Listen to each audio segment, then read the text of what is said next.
Good morning, Chatty House.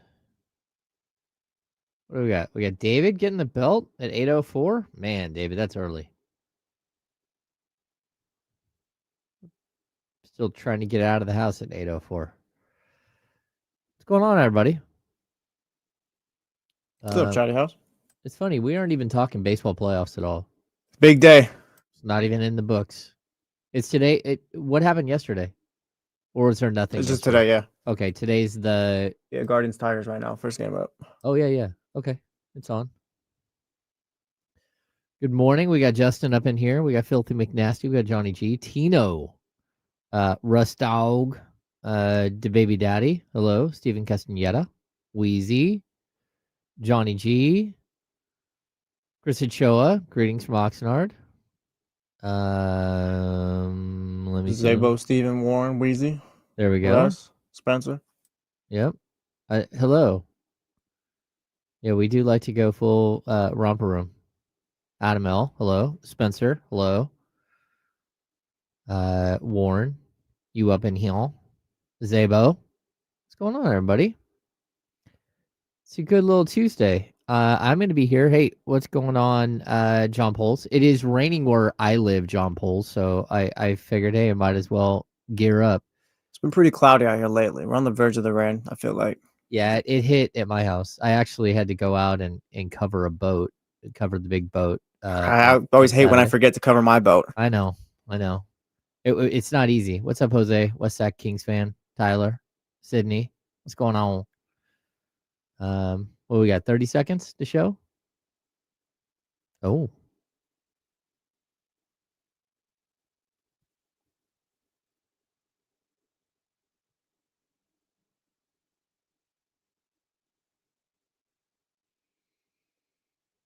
Red Sox, Yankees, Filthy. You got to lock in.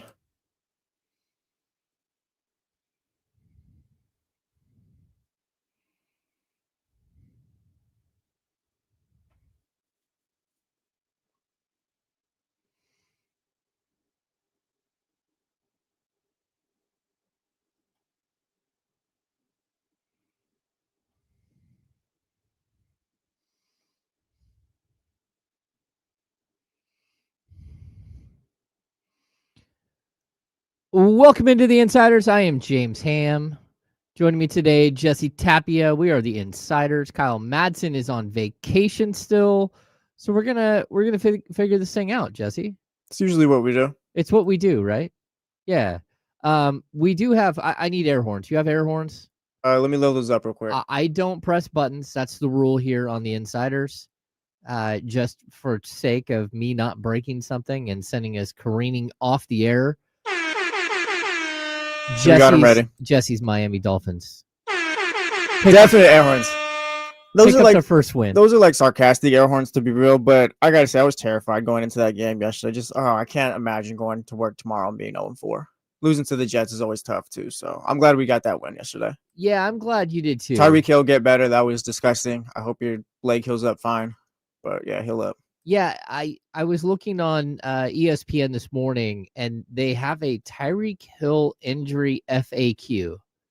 You can click on and see what the perspective timeline is for Tyreek Hill's injury, which I don't think I've ever seen on ESPN. I mean, people get hurt every weekend. That, but also Tyreek Hill had one of those injuries. It was like, oh, he dislocated his knee. Oh, he also tore whatever belongs in your knee, ligaments, whatever bones are there, like everything just ripped to shreds, broken and stuff. So I'm sure like that's probably an extreme why they did that. Okay, so they did rush him to the hospital, right? Yeah, like they did all that stuff, rush him to the hospital, they had surgery. Yeah, the fear is always that you have an artery on the back of your knee. Yeah. And there's fear that you'll rupture the artery. And then, I mean, literally you lose your lower leg.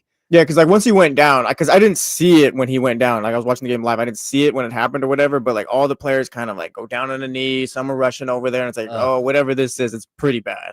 Yeah, a dislocated knee. I mean, it always reminds me of Napoleon McCallum, that was a Raiders running back that got his knee taken out in a game, and it was horrific. And there's also there was a hurdler at UC Davis years ago that hit a hurdle the wrong way, ruptured the artery, and lost his lower leg.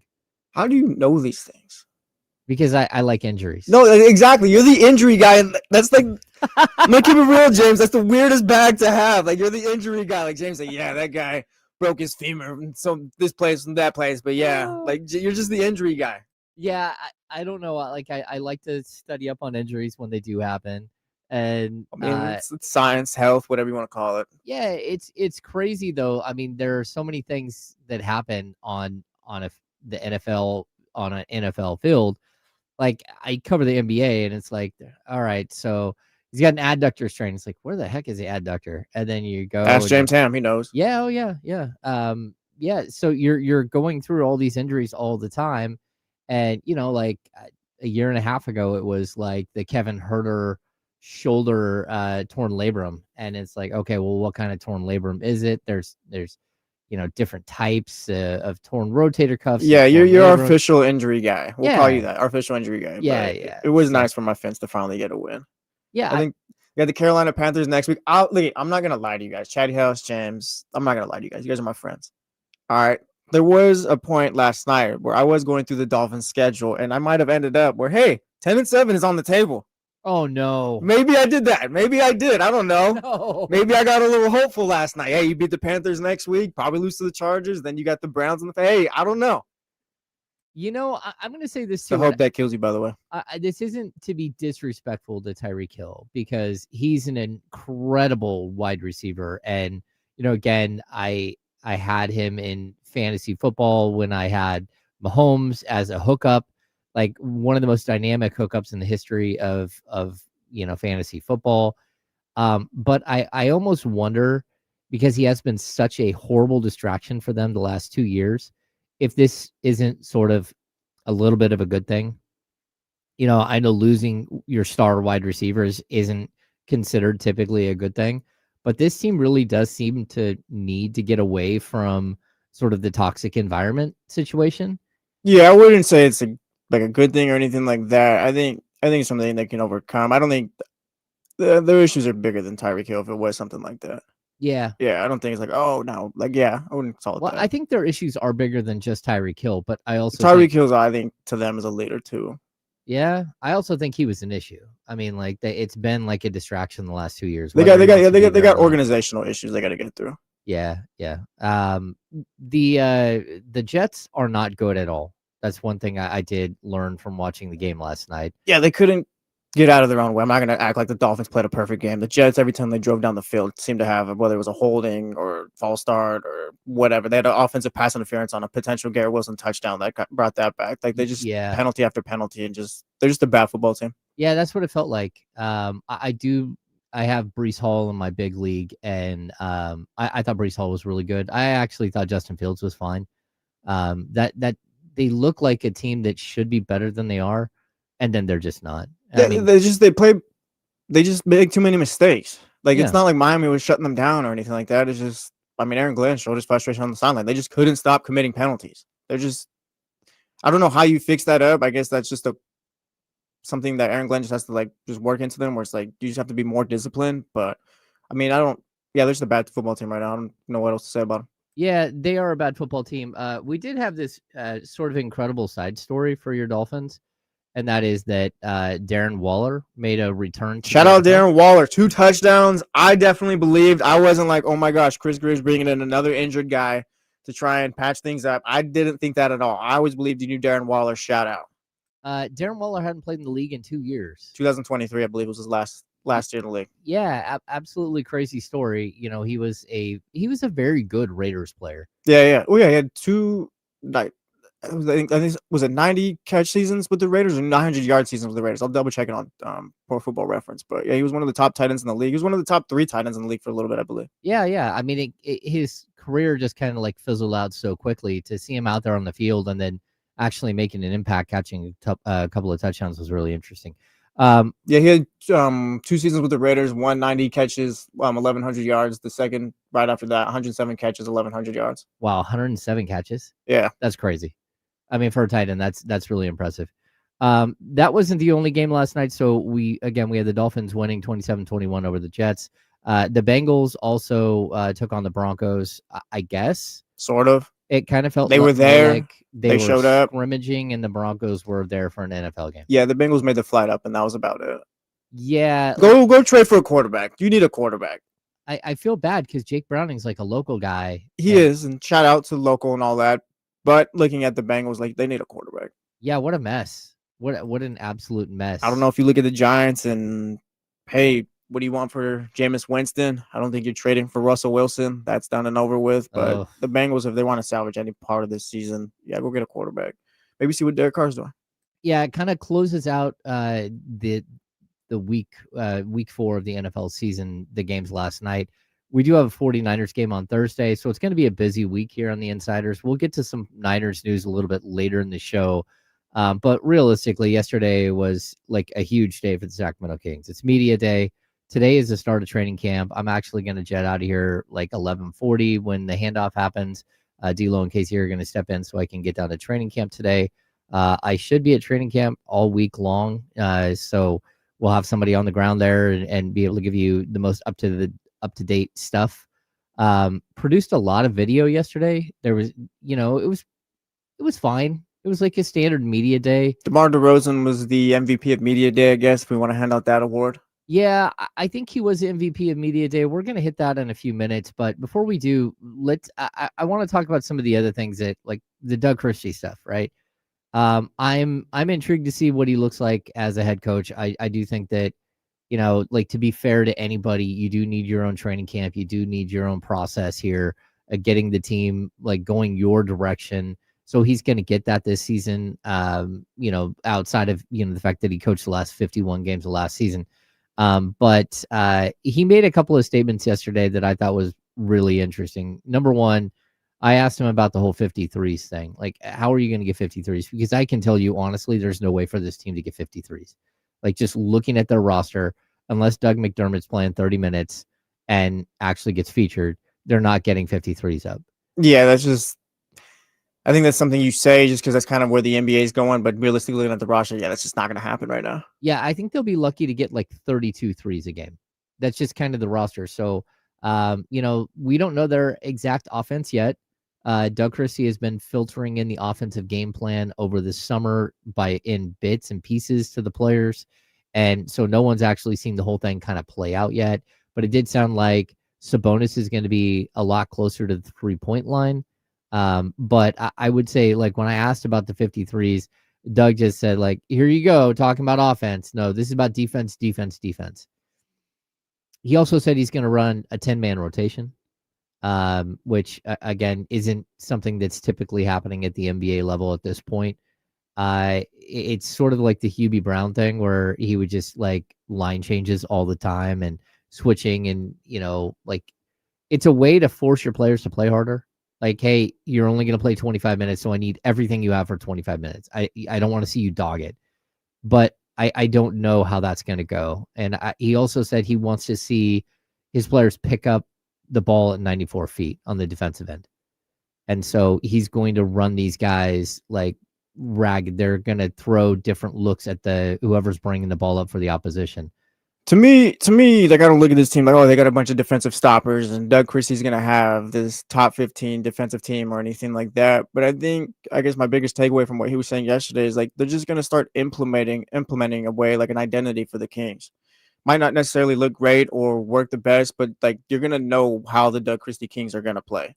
And eventually you'll get guys in that kind of fit that mold and all that. But I mean, I like it as far as like setting an identity finally. Yeah, I think so too, because, I've said this a million times. I really liked, while he's no longer the coach in Memphis, Taylor Jenkins, when you played the Memphis Grizzlies, you knew that you were playing a full 48. Like they could be down 10 with a minute 30 left, and they're going to make you play every single possession, yep. Right? And that's something that, like, it was a culture that they had. And, I remember asking Jake LaRavia, is this, like, do you think it's that they play that way, or do they look for players that are that way? And he said, well, because Jake LaRavia is that type of player, he's like, I think it's kind of who they look for, is that they look for guys like him who just play out of their mind and play really, really hard for every minute they're on the court.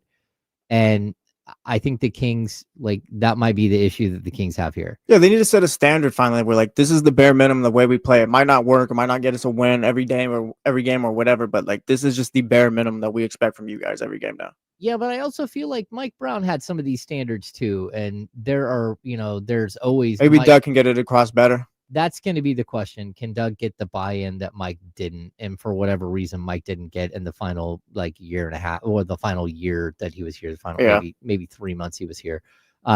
Because if you're going to play this style and you're going to demand this type of defensive intensity, that you've got to play hard, and you've got to have 100% buy-in, right? So I think some of the other things that Doug talked about yesterday, Bobby Jackson will run the defense, and Mike Miller will run the offense. I think those are interesting things. I don't really know what Mike Miller's offensive scheme looks like. I don't know what Bobby Jackson's defensive scheme looks like. Bobby did spend the last couple of years with Nick Nurse in Philadelphia, so outside of his time in Sacramento as an assistant. And I think he actually made a pit stop in Minnesota a few years back as an assistant as well. But I don't really know what his defensive mindset is coming into the season. But he's also a guy who spent like a ton of time around Elston Turner, not only as a player, but like during the coaching stints Elston was back in Sacramento. So I would assume that he's going to have some of the defensive principles that we've seen from previous regimes here in Sacramento. Yeah, they're gonna have their work cut out from right now. For me this year, we've kind of said the keyword, the buzzword already. It's just buy-in. At this point, set a game plan, get the guys to buy in, and then just move forward from there. Because I feel like Doug Christie, I guess we can lump in that coaching staff. They probably have one of the hardest jobs in the NBA this season. Because a lot of those guys that you're trying to, I guess, implement all these things with probably won't be there next year. And it's just like you said, you're trying to set a culture now. Yeah, I think that's what we kind of saw, right? Like if you don't get 100% buy-in at the NBA level, it looks really wonky. Like we're going to get to in just a minute. We're going to get to the DeMar DeRozan comments from yesterday. But yeah, last year didn't go great, huh? Yeah, it didn't go great. But at the same time, I've always kind of been of the opinion that as much as coaching or anything else, I think there was one coach that I don't think knew exactly what to do when things went south in the time I've covered the Kings. But outside of that, everyone else is like, they're solid coaches. Like the Kings haven't exactly had the highest paid coaches, but they also haven't like skimped. Like Dave Yeager was a very good coach.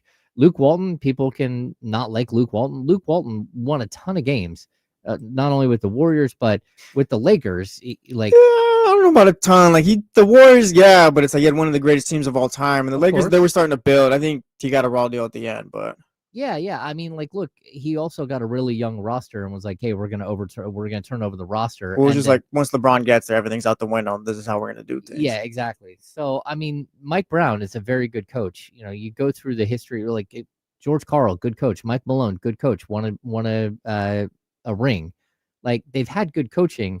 But it always comes down to the buy-in, and more often than not, the players don't seem to buy in. And so I'm intrigued to see, because it was all in was the first year of Mike Brown, like the mantra of Mike Brown. Can they get back to that where everybody is 2 feet in, not 1 foot in, 1 foot out? And we're gonna have to figure that out as the season goes on, because saying it in training camp, saying it on media day, that means absolutely nothing. Why do you think they get to these points where they end up where it's like, oh yeah, not everyone is bought in? Like, why does that keep happening then? Because you mentioned they've had these coaches and preach this and preach that, but like, why does it keep going sour then? I don't know. It's a players' league. And you know what? We're going to discuss it after the break, because we're going to dive into the comments of DeMar DeRozan and sort of where this team is functionally heading into a new season. I'm James Ham. He's Jesse Tapia. We're the insiders here on ESPN 1320, Sacramento Sports Leader.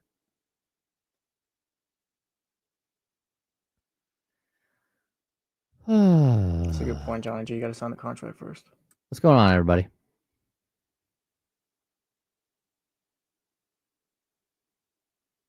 DeMar's the comments. There we go.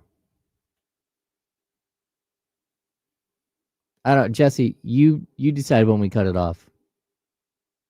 Like if it's 2 minutes in, 3 minutes, whatever it is. We'll cut it off once we get to the point of it. Okay.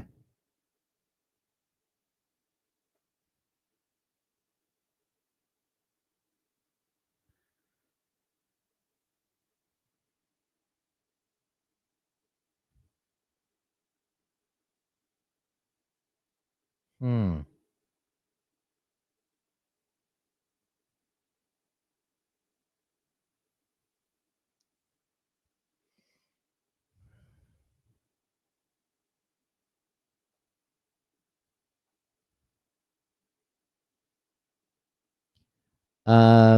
Yeah, like Emiliano, I felt like they tuned Luke out after a while. Not exactly a good sign for a good coach. You have to remember a couple of things happened there. Number one, the pandemic happened during Luke's reign, and everything was wild and crazy. Number two, they fired Vlade and went to Monty McNair midway through, and Monty McNair's first act was to not retain Bogdan Bogdanovic, Alex Len, or Kent Bazemore. And the team had played really well to end the previous season before the pandemic stuff hit. And again, then you just change directions. And instead of bringing back those three guys, which again, you can like varying degrees of quality as far as players, they brought in Hassan Whiteside and Glenn Robinson III, neither of which were NBA players at that point. Just like a mess. So I'd like to just point a bunch of blame at Luke and say, "Oh, you're a horrible coach." But when you miss the playoffs by like 2 games, and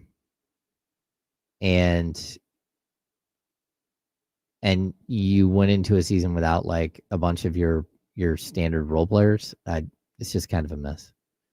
DeBaby Daddy, I did go see One Battle After Another. Part of it's filmed in Sacramento. It's the new Leo DiCaprio movie. It was odd. Is it Paul Thomas Anderson? He's an interesting director, and I thought it was good. I just wasn't like overwhelmed.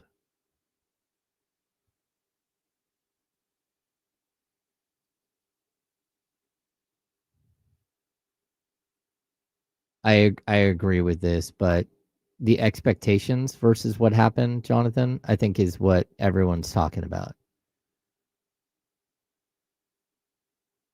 It's one thing to have a horrible season when you're not a good team and you don't have talent. It's another thing to fire a coach and do all that stuff. Yeah, Emiliano, I wasn't calling you out. I was just like giving further context. That's all.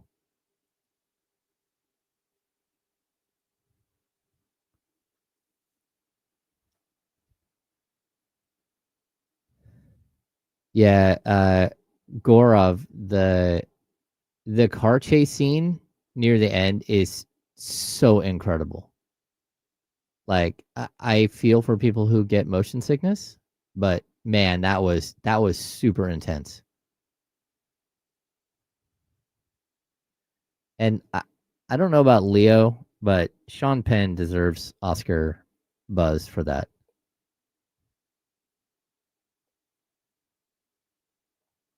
Welcome back to the Insiders on ESPN 1320. Welcome back in. I'm James Ham. Jesse Tapia joining me today here on the Insiders on ESPN 1320. Hopefully you're listening on the radio, but also you can catch us just about everywhere. We live stream. You can join the chatty house on youtube.com/ESPN1320. You can follow us on Twitch. You can follow us on X. You literally don't have an excuse not to listen or watch. All right. Because like in the morning, getting ready for work, go and throw us on YouTube on the little iPad or whatever. I know you got a tablet because you got kids or something like that. We all have tablets. So you got to throw it on there. Oh, I got to go to work. Throw us on the radio. You get to work, throw us on the headphones, the Odyssey app. And then during lunch, watch us again. Like there's literally no excuse. Yeah. Jesse's fully mapping out your day, listening to the Insiders and D-Lo and Casey. Exactly. You get home, tired day from work. You want to chill for a minute? Go ahead and listen to Run It Back. Run It Back. There you go. Yeah. On top of that, if you miss it all, you can just go to the podcast. Exactly. James Ham and Kyle Madsen show, wherever you listen to your podcast. Subscribe for us. That would be awesome. I've been through a lot of media days. Yesterday was my 16th media day covering Sacramento Kings. Real quick. Have you ever had a memorable media day? We don't have to spend like 20 minutes on this, but like, has there ever been like, oh wow, that was crazy? Yeah, I mean, there was one where Shaq showed up. And then everyone like kind of huddled around. He wanted to take a picture with everybody. Was that when he was may or may not partial owner? Yeah. Whether he was or not, I don't there remember. was that moment. One of the first Vivek media days, like he came out like almost like he was a headliner, which was I thought was interesting. Like we had, the Mike Brown yell, which I was able to step out of the scrum because I saw that and was like, oh, that's going viral. And I think that did like 900,000 views like by the next day. The Mike Brown era had some moments. It did. Mike Brown did have some moments, and Mike Brown was funny and sort of like in a self-deprecating way and had like these little viral things that he would do. Yeah, I never forget possession after possession after possession. I thought my TV was broke that day. After possession. I was like, something's wrong with this NBC channel, or I don't know what just happened. It was weird to be there too because he had he was playing with the XLR cable on the mic and kind of like spun it around in an infinity. Yeah, it was stuck for a minute. It was a very, very interesting thing to watch, right? So like I have seen like a couple they had a couple of media days where one of the Kings.com people would go around with like this tall basketball hoop thing that was attached on a backpack, and they would sneak up behind players. Oh, and try to get you dunk on them and stuff like that. Another player would dunk on them. Yeah. So we had that. That was always like fun. But overall, like media day is like the first day of school. Yeah. It is. It's like, oh, look how nice your clothes look today. Like that's like it's a chill day. Yeah, it's still a bit sweet. It's a chill day, but it's also a day where you're on your feet forever and everyone's kind of exhausted and it's one player after another. It's just a little chaotic. I think we'll get into some of the other takeaways, but I think the DeMar DeRozan statements yesterday. That was the biggest clip coming out of media day. I think that was what everyone was talking about too. Yeah, DeMar is like introspective and likes to have these conversations where he kind of lays it all out there. I still like listening to him. I get this weird feeling that, like see something, say something, right? Like I like what do you mean? I wrote in the rundown, like, right. If you're in a situation like that, I'm more of a get busy living, get busy dying guy. Like, right, to quote Shawshank, right? It's a great movie. Yeah, I've seen Shawshank. Yeah, you got to get busy living or get busy dying. And I felt like last year the Sacramento Kings got busy dying. They just let whatever happen, right? And if you're a veteran on that team and you see something that's happening in front of you, why are you not saying something? Why are you in the moment? Why are you not yelling and screaming at your teammates? Why are you not being a lightning rod for change in a situation? Because that season did not need to go that way. I hear that, but also like DeMar just got there. That wasn't his team, I guess, to be doing that. Like you kind of would hope it was De'Aaron Fox who rallied the troops, or just maybe Domantas Sabonis, like the guys who were building around. Like I get like DeMar, like he's a vet Hall of Famer and all that, but like he's not supposed to be the leader right now. I think when they signed him but like for him, when he signed, I don't think he expected going into this year to be the leader for the Kings or anything like that. Like I don't think that was his role. So I guess I get not doing so. Okay, but here's my problem with that. Like I feel like the guy just walked into, he was Danny Glover, whatever, Childish Gambino, walking into the room with the thing on fire with the pizzas, kind of like, oh wait, what is this? Like that is DeMar DeRozan to me. No, I get that.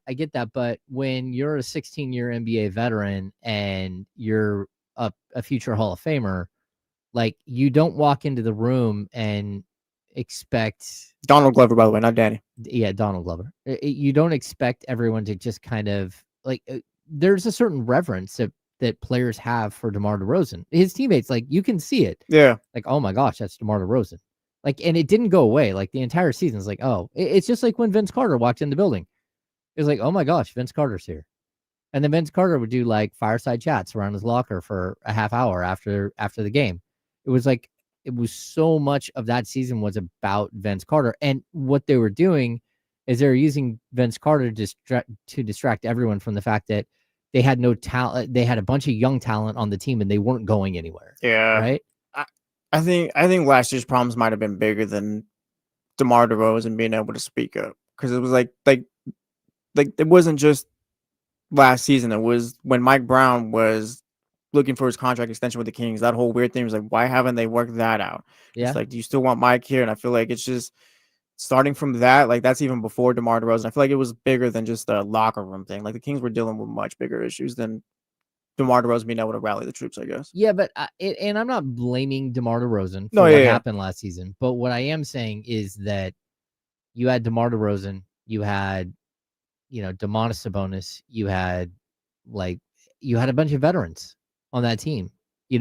Trey Lyles, you had De'Aaron Fox. Like, how could you not stop what was happening? And because it was so much off the court stuff. Let's play the clip from DeMar, because I think this is it. He kind of sums it up from their angle, from what was happening. He gets a full training camp, a summer to implement new things. What do you think that's going to unlock for him and for you guys? I think it's just give us what we needed. Last year was one for the books for me. There's so much stuff from start to end. Just be honest with you, it was just a lot of that was going on that, internally we tried to fight through as players, and I can only imagine from a coaching staff, and with so much change from the front office. Y'all know it was a lot going on. But we, with the guys that was here, we still try to manage to make something out of it. And from that moment on, when things started to change, I knew if we had the opportunity to be under Doug and see Doug's vision and have a training camp with Doug, with the players we needed, we could do something, and we didn't have that, last year because so much stuff was happening. So I think this time around, you'll see a much different team. Training camp hasn't even started yet, but have you already noticed kind of that reset and the difference from the chaos of last year? Without a doubt. Without a doubt. It's not nobody's fault. We all have issues internally with our jobs and everything, and sometimes you got to learn how to pivot and maneuver through that, and I think that's just what it was, just call it what it was. Last year it just was internally a show, and this time around we got a chance to make right of the wrongs that kind of happened. Debo, how did you get to remove yourself from that dark cloud going into it? Yeah, I think that this is a really interesting, because look, again, DeMar DeRozan holds a ton of sway, right? Yeah. He does. And when he's saying this is a nightmare, he called it an S show about, I don't know, 3 times, 4 times. He went on to say he made his point very well known. Yeah, and it's about how last year went behind the scenes, and that's why none of last season made sense. Said this before, but the inability of this franchise to embrace success is one of the most jarring and frustrating things I've ever seen. When you're succeeding, it should be that winning cures all. Yeah. This mantra that winning cures all. You should be able to just roll, right? The Golden State Warriors were able to spend the last decade plus winning with Draymond Green doing stupid things all day long. Yeah, and also too, before the Warriors started winning, they weren't this premier franchise or anything like this with this history. They were they had their issues all the time too. They hadn't made the playoffs in 18 out of 19 Exactly. seasons. So they weren't oh yeah, well, they had this culture established. No, they were in the dumps as well. Yeah, I mean, they were a bad franchise for a long time. Mm-hmm. And then when you get it right, you need to be able to somehow embrace it and just keep rolling. And again, I don't blame DeMar DeRozan for being a problem here. But I also look at DeMar, and I look at Domas, and I look at De'Aaron, and I look at again Trey and Malik Monk and anyone else in that room. You weren't the problem, but you also were never a solution. That's what I mean by get busy living or get busy dying. No, I get that. And I guess my thing with that is just how much of a voice could DeMar DeRozan have had, just coming in? I feel too, a lot of last year's stuff was just beyond fixing. Maybe you could have tried to get him going and stuff like that, but I just feel it was too much to come back from, I think.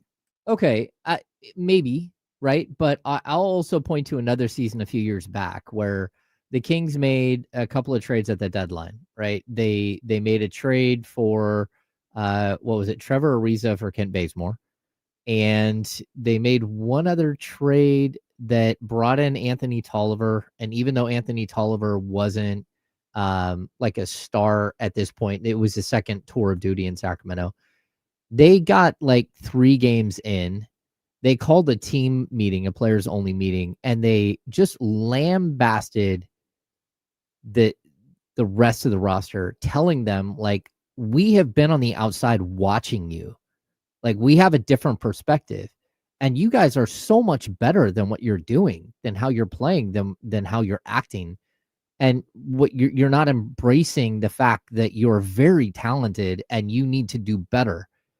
And that turned that entire season around. When the pandemic hit that night, the Kings were playing the Pelicans. If they won that game, they would have been like, I think it was something like 3 games back with 17 remaining in the season of the Memphis Grizzlies for the 8th spot.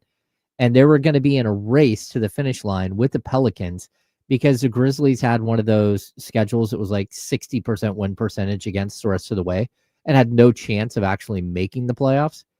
And 2 like mid-tier veteran, like guys get traded for, and it's one conversation, and all of a sudden the team goes, I think it was 13-7 before the pandemic hit, and they were rolling.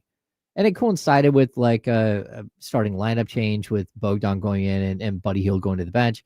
And it coincided with a couple of other things happening. But my point is that like stepping up and actually having that moment can change the direction of a season.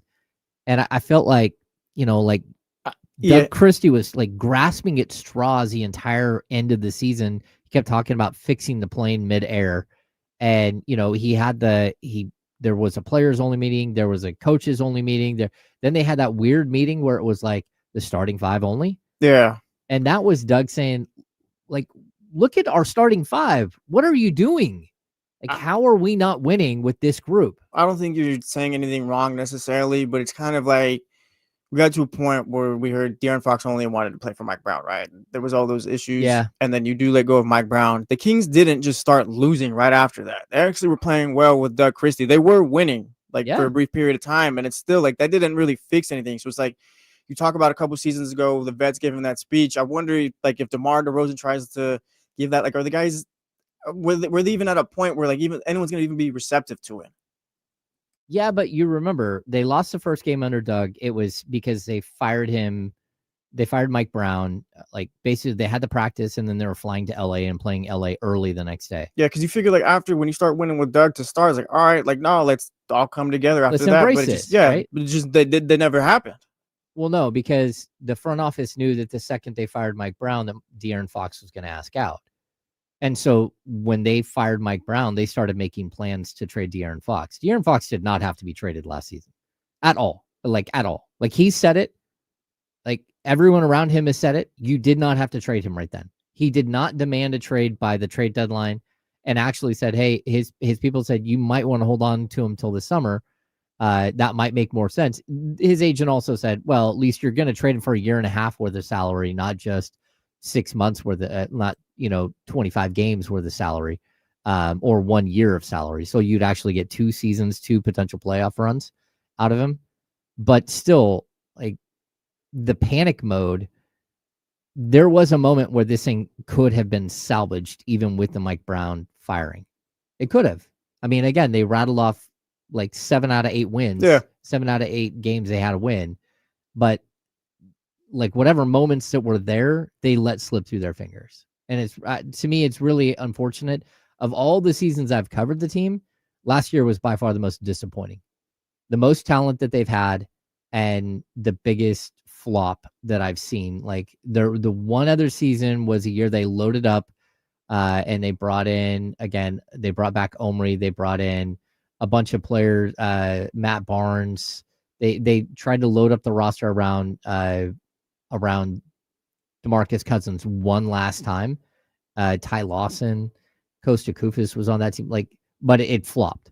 and they traded everybody midseason or waived people midseason, and they just went a different direction. This felt like that season, except for maybe even a little worse. Yeah, they were just too broken behind the scenes, I think, to make it work because they had talent, but it's just they were never on the same page. Yeah. Okay. We're gonna step aside. When we come back, there's more from Media Day. It wasn't just DeMar DeRozan's show. There's plenty of things that happened. And then Jesse asked me a question right before we got on. We jumped on the air, and it's about Domas, and we're gonna discuss that next here on the Insiders. I'm James Ham. He's Jesse Tapia. See you in just a sec. Yep.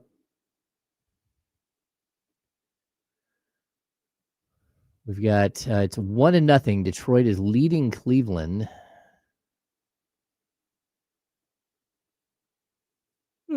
I like that the wild card is now a best of 3.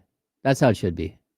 I hated the 1 game thing. You play 162 games, have a bad outing in game 163, and you're out of the playoffs.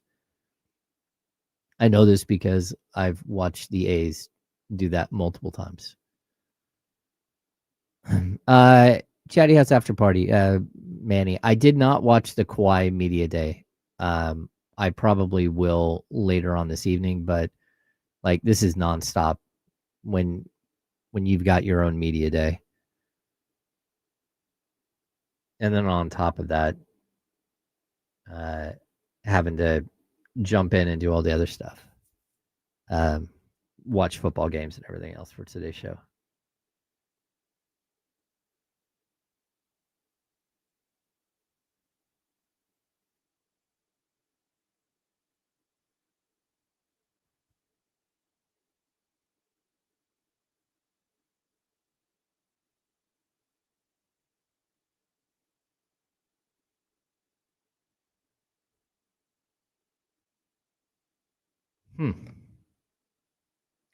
Yeah, drew down the 1 wild card game was super dumb. Like I never understood that. What did Kawhi say? Like in a nutshell, does anyone have something for me here?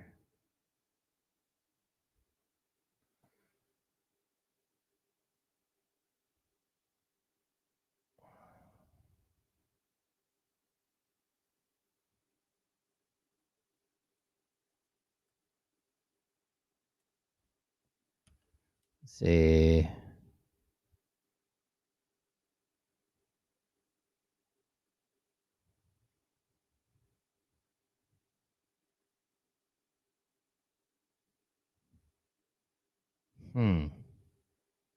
Oh, I do not do conspiracies.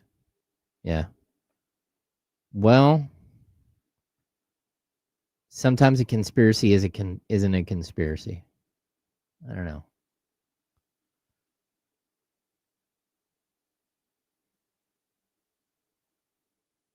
Oh. Well, I didn't see that.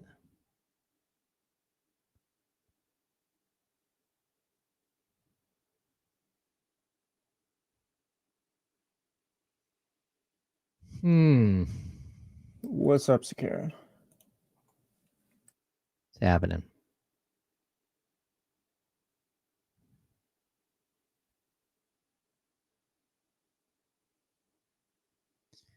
Let's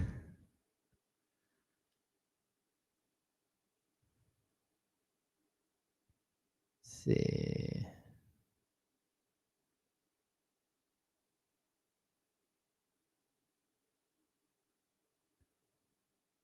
Trying to find the quotes from Kawhi. What's up, Ash? Boombox Benny. I'm a Red Sox fan and Dolphins fan because I follow my dad's teams. My dad's a Dolphins team or Dolphins fan because they won the Super Bowl in '72. The year he was born. Then he's a Red Sox fan because he's a hater. My uncle's a Mets fan, and he was going against somebody in the World Series. And like Drew Down says, because sports. San Jose Sharks is probably my only local team.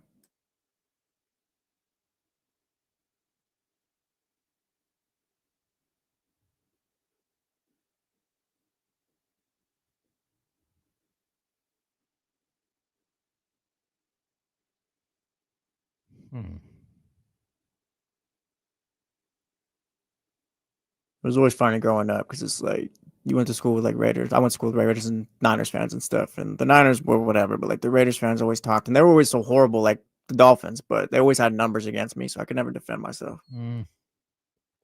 Don't let those Raiders fans bully you, Jesse. Shout out to the Raiders fans. I got love for the Raiders. Yeah, because where you grew up is a Raiders hotbed. Oh yeah. Yeah. I think there are a lot of 49ers fans around this area because the Niners were here at Sierra College doing training camp forever.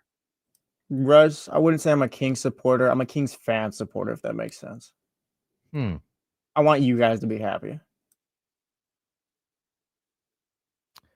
Jalen, if Sac gets a hockey team, will you convert? No. Yeah, I'm from Modesto, so I'll still be a Sharks fan. Yeah, and I think the other problem, I don't watch hockey. It's the best sport live. I love it. Golden One can't be converted into a hockey arena. When they were building the arena, they had the choice to make it a mixed use or just basketball, and they chose just basketball and concerts. It'll happen, Weezy, one day. Don't worry.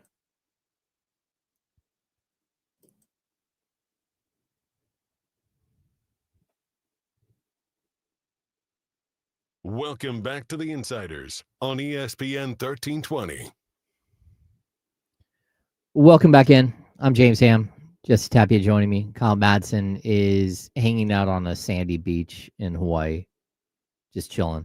I was pretty jealous of Kyle yesterday. I was watching the Dolphins game and all that, and he texts me, and he's at some beach bar or whatever, and just having a good time. And I realized, it's 2:30 where you're at right now. Oh. Yeah, so you're watching football, having a good time. There's really nothing for you guys to do. I'm sure you got dinner plans later, but it's like you get the football out the way, enjoy yourself, and then, all right, what do we want to do the rest of the day? Like, that was perfect, I'm sure. No, I think so too. Even, the Thursday night game, he's gotta do his work at Niners Wire on Thursday evening. And he'll be done so early. Hawaii's all vibes. Maybe we just need to move this over to Hawaii. We'll cover the Kings and all that, but we'll just do it from Hawaii now. Okay. I'll let D'Lo and Casey know. Charlie can come as well. We'll meet Kyle. All right. I'm with you. Yeah. We'll just get like a one big house. Yeah. Yeah, we'll have a 1320 house. We're good. I'll bring one of my boats.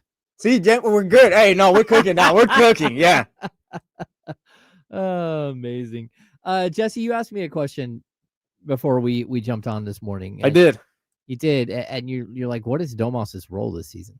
Yeah, I'm kind of curious because, we were just talking about it. Like, the last regime, it was supposed to be him and Fox. That's who you're building around. And now that regime is gone and he's still here. But we got DeMar DeRozan here, Zach LaVine.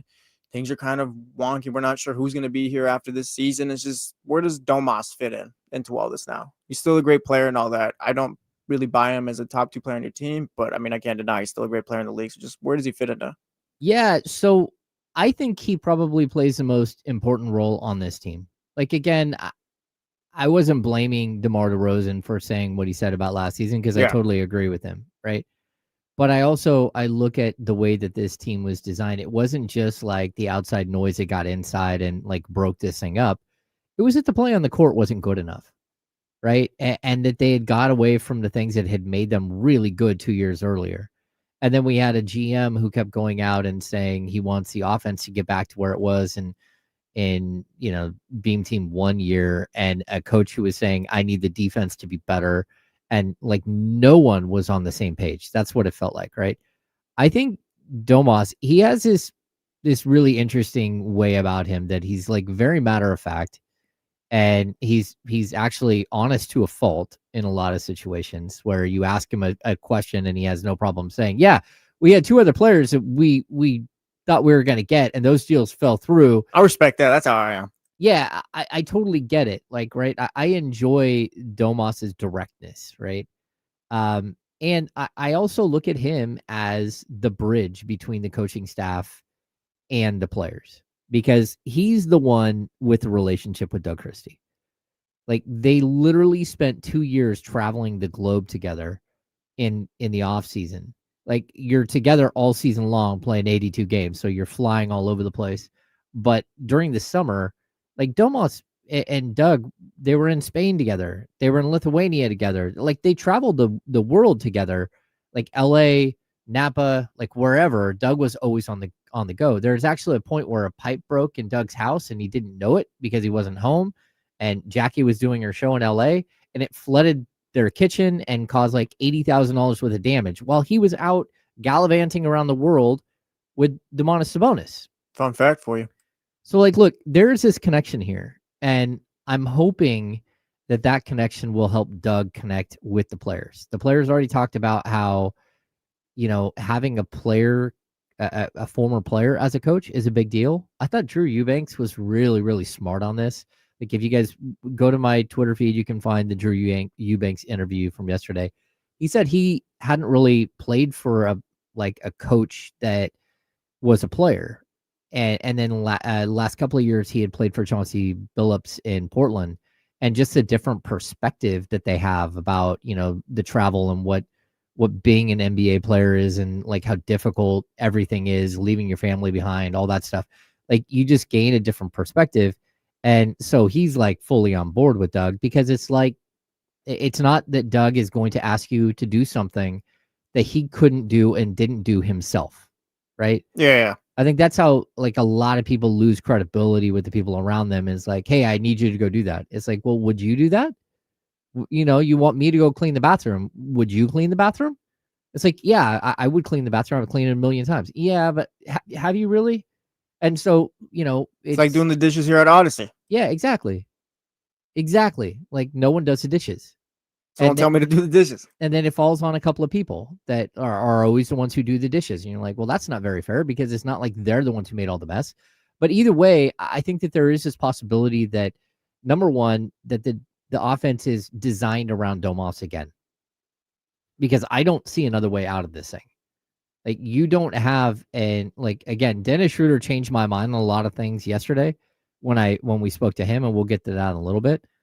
But you didn't bring in John Morant. You didn't bring in Trae Young. You didn't bring in some top tier offensive juggernaut at the point guard position to run the show. You brought in a game managing, solid, professional point guard to run your team, right? So that means that you've got to create offense from somewhere. And I don't know how you do it without running the ball strictly through Domas and having him orchestrate most of what this thing is going to be. I think they're going to play a lot of transition basketball, but in the half court, I think it's got to play through Domas, and he's got to be the distributor. And that's not a knock on Dennis Schroder. It's just the team that you have. Yeah. So I think his role is probably the most crucial on the team, and I think it's been that way for the last few years. He doesn't need to be a guy who's scoring 25 a game, but he does need to get back to like 7-8 assists per game in order for this thing to function, in my opinion. I don't hate that, just as long as maybe you got Levine and I guess DeRozan getting the shots up and stuff like that. Like, if Domas is facilitating, that's great. But I feel like if you're still looking for Domas to kind of be that second man where it's like you need more shots out of him, then that's not going to work. If that makes sense. Yeah, I think last year, like, we heard Mike Brown talk about it. We heard Doug Christie talk about it. We're breaking the shot clock into 3 8-second like buckets, right? You've got the first 8 seconds, you're bringing the ball across the court, you're trying to get into your offensive set. If something happens quickly, you have a transition bucket, you score. The next 8 seconds is truly to get into your offensive set, to move the ball, to find the open shooter. The last 8 seconds is like, everything went wrong. Somebody take the ball, go dribble, go do whatever you've got to do, get us a good shot, right? And I think what happened was, more often than not, that last 8 seconds started with 18 seconds left on the shot clock. And so guys just started playing like one-on-one basketball way too early and sort of breaking the offense. I'm hoping that this season they actually adhere to the idea of the 3 8-second, blocks of time, and they start to flow. They start to have some sort of offensive flow, because that's like, not only was last year a disaster as far as like what happened with the season. I mean, 40-42 isn't a disaster, but it is when you're looking at a team that everyone. Where's the context of everything going into the season as well? That wasn't supposed to be a 2-game under 500 team. You're supposed to pick yourselves up after missing the playoffs the previous season. Yeah, and, like, exactly. get back to what you were in Beam Team 1 era. Well, I think the worst part is not only was the record not good, but the basketball itself was not good. Yeah, there was no identity to it. There was no identity. It wasn't fun to watch. It was like you're sitting there watching paint dry. It was a very, very like ugly style of It was basketball. disconnected basketball. Yeah. Oh no, totally. And it was a lot of me ball. I want to see them use Domas as the hub because I think that's how you have a flow offense. And again, Doug Christie's 2000 whatever the 1998 to 2006 version of the Kings, it was all about offensive flow. It was everyone's touching the ball. But it was going through Chris Webber and it was going through Vlade Divac on every single possession. And they were orchestrating what was happening from the big man position. I think you can do that with Domas. And he's shown that you can do that with him. So I'm hoping that that's what they use him as a pillar. What do you think this team can do if they are able to, I guess, if they are able to get back to just playing connected basketball? Where, all right, it's a lot smoother and things are working. Because I feel like the guy, like D'Lo and Casey talk about it. They can see this team. I think Damian said it yesterday. He'd be more shocked if they had 35 wins instead of 50 and things like that. Like, what do you think their ceiling is if they're able to make it work offensively? I think it's more like 48 wins. Okay, higher than 2. I don't know that 50 is something that's in the cards either way. No, I'm not saying like he picked predicted 50 or anything like that, but like he's got him being a lot better than other people expect. I think most probably think 35 win type team, maybe 35 to 40, and I think the guys are 40 to 45. Yeah, I was asked about it on the Dunked On podcast with Nate Duncan last week, and I think I put them at 36. And he had them at 35. And usually we're like 10 wins apart, and he's usually closer to the mark. But for me, if I'm looking at this team, honestly, I see chaos on the horizon. And if I'm wrong, then 44 to 46 wins probably in the cards. But if chaos creeps in. And what do you mean chaos on the horizon? Well, chaos means like trades are coming. Like something like last season, like the chaos hit during the summer and it just kept playing out, right? For me, like there was something wrong with that team from the jump, and they never really had a shot. This year, I think they've got a shot because like if everybody jumps on board and says, okay, we're going to play this style, and if everybody actually at least tries defensively, I don't think you're going to make Zach LaVine or DeMar DeRozan or Malik Monk a great defensive player. Yeah, they are what they are now. It's just you're just looking for buy-in, but you're not going to turn them into all NBA defensive players or anything like that. Exactly, but I do think that there is a possibility that if you play team defense and you're physical, and we watch the G League team or the Summer League team play this brand of basketball, right? That they're trying to push forward. It's just there's a big difference between a bunch of 19 to 25-year-old NBA hopefuls going out there and trying hard versus a veteran team of basketball players. Yeah, because this team doesn't lack talent. It's just we're not sure if the talent together really makes sense. With that, and I think, I'll say this again and again. If you're gonna allow Keegan Murray to like be the player that he probably will be, that's another guy I'm could be kind of curious about too, because he's just since he's gotten drafted, he's kind of been on the back burner where he's just I don't know if he hasn't been able to kind of blossom into the player he was drafted to be because of Keegan Murray or because of himself or because of the roster, and just he's kind of been buried. I think it's both. Yeah, I think it's both, but I also think that when you see a player that has a talent that he has and an ability to make your team better, then as players, as his teammates, you need to ask and demand and push for him to be that player and not just go, hey, he's not taking that step, so that just means more shots for me. Yeah, like what do you want us to do? Yeah. No. What you need to do is you need to keep feeding him, and you need to keep getting in his ear, and you need to keep pushing him, because your way out of this thing is like the old Kawhi Leonard thing. Kawhi Leonard, you're not taking that shot because we want you to score a bunch of points. You're taking that shot because you make the San Antonio Spurs better by taking that shot. That's what the Kings need to realize, that for them to be better, Keegan Murray has to have the ball. Yeah. And if they don't get that, if it's about, stats for other players, this thing is going to be the same thing it was last year, just on a different branded look. Yeah, looking at the chat house right now, Donnie Johnson says he's got him at 48, says 35 will be comical. Securing the Bagley says team will be lucky to get 40. Unsung Hero says 42-48 will be all right, and then you got RP says 44 wins minimum. Oof. I'm hopefuls. RP's usually a jokester here, I think. Yeah, we're all over the board. No, I think that's the interesting thing about this season. And then NBA Guru Show. This team is trash. 37 wins. All over the place in the chatty house. Yeah, we are all over the place. All right, you know what? We're not all over the place. We're going to step aside when we come back. We're going to talk a little bit of NFL football. San Francisco 49ers, of course, play on Thursday. They've got a whole bunch of injury stuff. And our friend Nick Wagner has estimated participation report. I don't think I've ever heard this before, but I'm here for it. It's intriguing. It's a new thing that I don't really know. So I'm James Ham. That's Jesse Tapia. We're the Insiders here on ESPN 1320. We'll be back in just a minute.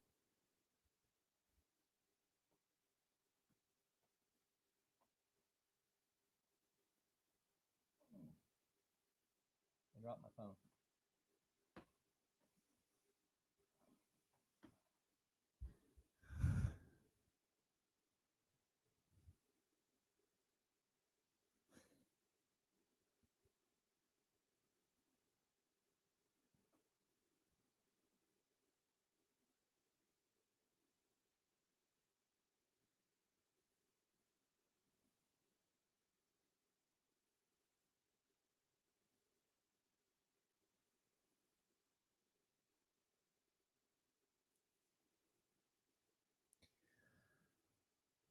What's going on, everybody?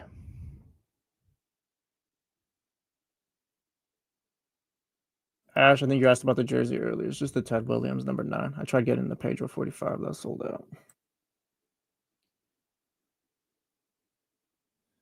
out. Let's see.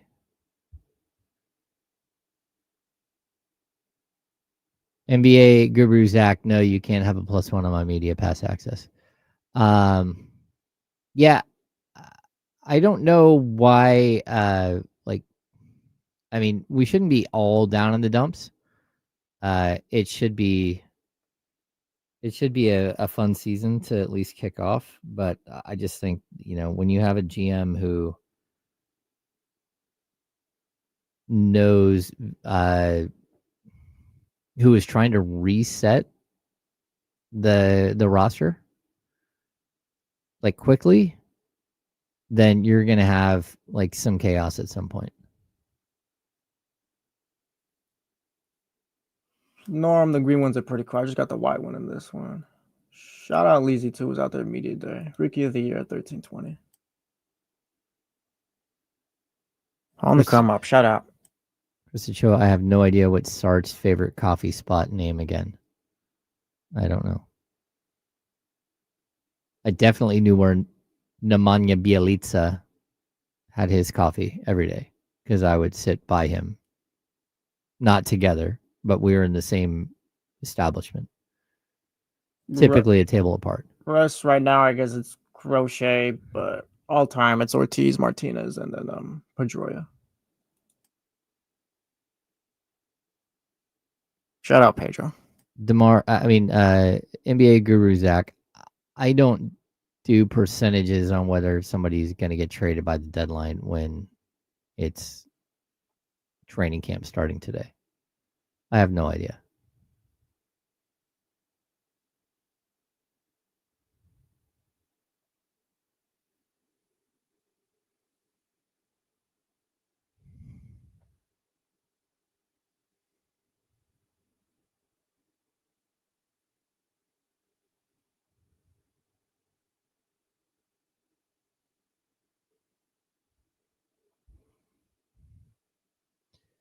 Hour number 2. Welcome back into the Insiders here on ESPN 1320. I'm James Ham. Jesse Tapia is joining me while Kyle Madsen is on vacation.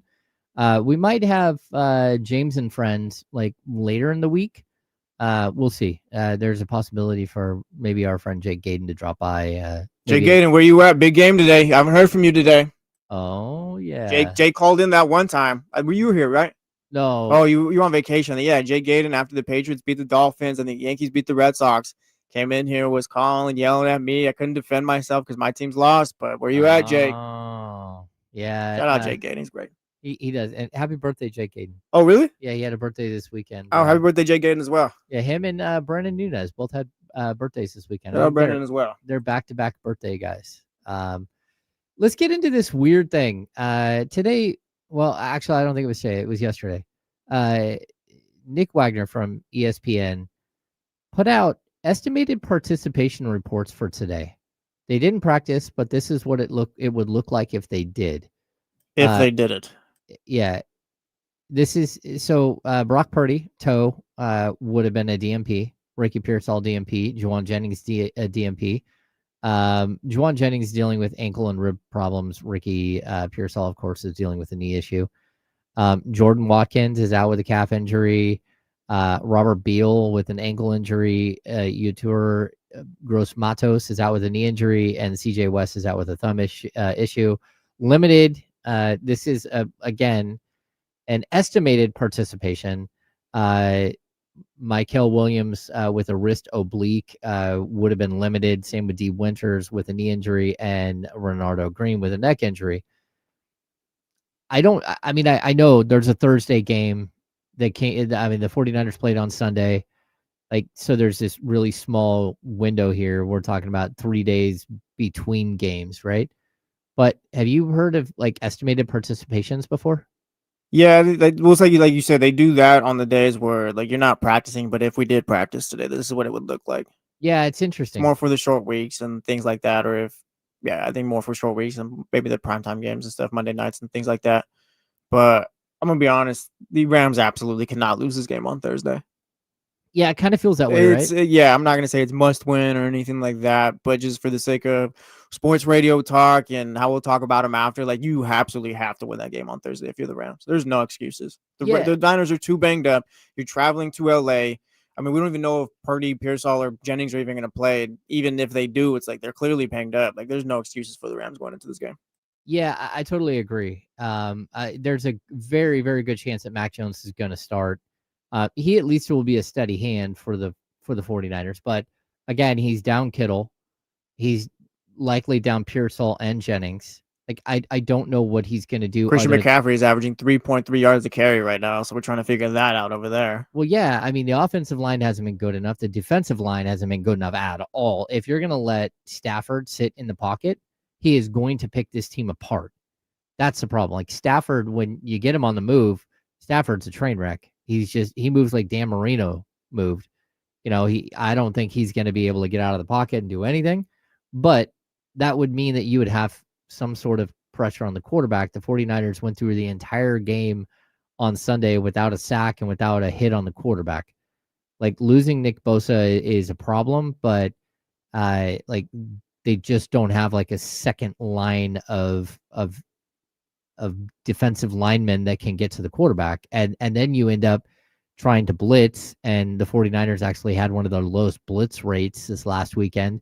And it's because they're just trying to hold down the fort. Yeah, I'll try to find pressures right now. But as far as sacks go, the 49ers are the fourth worst team in the league. Oh, yeah. Yeah, they got 5 sacks total in the league. They're tied with the Eagles. And the Eagles are great defensively, so that's why I want to check the 49ers as far as if they're to pressure the quarterback at least. But yeah, they're bottom 4 right now. Yeah, that's not good. That's not good. And the fact that they allowed ETN to just run through them on Sunday, that's a big issue too. They're not stopping the run. They are doing a really good job against the pass, but they're also just very limited in what they can do. There should be a lot of concerns there, especially if it's possible that D. Winters is going to miss, Renardo Green potentially missing a game. I don't think they will, but if they do, that's a problem for this team. Yeah, overall, bigger picture, I'm not too worried about the 49ers going into the year. I thought at best they'd probably be a wild card team. I feel like it's kind of shaping out to be that way right now, so I don't think anything's really changed. Yeah, you got to get healthy and figure out what's going on with the run game. I think we're going to see a lot of Puka Nacua this weekend. And one of the best receivers in the NFL right now. Man, he's awesome. He's one of those players that you're just looking at, you're like, I don't get it. How are you open all the time? Yeah. How are they not able to contain you? And man, he's got great hands. He just is so workmanlike. It kind of reminds me a little bit of Anquan Boldin when he was younger with the Cardinals. And I mean, he played well for the 49ers, but when he was younger with the Cardinals, it was just the guy went out there and just caught 8 to 10 balls every single week. And you're just looking around Yeah, like what do we do to stop him? his rookie year, he caught 100. Anquan Bolden caught 101 passes at 1,300 yards and 8 touchdowns. His rookie season. That's his rookie season. Yeah, second year. Now, wait, he got hurt his second year, and then third year he back to fully healthy. 102 catches, 1,400 yards, 7 touchdowns. Yeah, compare that to Nakua's stats. Let me pull him up real quick. Yeah, Nakua had 1,400 yards and I think 8 touchdowns his rookie season. 100 catches. Puka through 3 seasons. First season, 105 catches, 1,400 yards, nearly 1,500. He got 1,486. 6 touchdowns. Last year, 79 catches, 990. 3 touchdowns. This year so far, 42 catches, 503 yards. Both lead the league right now. He's got 42 catches through 4 games. Yep, 42 through 4 games. He's That's averaging wild. 125 nearly 126 yards per game right now, receiving. He's on pace for like 180 something catches. Yeah, he's insane right now. Yeah, that is absolutely incredible. He's catching 84% of the passes thrown to him. Yeah, that's wild. 84% of the catches. Well, I mean, there are so many drops this year. I don't know if it's just me. It just feels like there are a ton of drops. Like, I've never watched Christian McCaffrey drop passes like he has this season. I think he's only counted for 3 drops so far, but I don't agree with that number. And I don't think he does either, because he had a drop in the last game that he just like, I got to hold on to that ball. Yeah. Like, what's going on here? But yeah, I'm not expecting too much from the 49ers on Thursday. It's a game that the Rams need to go out and get. What if they show up and win? I'll be shocked, but if they win, then I feel like coming out of that game, it's like, all right, then there's something here with this 49ers team. I mean, it's kind of like, all right, they got some heart, which is kind of cliche, but if you're able to go into LA, get a win as banged up as you are, that says a lot more than anything. Yeah, it's pretty wild. I'd also like the crazy thing, Juwan Jennings, like he's already missed a game. And then it does look like, I mean, he's going to have a tough time making it out to this game. Been dealing with injuries since the start of training camp. Well, that and, he signed that he got like incentive money, but it's based off of games played. Like tough look. We didn't get to around the NFL yesterday. I just want to touch on a couple of things that I watched this weekend. Wrap up week 4. Yeah, number one, that Cowboys-Packers game was bonkers. It was like absolutely ridiculous. Like 40-40 tie. You see the Cowboys. The Cowboys are averaging, I think, 405 yards per game on offense, which is the best in the league, and giving up 420 yards per game on defense, which is the worst in the league. Yeah, that's why. They're just the complete opposite on both sides of the football. Well, that's why you don't trade your star defensive lineman. Just saying. Well, but also those corners can't cover anything right now. Well, they can't cover, but it's really tough to cover when you're not getting any pressure on the quarterback. Fair. But I don't know. That defense as a whole sucks. Like if Michael Parsons was there, like those DBs are not getting any time for the defensive line. Yeah. Oh, the strangest play in the history of Major League Baseball just happened. A guy tried to score from second on a bloop over the top of the pitcher's head. The pitcher, the shortstop, the second baseman all converge. The pitcher comes away with the ball, flings it to home plate, and they gun the guy at home. Oh, he's safe, by the way. Is he safe? Yeah, he's safe. You got that hand in there. Yeah, that was absolutely crazy. So, yeah, this 40-40 tie, like bonkers. I knew that Pickens was going to be good for the Cowboys, but my goodness. He's the number 1 receiver. People have been hating on George Pickens for a long time just because he's got an attitude, but the dude can play football. He, as a young receiver, like first year, he was sloppy, but like the talent is so he's got undeniable. the talent. He's just got an attitude. Yeah. Oh, yeah, he's safe. Yeah, his ability to like go up and just snare the ball out of the air in traffic. He makes like unbelievable catches. The problem is he also makes some bonehead plays, and you're like, okay, man, you got to live with it. But dude, he is so good. He is, and it's so like far. too. It's like, can George Pickens be a number 1? This now. I maybe find out when Kenny Pickett, Doug Hodges, or whoever was back there for those few seasons was throwing him the football. Yeah, like because I look at the player comp he kind of resembles because of like size, athleticism is DK Metcalf. I actually like Pickens better. Like I think Pickens is more mobile, like more athletic in the air, more dynamic. I not to take away from DK. I think DK is a great receiver, but I just think Pickens is like sort of the same type of receiver. I just think he's better. He goes up and makes tougher catches. Yeah, he's a big play wide receiver. Oh yeah, that's DK's kind of funny as a number one because he's never really been this perennial 1,000 yard per season receiver. He's always 1,000 yards, always 990 something or like low 900s. yeah. Man, that was so crazy watching this play. He is safe at home. There's no question he got his hand in under the tag. So it's gonna be it's a tie game. Detroit and Cleveland are now tied. That was such a gutsy base running play, and the ball went off the plate, shot up over the top of the pitcher, and landed right behind the pitcher's mound. On top, let's see. Let's get back into week 4 of the NFL. The Commanders fall to the Falcons, 34-27. I jumped off the Falcons bandwagon. I'm not jumping back on, but I mean, I guess good win for them. You know what the Falcons are? Who? They're Kyle Pitts in a nutshell. Kyle Pitts is worse. I don't know. He had another big week. That's true. You're always sitting here waiting for Kyle Pitts to fair arrive. enough. You're always waiting for the Atlanta Falcons to arrive. I think the Commanders are in a little bit of trouble, but Mariota's actually played pretty well. Yeah, he's been fine. And he just gets out. Man, he is so fast. He was supposed to be the one at one point. I guess. Never forget when him and Jameis were battling it out. No, that's true. Oh boy. I want to see what the Commanders look like with Jaden Daniels when he gets back, but they've been. I feel like we're seeing what I was kind of expecting. Like I feel like people were way too fast to crown them as far as they can make it out the NFC this year. They got to the NFC Championship last year. I feel like people needed to pump the brakes with this team. I agree. But again, Jaden's been hurt, so we'll see what it's like when he's back. Okay, so we had the Lions go 34-10 over the Browns. I didn't invent tiers like Kyle Madsen, but I don't care what anyone says. The Lions are a tier 1 team. Yeah, they might be the only team in there with Philly as well. I agree. I was Packers this, Packers that. I can't, after the last couple of weeks, can't do that. The Rams, maybe, but I think right now it's the Lions and the Eagles.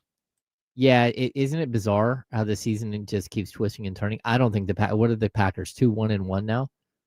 But again, they played a bad Cowboys team. Yeah, I keep forgetting that they tied. I keep wanting to say 2-2. We had to figure out something with the ties. Yeah. Maybe after one quarter, all right, if they don't we don't get a winner, then it's a kickoff. Throw both kickers for kicking 60-yard field goals, and whoever misses loses. Whoever makes it, we're good. Okay. Maybe like a penalty shootout type thing. I don't know. All right. I thought Jackson Dart was incredible for the Giants. They beat the Chargers 21-18. Chargers never really figured anything out. He was good. Chargers, they got to figure out those offensive line issues. And issues are more their offensive line injuries that they're dealing with because Justin Herbert had no time. I like Jackson Dart on Sunday too. He played well. He was a lot better than Russell Wilson. Not trying to take a shot at him, but I mean, if you're able to do that, they're going to be a lot better. Also did lose Malik Neighbors though, torn ACL. Yeah, the Neighbors injury is brutal. Yeah, I thought Jackson Dart looked a little bit like Bo Nix. Like there's a decisiveness to him. You're like, hey, look at that. I think take off with the football a little bit too, Jackson Dart. Yeah, I like what I saw. The Chiefs thumped the Ravens 37-20. Mahomes was unbelievable. Absolutely spectacular. I might be out on the Ravens. I think Lamar Jackson, one of my favorite players in the league, dealing with a hamstring issue right now. That defense stinks. Yeah, they can't stop a cold. I agree. They've given up 40 to the Bills, or might have been 41 to the Bills. Gave up 30 plus to the Lions, and then you had this against the Chiefs. Like if you're gonna do that against the top teams in the NFL, then you have absolutely no shot. Totally. We did have this weird thing that happened in the Eagles-Bucks game. First of all, the Eagles beat the Bucks 31-25, cemented themselves as the best team in probably football. But scoreline, go ahead. But I'm kind of surprised they did this. They have variants on the tush push now, where all of a sudden the tush push, they line up for the tush push. Everyone's expecting the tush push. And then they handed it off to Saquon. And one time they handed off to Saquon. One time they resulted in a touchdown too. They had the two flips to the tight end. They got it a couple times. Yeah, out of the tush push formation. Why are you revealing that in week 4? Like, first of all, the tush push is working. And so, but why would you not start unveiling some of that in the playoffs? I don't hate it because it's like, all right, then we'll just run the tush push right here. You're not going to stop it. And then if you're going to load up for the tush push, all right, we're going to pitch it to Saquon. Like, I feel like they're kind of in a win-win spot. I guess, but you can't expect one or the other because if you do, then you're cooked. Yeah, but you have this magical thing. All of a sudden, it's like, oh my gosh, did you see that play? Look at the variance. They've done the tush push variances before. They don't do it all the time too. But yeah, I don't think it's that big of an issue. I think they'll be fine because, like I said, if everyone's loading up, all right, we got to get ready. We're gonna go against this offensive line right here. offensive line right now, then like, yeah, all right, let me flip this over to Saquon. But again, like the play is unstoppable as it is. So I don't think it's an issue. All right. Well, also, that game too was the scoreline was a lot closer than I think the game actually was. Like the Bucks came back in the end and all that, but they were very disappointing. Yeah. I thought it was a fun game to watch. It was like super high intensity.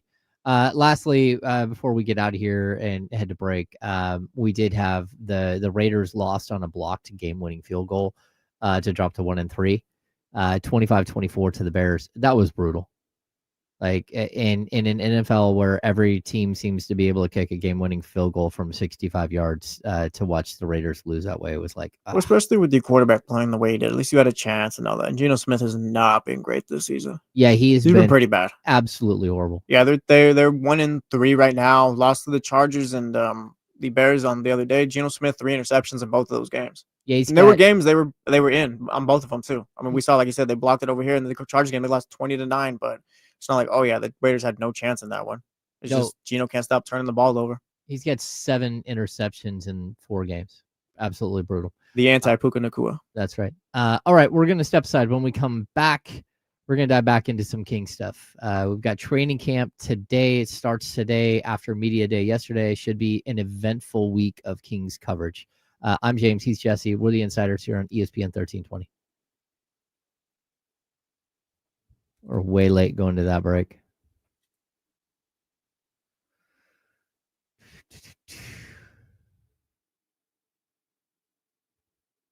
What's our out time for the next segment?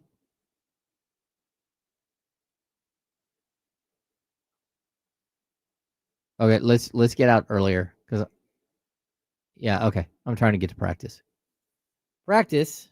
Talking about practice? Yes. This is that time of year where I put thousands of miles on my car.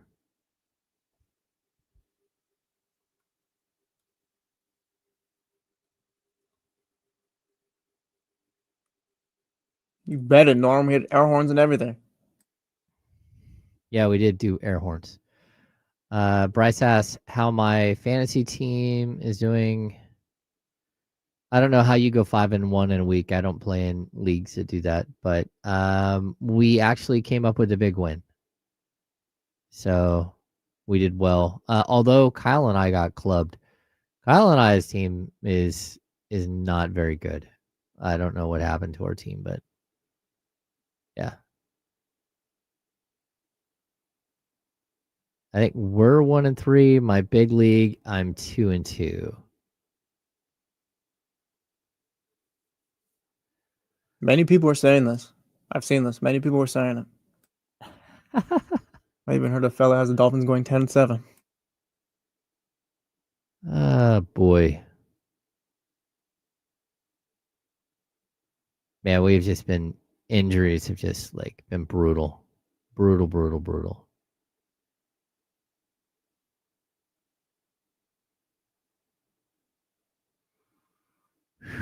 That's the thing, Polo Al. You go 2-3. Maybe you get the Chargers at home. I don't know who's to say they don't. But even if they don't, that's one of the losses I had on the schedule. So 10-7 is still in play. Sports fan sucks, but I love it.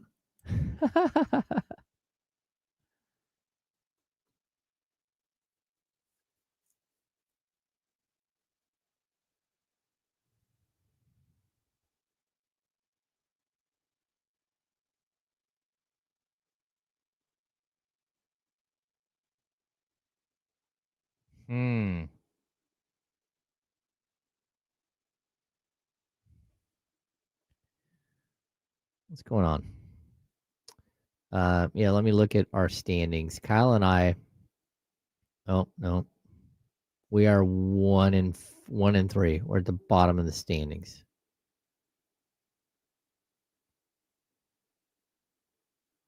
But points wise, we're not that bad.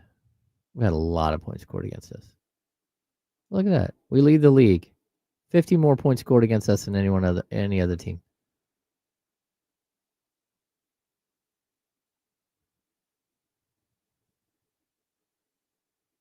That's a good pickup.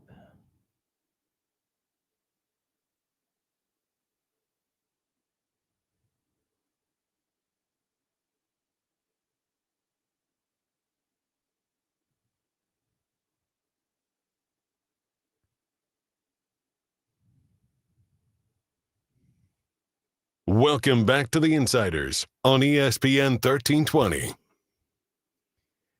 Welcome back in. I'm James Ham. Joining me, Jesse Tapia. We're the Insiders here on ESPN 1320. Kyle Madsen is hanging out, probably drinking a Mai Tai right about now in Hawaii. Probably. Yeah, Having a good old time. Probably got his toes in the sand. I got to get out to Hawaii one time. I haven't been there yet. You never been to Hawaii? No, never been. Okay. I think I've only been twice. I went for my honeymoon many, many, many years ago, and then we took the boys a couple of years ago. I'm not the biggest vacation person either. I'll go somewhere for a few days, but after that, it's like, all right, I'm ready to get back to my life. Really? Yeah. Okay. I don't know. I like to chill, James. So that's the biggest thing. I like to chill as well, but I'm kind of like I like the 9-day vacation. Oh, I see. That's not me. I can do that, but it's like, all right. Yeah, no, I want to leave on a Friday, take that weekend wherever I'm at, and then not come back until late the Sunday night the next week, and like the entire 9 days. Yeah. Yeah, I think it takes, like for me, it takes probably a day and a half to snap out of like the full trance that I'm in that makes me run through brick walls. And then once I get through that and I can just chill, I just want to hang out. Yeah. I also just love California too. I love living here. I love Sacramento. I love my little spot. No, I love living here too. I've lived here my entire life, this area. Because I've been in Miami, and Miami's fine. It's cool and stuff. But yeah, you need to the go. worst sports town of all time, by the way. Miami. Like, I love my Dolphins and all that, but the fans over there suck. Yeah. Like, we were there last year for Raiders Dolphins, and me and my uncles, my dad, trying to just get everyone fired up, and everyone's just sitting down, just chilling. Yeah, it's all bad vibes over there. Yeah. They love Messi though. They just keep showing the replay of the guy who bunted the ball right into his face. Yeah, that's not great. Let's get to this Dennis Schroder thing. Like I've been honest about this. Like when the Kings chased Dennis Schroder, I was like, okay, I don't really get it. Again, Dennis Schroder isn't a bad player, but he's also not a top 15 player, point guard in the NBA, right? I think we can all agree to that. He's in the 20s somewhere. I think we went through that hoops hype list this year, and they had him at 24th. 24. Yeah, and I think most of, if you look around, like even the ESPN polls and stuff, they usually 24, 25, right? It's not that he's a bad player. It's just that, like, if you're going to go out and make a move, it's not usually like fanfare for you to like pick a guy who's who's 32 years old and is on his 10th NBA team. Again, DeLon Wright, I think I saw is on his 11th team in 11 seasons. Absolutely crazy. So there are these players that bounce around the league. When we were talking to him though yesterday, first of all, I want to say this, like every player talked about him with such reverence because of his European basketball play and because they all respect him as like a veteran who's been around the league and they've had to go up against him. Yeah, Schroeder's been a good player in the league for a while. It's just he goes team to team. He's kind of, I don't know how to say it, but like he's got, I don't know what the right word is, but he's got a value that teams are still looking for. I think he does always have value, and his contract at $14 million, they've got it, $14.1 million this year, like $14.6 million next year. And then the following year. Yeah. Like is a team option. He's not team to team. Like you mentioned DeLon Wright. He's not team to team like DeLon Wright, if that makes sense. Like he's a much better player. Yeah, or like a Chucky Brown who played for like 13 or 14 teams, but was like a bit player on all those teams. I loved watching Chucky Brown. I think it's interesting that you're right. He's a player who bounces around, but everywhere he goes, he's got a major role. You're not like sending him to the Charlotte Hornets to, we just need a point guard. Like he's usually going to decent enough teams where it's helping out at least. I mean, he played on Brooklyn last year, I believe, and all that, but like he was brought into Golden State to help them out. Like he's not there anymore, but like there's a purpose for Dennis Schroder still to help out good teams. At least try to. Well, that I think he was like he couldn't shoot the ball for whatever reason when he was in Golden State. He goes to Brooklyn and he found his game and was spectacular as like a lead guard who's got the ball in his hands. Maybe that's the problem. He needed the ball in his hands. Then he goes to Detroit to finish the year, and Detroit fell in love with him. They wanted him back, but they got caught up in this whole situation with Beasley, and they were trying to, figure out their restricted free agents. And it just got to a point where it's like, hey, he's got to go go sign somewhere, right? Anyway, he shows up at camp, and again, there is this reverence. Like he was asked, like most of the players were asked about Dennis Schroder. Even Domantas Sabonis, I can't remember who said it, but like very direct. Like you got your point guard to Domas, who had asked for a point guard, right? I was kind of taken aback by like how enthused like his teammates were. This has kind of been the summer of Dennis Schroder. I guess. Yeah. Yeah. And then that was the other thing, like Domas talked about is like, look, the last 3 years, he's like had an incredible run. Like Eurobasket stuff is just wild. I mean, he won an MVP. He led Germany to the Eurobasket championship. Like there is something about that I think plays well. Like he is coming in with a bunch of confidence. But then when Dennis Schroder stepped in and started talking to us, super impressive. Just cool, calm, and collected. Just has a grasp on things. He has a grasp on life. Yeah. I think that There's that a good was perspective. Yeah, like his perspective on life was intriguing to me. Like when he talked about, someone asked him about pressure, like do you feel pressured to step in here because like this team really needed a point guard? He's like, pressure. He's like, no pressure. The statement that he made, which I haven't gone through and looked at the Dennis Schroder story, but for him to say, yeah, pressure is having your dad pass away when you're 15 and trying to figure out how to put food on your family's table, help put food on your family's table. Yeah. And it was like, oh, okay. No, you get it. He's like, basketball is my hobby. Basketball is a passion, but basketball is what has made me a bunch of money and helped my family. But that's not all that I am. And I just thought it was like, I get it, but it's not a perspective that you often hear from players who fully like understand like where their place is in the world. Yeah. It's just different perspectives and experiences of a life and stuff like that. Initially, when they signed Schroder, I was kind of like, all right, you got like Schroder's a good point guard, but it's kind of like, okay, I guess, like, fine, sure, whatever. It didn't really move me. Do you feel any certain way after just kind of him leading Germany, playing the way that he has? Like, do you think that means anything coming back to Sacramento?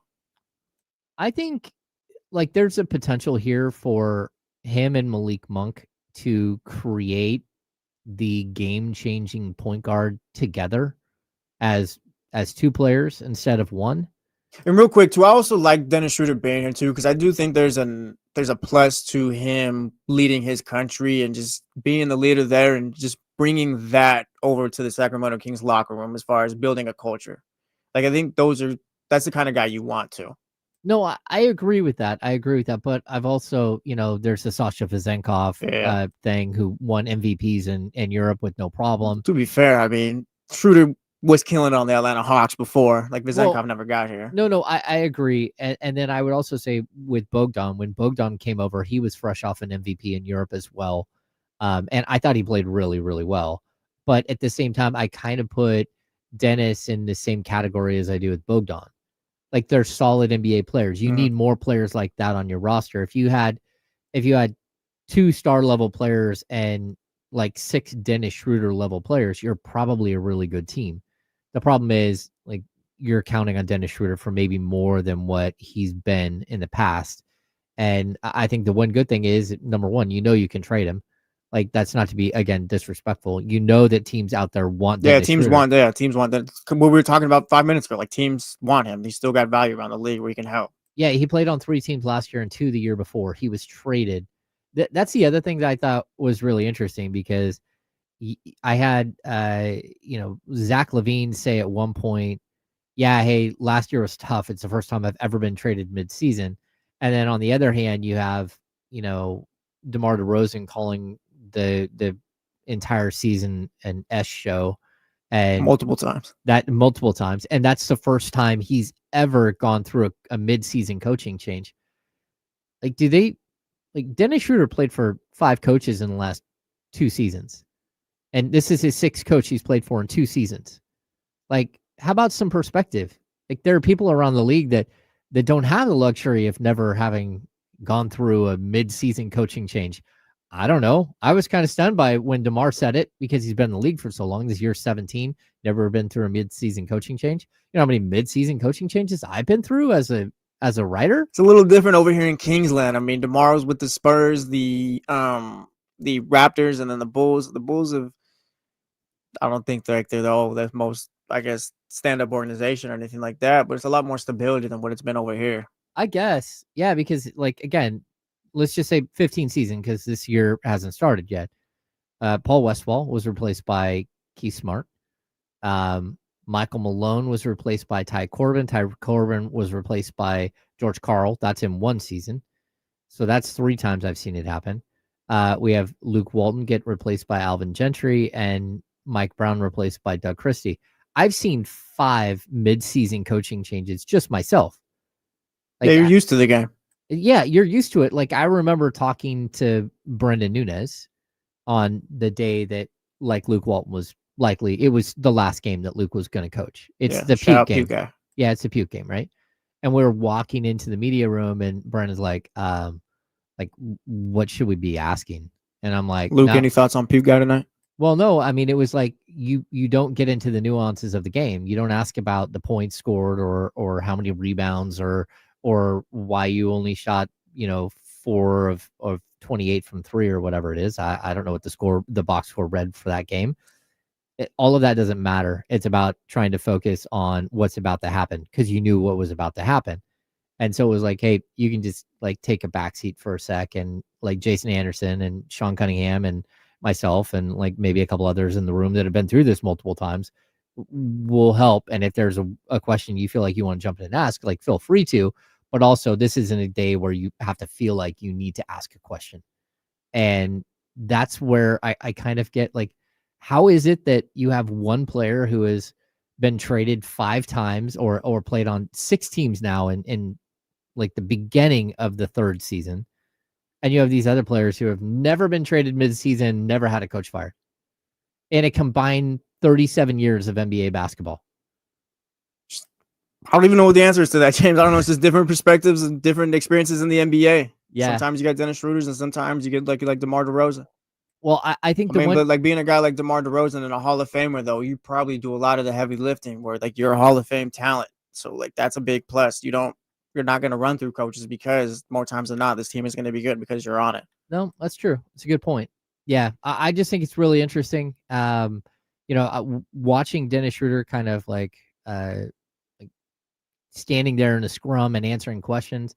There's like, again, a definite calmness to him, like a maturity to him, like an understanding and reasoning to him that was super, super impressive. And I think it will help. I wonder if this team, because you called them this yesterday, and I've had the same thought as well. I wonder if they can kind of turn being the island of misfit toys into like just something that kind of, because like seeing a team like this where we've talked about continuously, where you don't know how long these guys are going to be here. Like you kind of need to grasp onto something or create like a goal or some type of motivation where it's like that's what you're playing for this season. You get me? Because it's like this team, I don't think, oh yeah, we're gunning for a championship this year. I feel like these guys kind of know what it is. So I wonder if it's just kind of like no one's expecting us to do anything. DeMar kind of talked about it yesterday where like people aren't really high on this team. He says it pisses him off. So I wonder if if they can turn that and kind of play connected ball off of that. Well, I think like we miss the fact that like the island of misfit toys, doesn't that all work out? Don't they become like a family together? To be fair, I did watch that when I was a kid, so I don't remember. Yeah, I mean, we all know the Island of Misfit Toys. From, Rudolph, right? Yeah, from Rudolph, right? But they develop into a family there. And so, yeah, like there's a possibility for that. Because it seems like this isn't like the Charlotte Hornets or insert the Washington Wizards or whatever team that's just been perennial horrible, which is no talent. Like Dennis Schroeder is a good player. Yeah. DeMar DeRozan's a Hall of Famer. Zach LaVine hasn't had the most winning success over his career, but he is also a great player in himself. Domantas Sabonis has been an All-NBA. Like, you have talent here. Keon and Monk off the bench. After that, it's kind of scary with the wing depth and the backup bigs and all that. But, like, there is talent here. It's just a matter of, I guess, just like I said, just connecting it and making it work somehow. Yeah, that and I also think that part of the reason why we have these questions is, like, the imbalance of everything, right? Like, you don't have enough wings. You don't have enough three-point shooting. But you actually do have enough three-point shooting if you run the game the right way, right? You can actually get to the prerequisite amount of threes that you need to function as an NBA team if you take, 3 shots from this guy and 2 shots from this guy and put them in the bucket of Keegan Murray. I think Keegan Murray said yesterday, I want to get back up to 40% 3-point shooting this year. Like that's his goal. Yeah. It's like, okay. And he's like, I've been working on my, dribbling skills and my creativity. And I want to be more creative this year. And it's like, okay, that's fine. But like the problem that we have is that in order for this thing to work, his teammates have to buy into that. And his teammates have to foster that. And that's where I'm hoping that like the maturity of guys like a Dennis Schroder who are going to have the ball in their hands, they realize that in order for this thing to work, in order for the balance of the team to work, they have to actually balance the floor. They have to do things like let some of those extra shots for player X and player Y go to a guy like Keegan Murray so you can actually have true balance. Because if not, if he's shooting 11 times a game or 10 times a game, this team is not going to have the success because you just don't have enough shooters. Yeah. You've got shooters, but, again, Doug McDermott doesn't help you if he's playing every 5th game. Yeah, and it's Doug McDermott. Sorry to say, but you need a guy like Keegan Murray you need to get that out of him this year. Yeah, Doug McDermott was very clear. He definitely wanted to come back. He loved the city. He had a great time here last year, despite it being an S show the entire time, per DeMar DeRozan, MVP of Media Day, by the way. But he did have a good time, right? And he wanted to come back. So interesting kind of twist and turn. Yeah. All right, we're gonna step aside. When we come back, Damon and Kenny are gonna step in. We're gonna have the handoff, but realistically, it's going to be the handoff, and I'm running for the door to go cover day 1 of Sacramento Kings training camp. I'm James Ham. He's Jesse Tapia. We're the insiders here on ESPN 1320, Sacramento Sports Leader.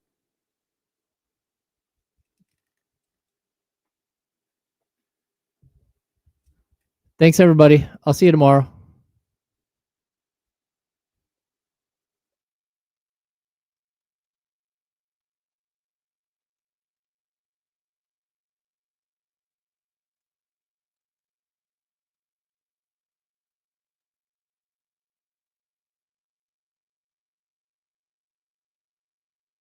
All right, it's just me and you guys, I guess.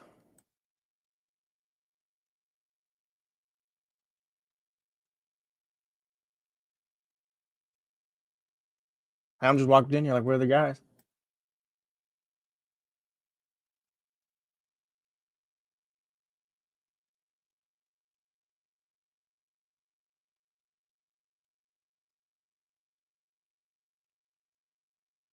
What's up, Spencer?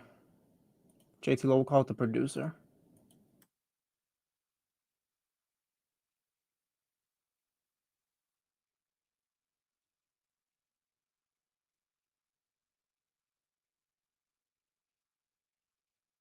Time, Scoot, it's time.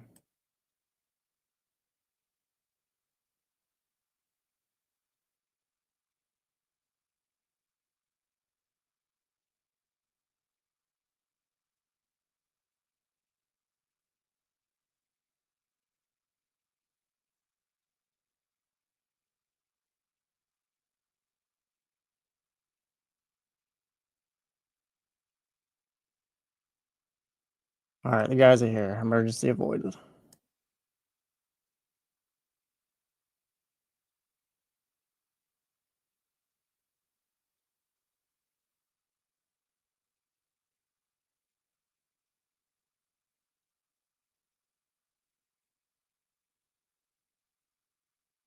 Shout out Michigan. I wouldn't hate Dodgers Red Sox again. It was a fun series last time for me, I guess. Russ, I wouldn't call it Kings versus the world. I call it Kings versus their own mistakes the last few seasons. They gotta get out of their own way. Speaking of getting out of the way, I'm gonna let the guys take over now.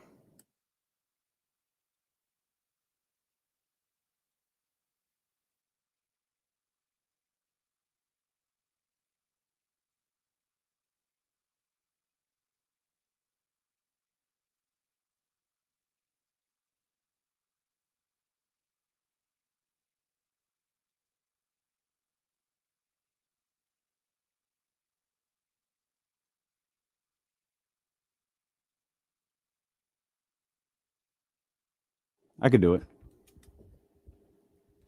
Yeah, that's fine with me. I was looking at. I was trying to find higher end merch for it.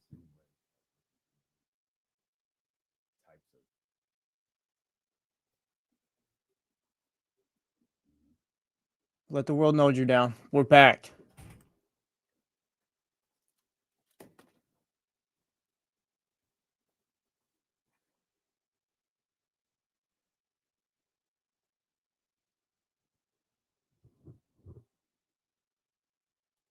Scooter, they should make those their permanent ones, to be honest. Get out of the teal and white ones. Start playing with real football colors.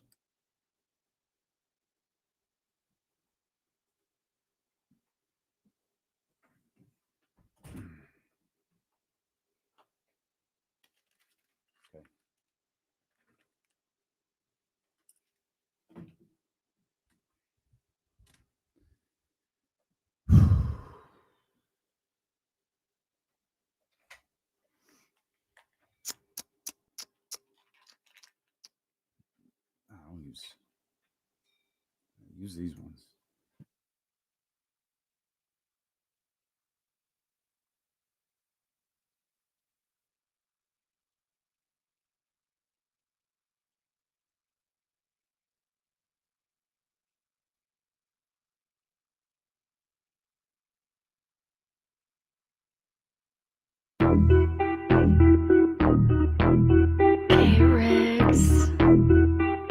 Yeah.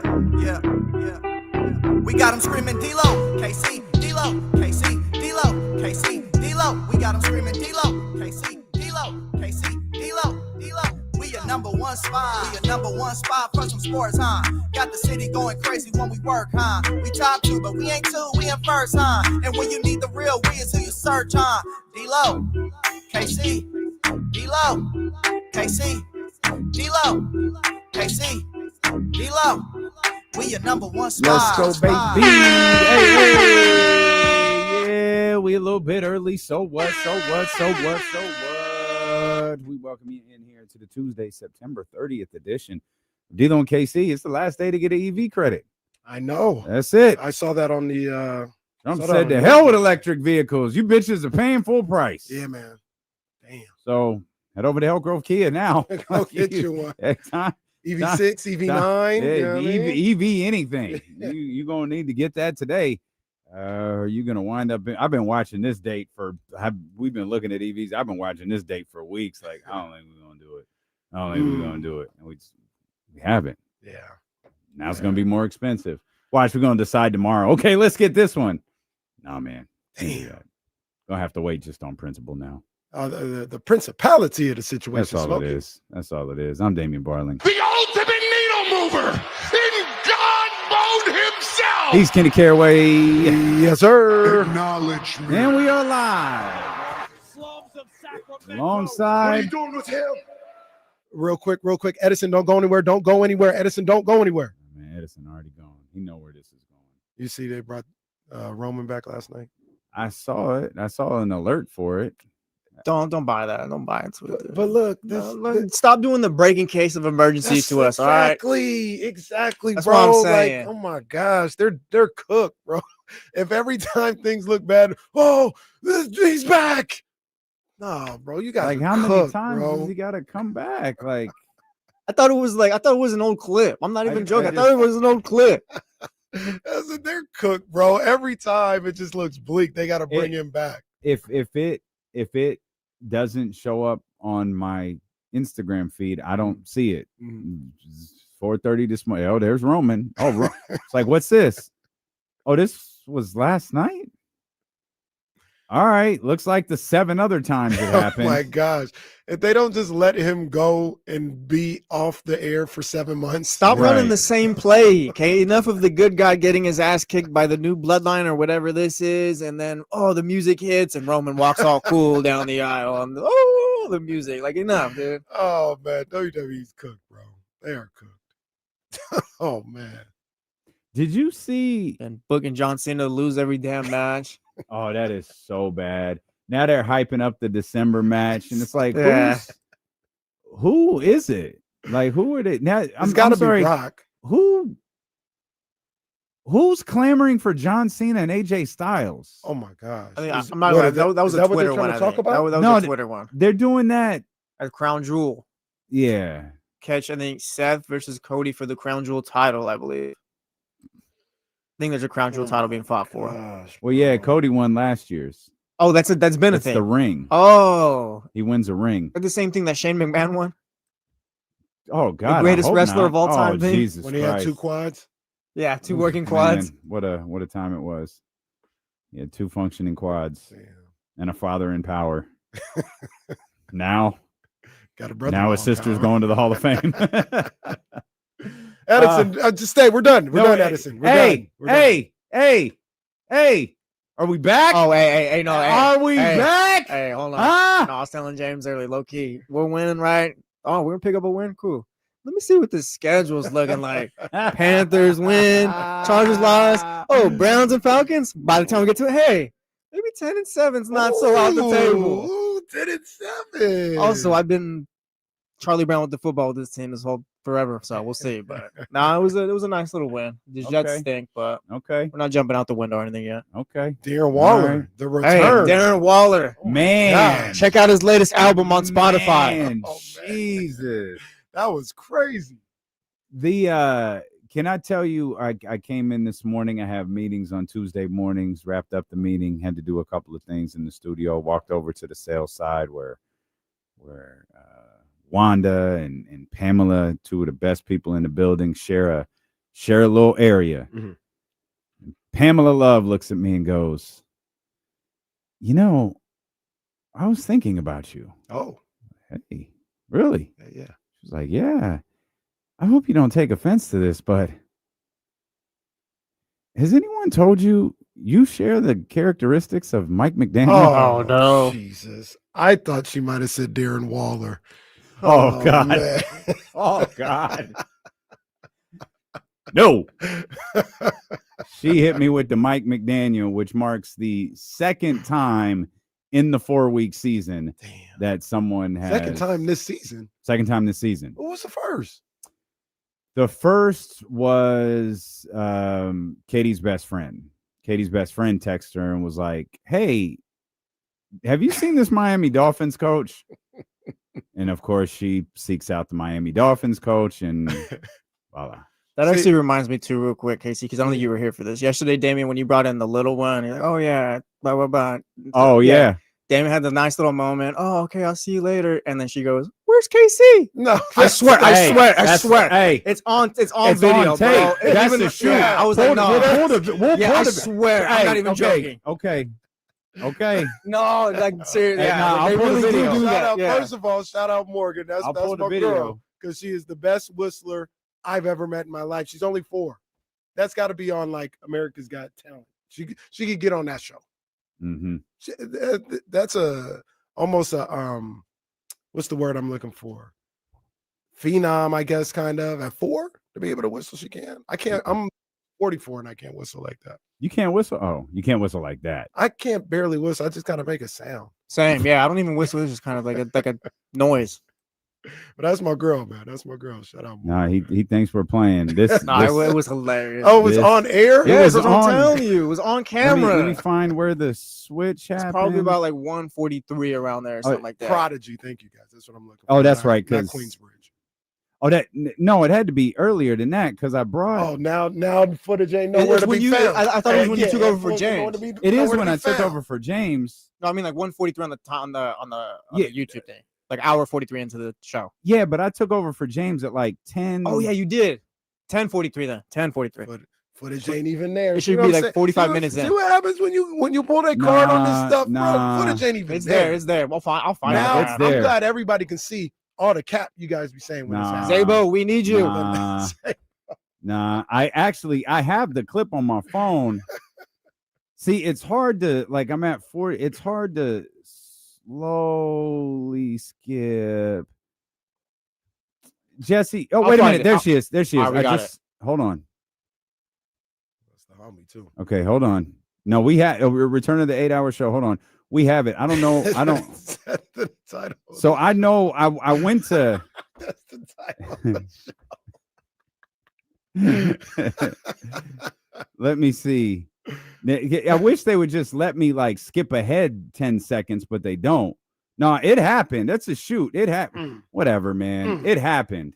So look, okay, here it is. There, I'm waving. She's waving, and it's like, how much time we got? And I go get her. So watch. No, hold on. Stand by. Put me down.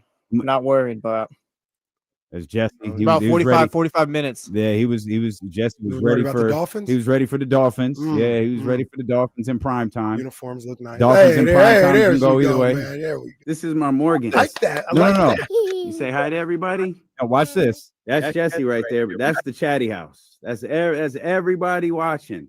That's our friend Zabo, Norm. This happens everywhere I go. Watch all our friends. Yeah.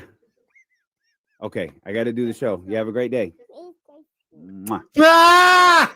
Casey's not here yet. Oh, they really do that. Yeah, he's. Y'all hear that? Yeah, y'all saw that, right? Came in for even the kids ask where Casey's at. Where's Now, where's Casey? Casey? No, that was one of like 14,000 times, bro. That don't happen. I won 14,000 times that it did. That is happen. absolutely right. 1 in That is- 14,000. That's what that is. The realest thing you've ever said. That's my girl, though, man. That That's is my girl. one Shout of out. 14,000 times. Damien was happy as could be. I was happy for Damien. It's like, hey, Don- where's KC? Don is dope. Made this mural, one of his custom like mural things that he did for my birthday. Like my mom That and, was and fire, Katie too. I put it seen that. together. Yeah, I seen that. And I swear to you, I was like, who's this? That's Grandma Judy. Who's this? That's KC. Who's this? Pointed to this one picture. Who's that? She didn't know who it was.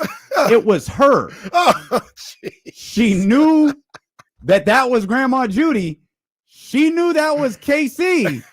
She didn't know that was her. That's my girl, though. That's different, man. That's not like a stranger, bro. That's not a stranger. That's my girl. Strangers don't really happen like that. People, where was I? I was at a couple of different places. I was at Sac State game and a couple other places. Yo, where D-Lo? Where Damien at? Where was I at? Yeah, look, you Can't don't even name know, where 'cause you. it We can't wasn't even name what real. Why happened. do you do Yeah, this? I was at Sac State, Why but do it you was, do it was this? somewhere else where I was Okay, like, they was like, sure. yo, where D-Lo at? Sure. It's like I was in the library for Sure. some reason, and Yeah, someone asked. Right. Went to Chipotle. Yeah, No, look, I was somewhere and they were like, yo, where D-Lo at? I was like, I don't even know where I'm at. So I said, I don't know. He's at home, I guess. I don't know. I remember Murph and Mac used to talk about that, like when they would be at Costco and they'd be like, hey, where's Paulie Mac at? Yeah. I don't That is hilarious. Yeah, they don't like hang out all the time or live together. No, By the way, Like they do not. That happens in the building. Like that happens here. Hey, where KC? I don't know, man. He is a grown ass man. at least Man's got a that- wife and 2 kids. I am not monitoring where he's at. At Also, it's like 5 o'clock. Why are you looking for him? At least that's at work. No, Maybe I'll be at Reese's baseball game. Hey, where's D-Lo at? no, With his family. guys with his family. That's a shoot. Like Love that, y'all though. It happens. doesn't make me mad. It just makes me laugh actually. So Oh, if you guys do it again, it's always It pisses funny. Damien off. No. I mean, when it happens 3 times in a day and your 4-year-old goes, hey, where's KC? Yeah. This She- don't bother me. Like, where was I at? she It wasn't loves Sac State. walking into that studio though and pressing that Young Zell button to where Shout out Young she'll Zell. go D-Lo and then she'll point to herself when it's KC. D-Lo, KC. Loves that. Shout out Loves Zell. that. So we're back. We're yeah, back, though. we're back. We're back. Yeah, back. Okay. Yeah, you beat the All right. Panthers next week. You beat 2-3. All Chargers right. got a bad offensive line. I'll say this: watching that game. All right, I'm not back. Like Tua, I'm still out on Tua right now. He didn't even really play great. He's got to do a lot more. But I'm still out on Tua.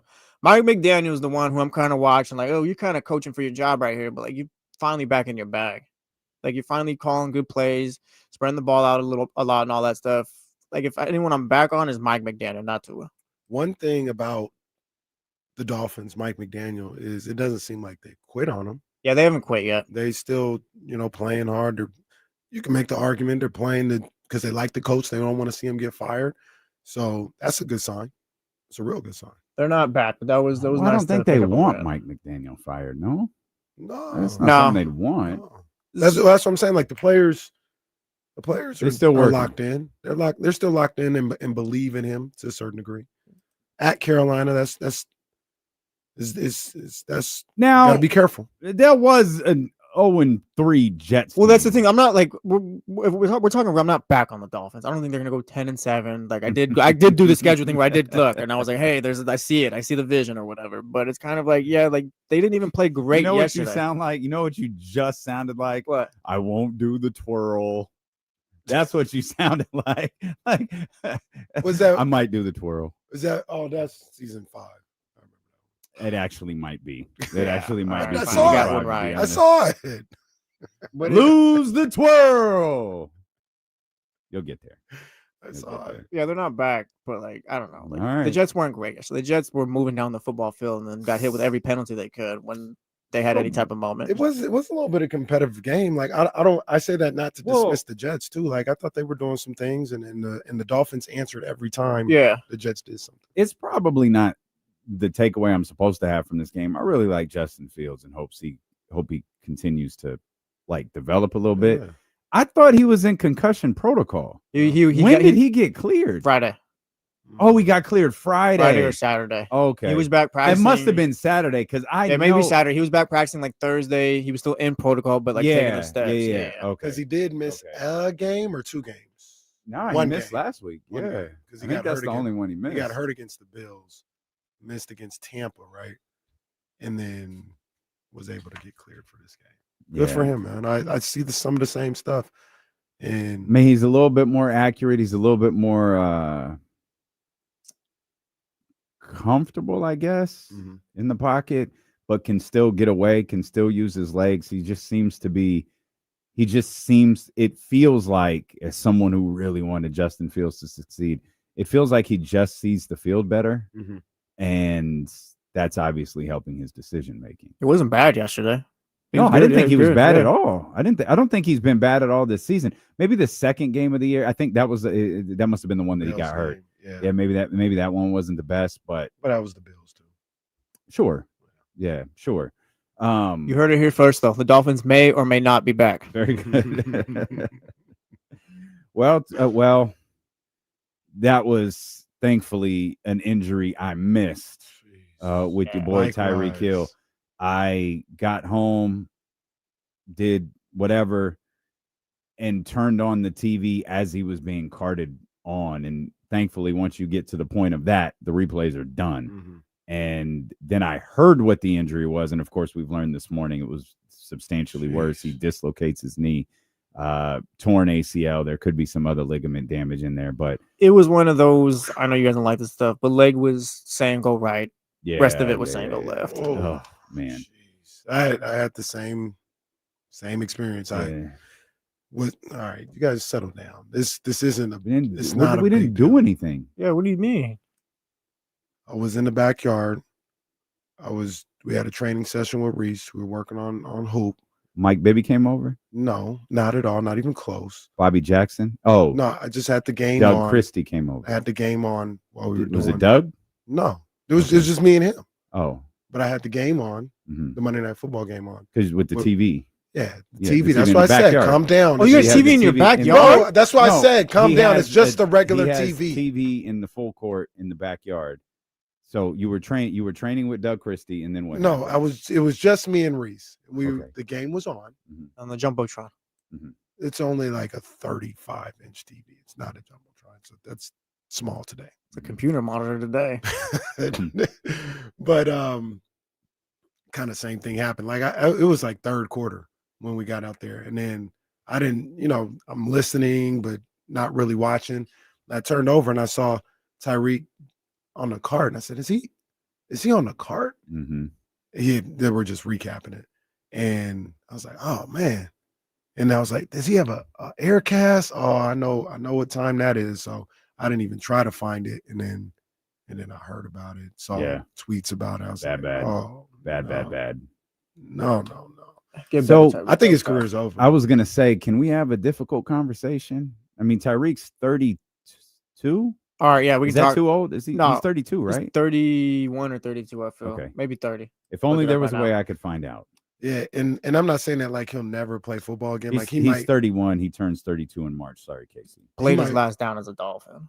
that he Well- I expect him to work to like get back and play a game again or be on a team, but his it's career as we effectively know it. done. His Yeah. career is over. Yeah. Yeah, like it's if you're an NBA player, you're like, it's all good. Like it sucks, but you're all good. Like it feels like you suffer an injury like this after the age of 30, Mhm. regardless of the position. Maybe quarterback, because that's the one where you're so kind of the safest, for lack of a better word. Well, he didn't even just As soon as I saw what it was like, he didn't that's just it. tear his ACL or just dislocate his knee. He blew up his leg. No, down he there. had Like, a- everything that could have went wrong in that moment for wherever it happened, like went wrong. He had who just had this? Maybe not. He didn't have the dislocated knee, but he had Brandon the Ayuk. ACL.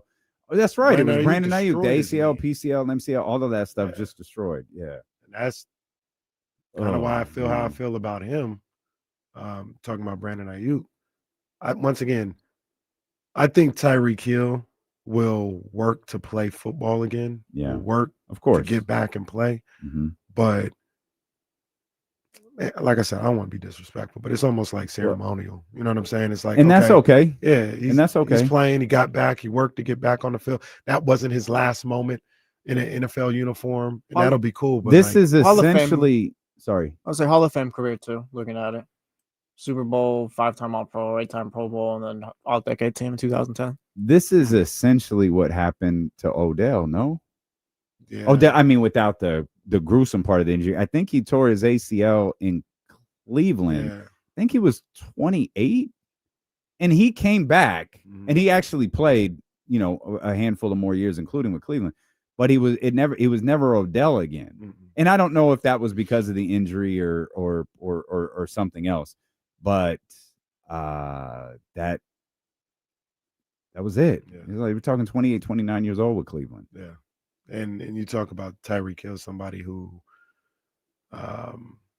his game is predicated on speed and explosiveness. I mean, that's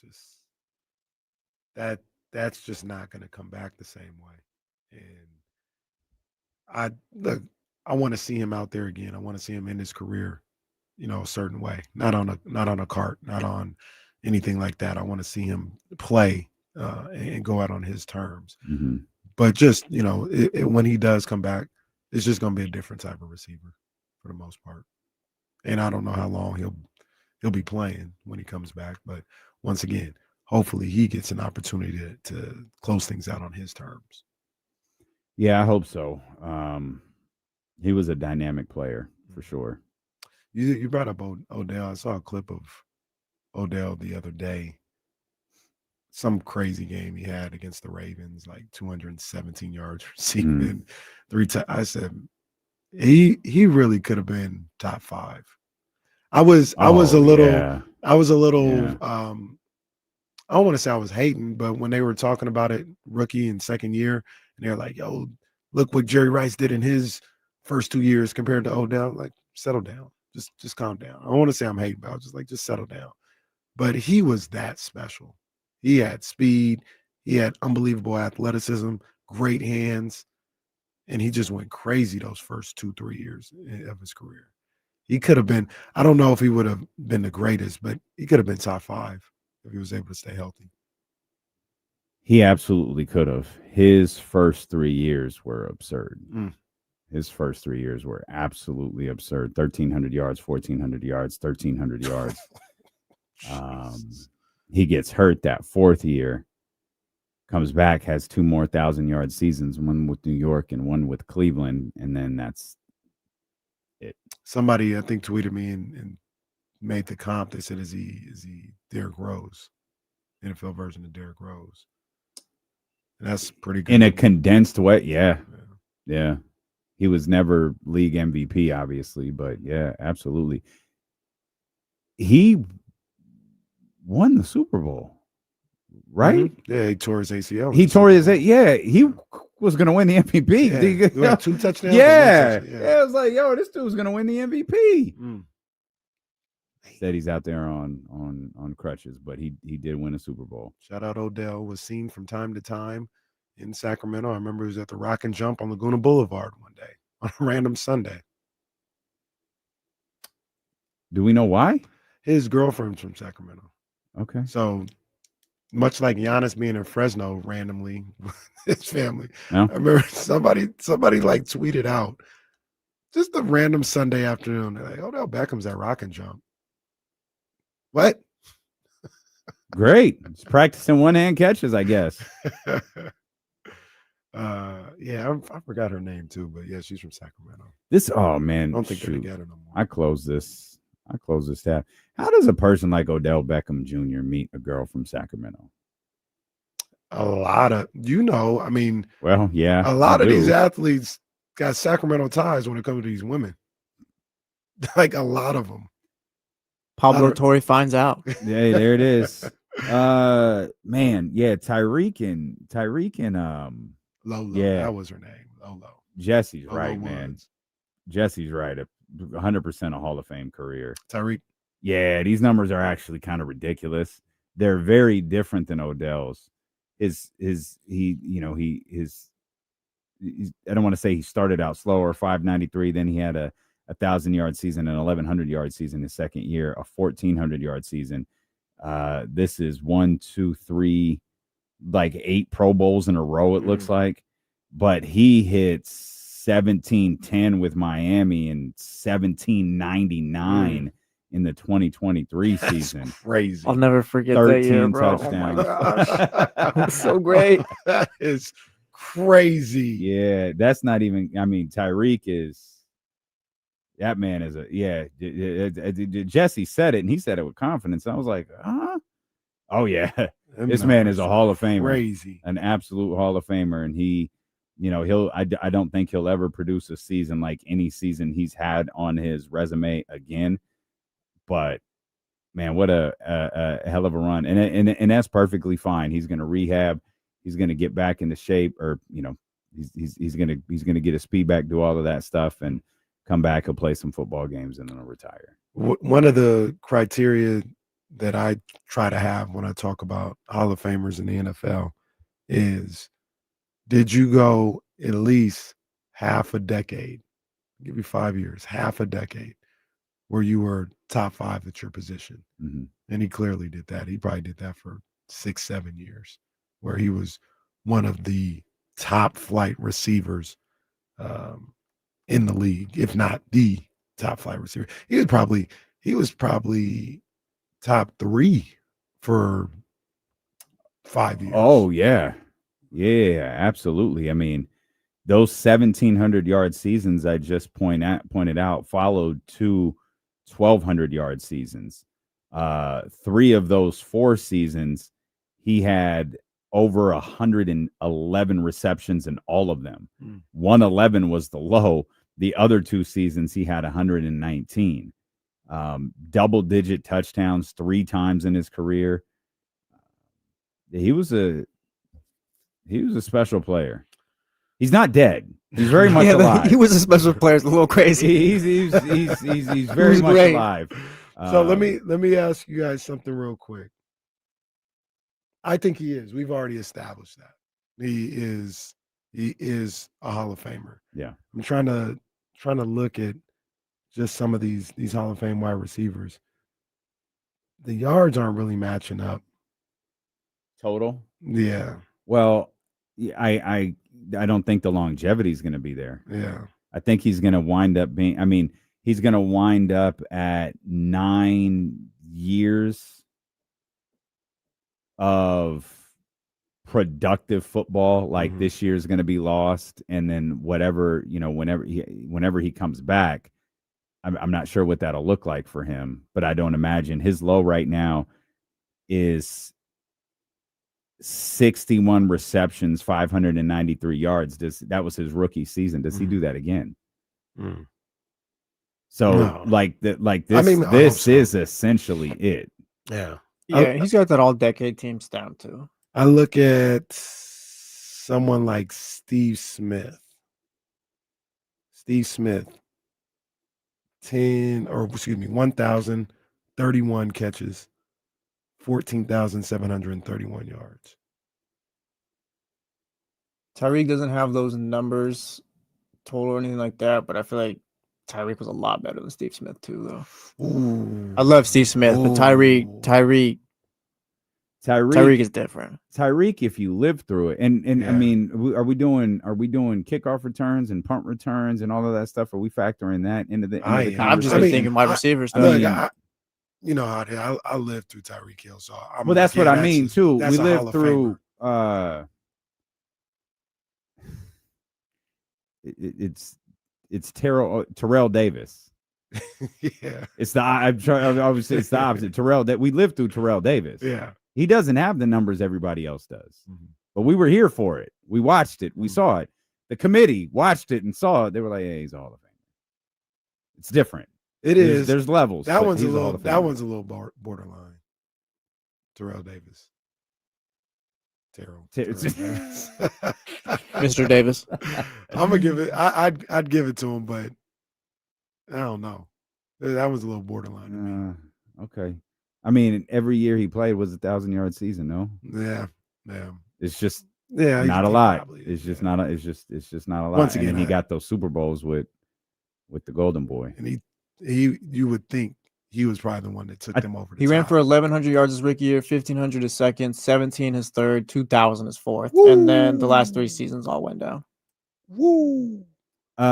Should we take a break? Yes. Okay. All right. We'll come back. The Bengals suck. Wow. They're so bad. We'll talk about that. Overreaction Tuesday. Some storylines coming out of the NBA offseason. Got some voices yesterday at Media Day. And man, yawn. It was awful. We'll talk about all of that. Plus, busy day on the guest front. We'll give you all of that here as Dylan with Casey continue on Sacramento Sports Leader, ESPN 1320. Did you see that? She was almost dying on that thing too. On what thing? On the thing I almost died on.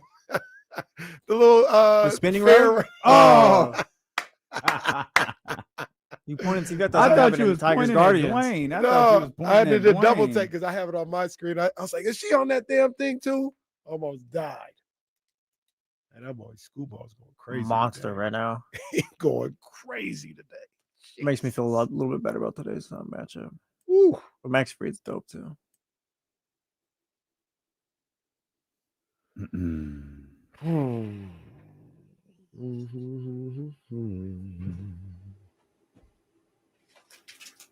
the feast of fucking destroyed. Oh my gosh.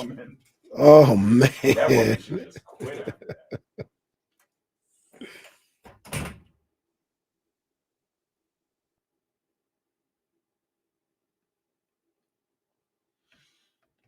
Are these our cookies? Yeah. James brought them in. I believe his wife made them. Okay. Let's see what's going on, Mrs. Ham. Straight chocolate chip, hopefully. You know what I'm saying? I don't do all that other stuff.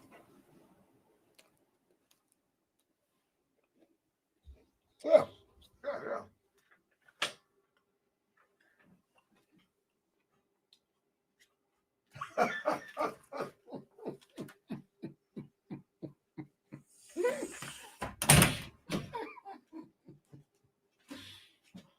Oh man. 0%. 0.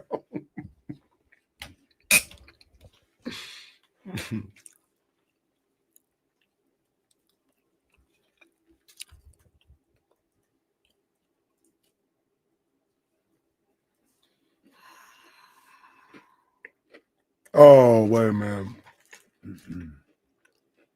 Tasha. Mike at King's practice. Mm-hmm. So Mike got away from his training with you and went to King's practice. Tasha, I've seen one of those shows before. I don't like those shows, bro. I didn't there's nothing visual going on, but just the thought. You're not of a fan of Sex Sent Me to the ER? Bruh. That was a real show? Yeah. Like one of those Spike TV type of things. What was it? 1,000 It Ways wasn't to even- Die? I don't even know if was it. It might have been like a TLC type thing. It might have been like a TLC. Feels man. wild for TLC. They do anything like that'll kill you. And that show was great. And once again, it's just people talking about it. Maybe like a half-ass reenactment, but nothing real. Man, some of them stories is crazy, bro. Chocolate chip, baby. Chocolate chip. Some of them stories are crazy. It's only chocolate chip, by the way. Yeah. Well, chocolate chunk, but still. Well, you know what I mean. No, I know. You ain't got to get out of me. Technical. The oatmeal raisin people are weird. I had an oatmeal raisin. No, yeah, you loved it. It was weird. It was really good, and I couldn't convince a single other person to try it. Oh. I tried to get the kids to try it. An oatmeal raisin cookie that I thought was really, really good, and they were like, "No, just give me a bowl of oatmeal at that point. Throw some raisins in it. Like, why do you gotta ruin something that's good? Not what it was, man. Shout out to the kids. Shout out Motorhead Pizza. It was delightful. I mean, always shout out Motorhead Pizza. Yeah, big ups to them. But you know, we just keep it simple. What would have really made it fire is if you remove the raisins, put chocolate chips. I was gonna say oatmeal chocolate chips sounds fire. Really good. And I don't know what type of cookies Mrs. Ham, attorney at law, is making, but these cookies James keeps bringing in are delicious. They bomb. She killed that. I'm asking for another order. Yeah, we're gonna need that. That's what I'm asking for Christmas. Keep your expensive bottle of scotch. Just bring me Mrs. Ham's cookies. Iggy in the chat out says oatmeal raisin is fire. Y'all are children. LOL. Like, oh, sorry, cookies are for adults now and stuff. Like, that's come on. Yo, yeah, children. Yeah. What the hell? Let's be real. Jordan says oatmeal cookies are just lazy muffins. Rise, you lazy POS. Jordan wild for that.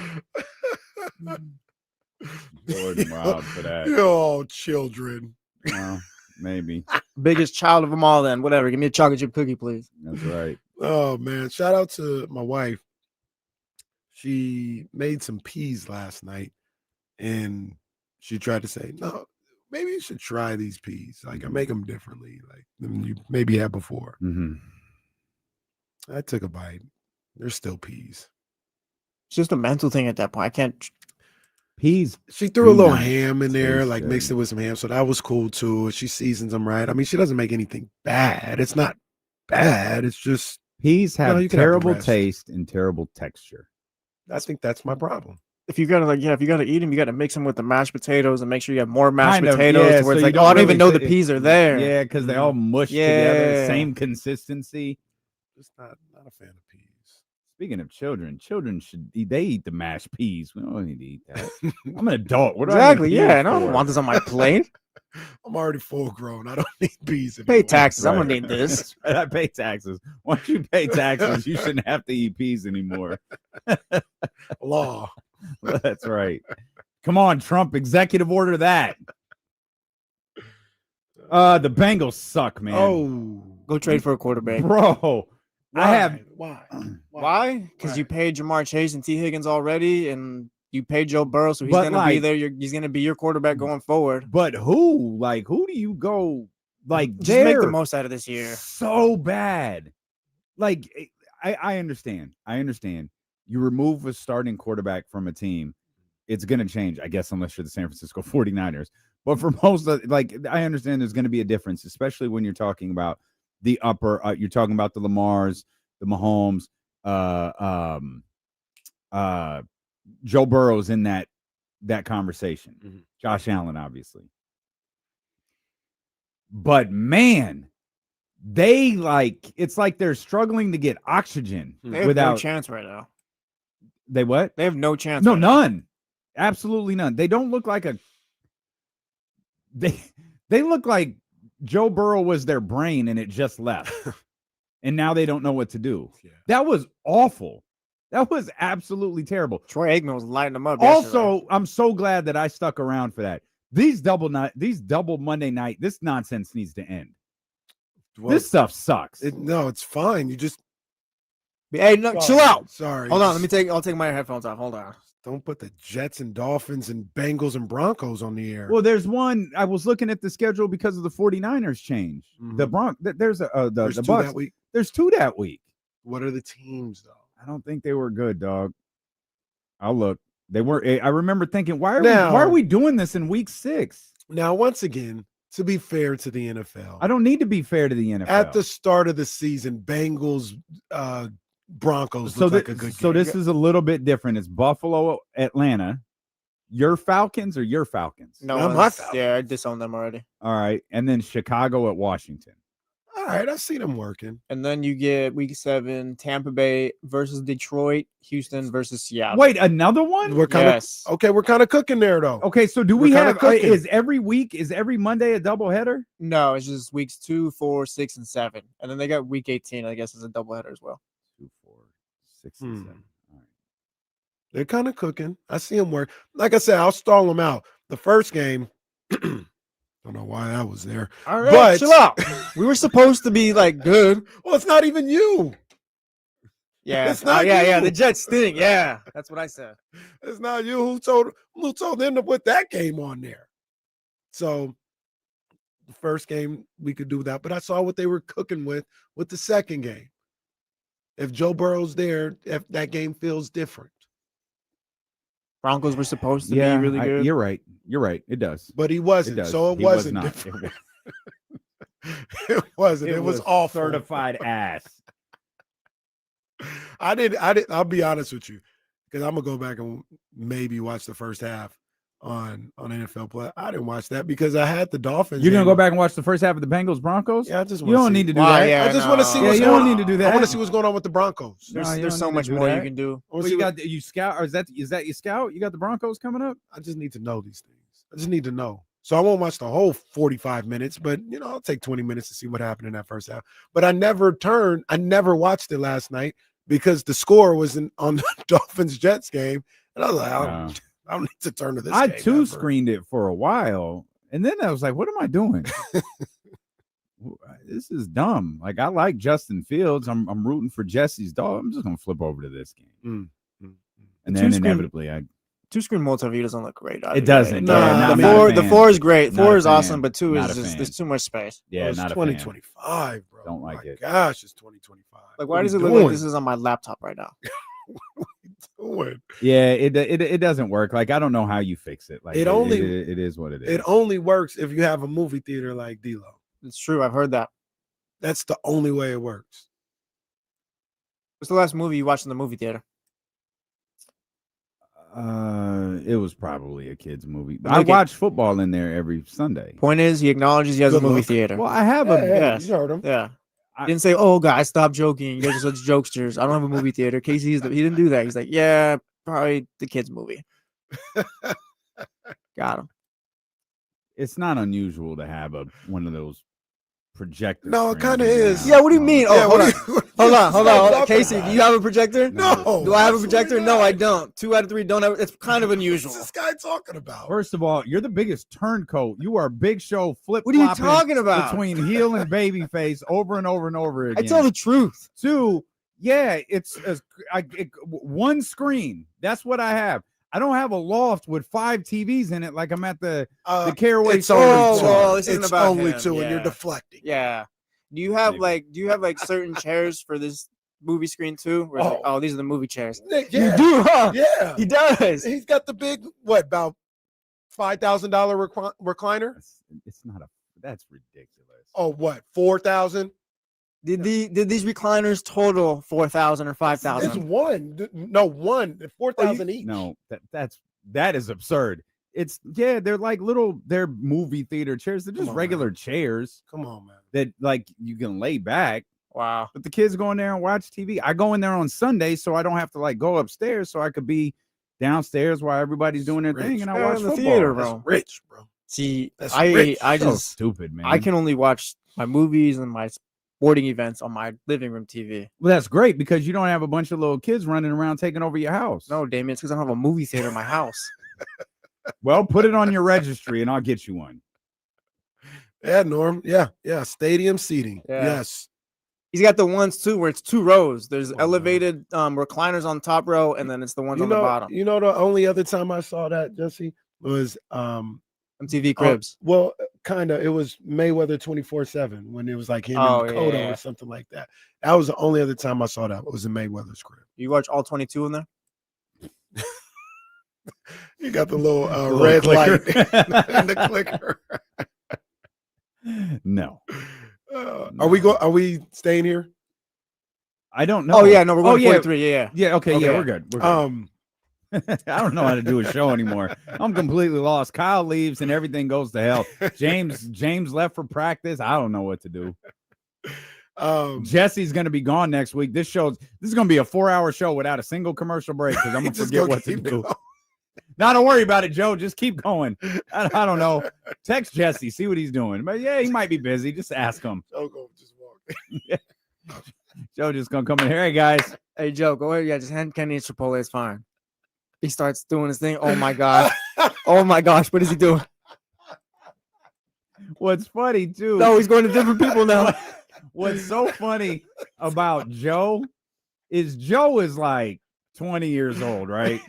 Dude's like 18. And we've got like, I think two or three new promotions people. I haven't even met this dude right there. I ran in. I was like, who the hell is he? Yeah, I met him last week. I haven't met him yet. And then there's a young lady. He's wearing a 98 Rock shirt. There's a young lady who works next to him. So Joe, who's a teenager, is like the elder statesman now. The vet. And he's running around. Oh, guys, I got you. It's no problem. Hey, if you need anything, reach out to me and I'll take care of you. It's just the funniest thing watching Joe like morph into the vet here. He's the boss. Great. Only Joe that Kyle was like, "Oh, Joe, what the hell are you doing right now?" And Joe's like just playing into it even more. That was low-key a top 5 to 7 moment. You know what it speaks to? We have made people in this building so comfortable. Bro, Joe was going monitor to monitor. Who? Someone walked in, and I think it was a salesperson. He walks in and goes, "Are you guys on?" "Yeah, man. That light's red. That means stop." Bro, Ham walked in one time with like 2 drinks and introduced his wife. He's like, "You guys busy right now?" Yeah. He's like, "Hey, this is my wife." James, we're doing a show.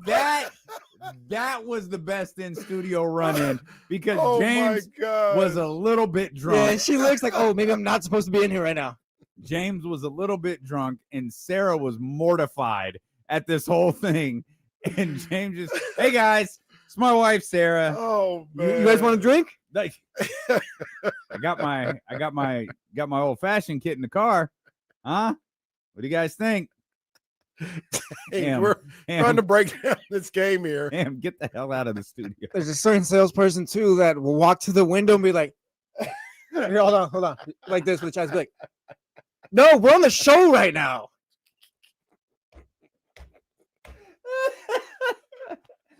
Oh man, everybody is so damn comfortable here. Shout out Life at Odyssey, man. Shout out Life at Odyssey. Shout out Life at Odyssey. Oh, goodness gracious. Okay, we're good. All right, we're good. 2 things. Yep. I was gonna say in relation to the Bengals, real quick. Somehow this guy became a talking point yesterday morning. Not exactly sure why or how, but I'll bring him up here. Should they inquire about Shedeur Sanders? The Bengals. I did see that come up yesterday. If you want to upgrade your backup quarterback position, sure. I mean, I guess. No, well, he wouldn't. I mean, but he's starting right now. Well, I mean, he's better than Brown. Like if you want, that's the thing. Like, but you're gonna trade him or trade for him to trade him after because like Joe Burrow's a starter when he's back. Yeah, he can be this. But that's anybody. Like we said, go find a backup quarterback. That's anybody. But so why not find a young guy that maybe you could develop? That's part. You'd have to develop him quickly. Well, like also, how I'm long saying is even Joe when out? Joe, like 3 months. 3 months, yeah. December. Well, I'm saying even when Joe comes back, you're still developing Shedeur, and now you've got to look at Joe as like, yo, we need a backup quarterback. I guess, but that just makes Shedeur a career backup. Yeah, but that's a great point. Is you might have to start looking at Joe Burrow like, yeah, we got to have someone available. I just don't know that you go young guy. This is. Well, you know who would be ideal? You got to go cheap. Joe Flacco would be ideal in this situation. Instead of starting in Cleveland, being a backup for Joe Burrow. The problem is with the guy like Joe. Again, you're talking a 40-year-old Joe Flacco playing for a week or two. Mhm. Yeah, hey, Joe Burrow's out 3 weeks. Okay, we survived that. Joe Burrow's out 3 months. Okay, so what are we going to do when Joe goes down? Flacco, not Burrow. What are we going to do when he goes down? Because inevitably it's going to happen. I hear you. I don't hate it. I mean, I don't know. Does he have a better shot at starting in Cleveland? Yeah. Shroder? Yeah. Oh, He yeah. would We're think. starting to turn. Those wheels are starting to turn now. But Joe- he's third. Well, he's Yeah. third, but I'm saying Joe Flacco's already starting to play poorly. We already seen some Dylan Gabriel minutes. All you need is Dylan Gabriel to be bad for 2 games. Then Shroder, you're up. Or you need Dylan Gabriel to get hurt, which Yeah. could happen. Not of course, not wishing that, but that could absolutely happen. They draft them both Yeah. in the 5th round, or do they go Gabriel 4? Gabriel's No, like Gabriel third. was like Third? third. Okay. Yeah. The other thing I was going to say, which is like related, but not really. I heard over the weekend, I was listening, Arch Manning probably isn't coming out. So Grandpa was what right. is causing that? Like I started to hear, I read something about that maybe this weekend or last weekend, which we had heard before. Mhm. It just feels like it's getting Archie amplified. Manning said he wasn't coming out, and then he walked that back like a month or 2 ago. Yeah, so I was listening to Todd McShay, and Who he does had not been- like Paul Feinbaum. He does not like that man at all.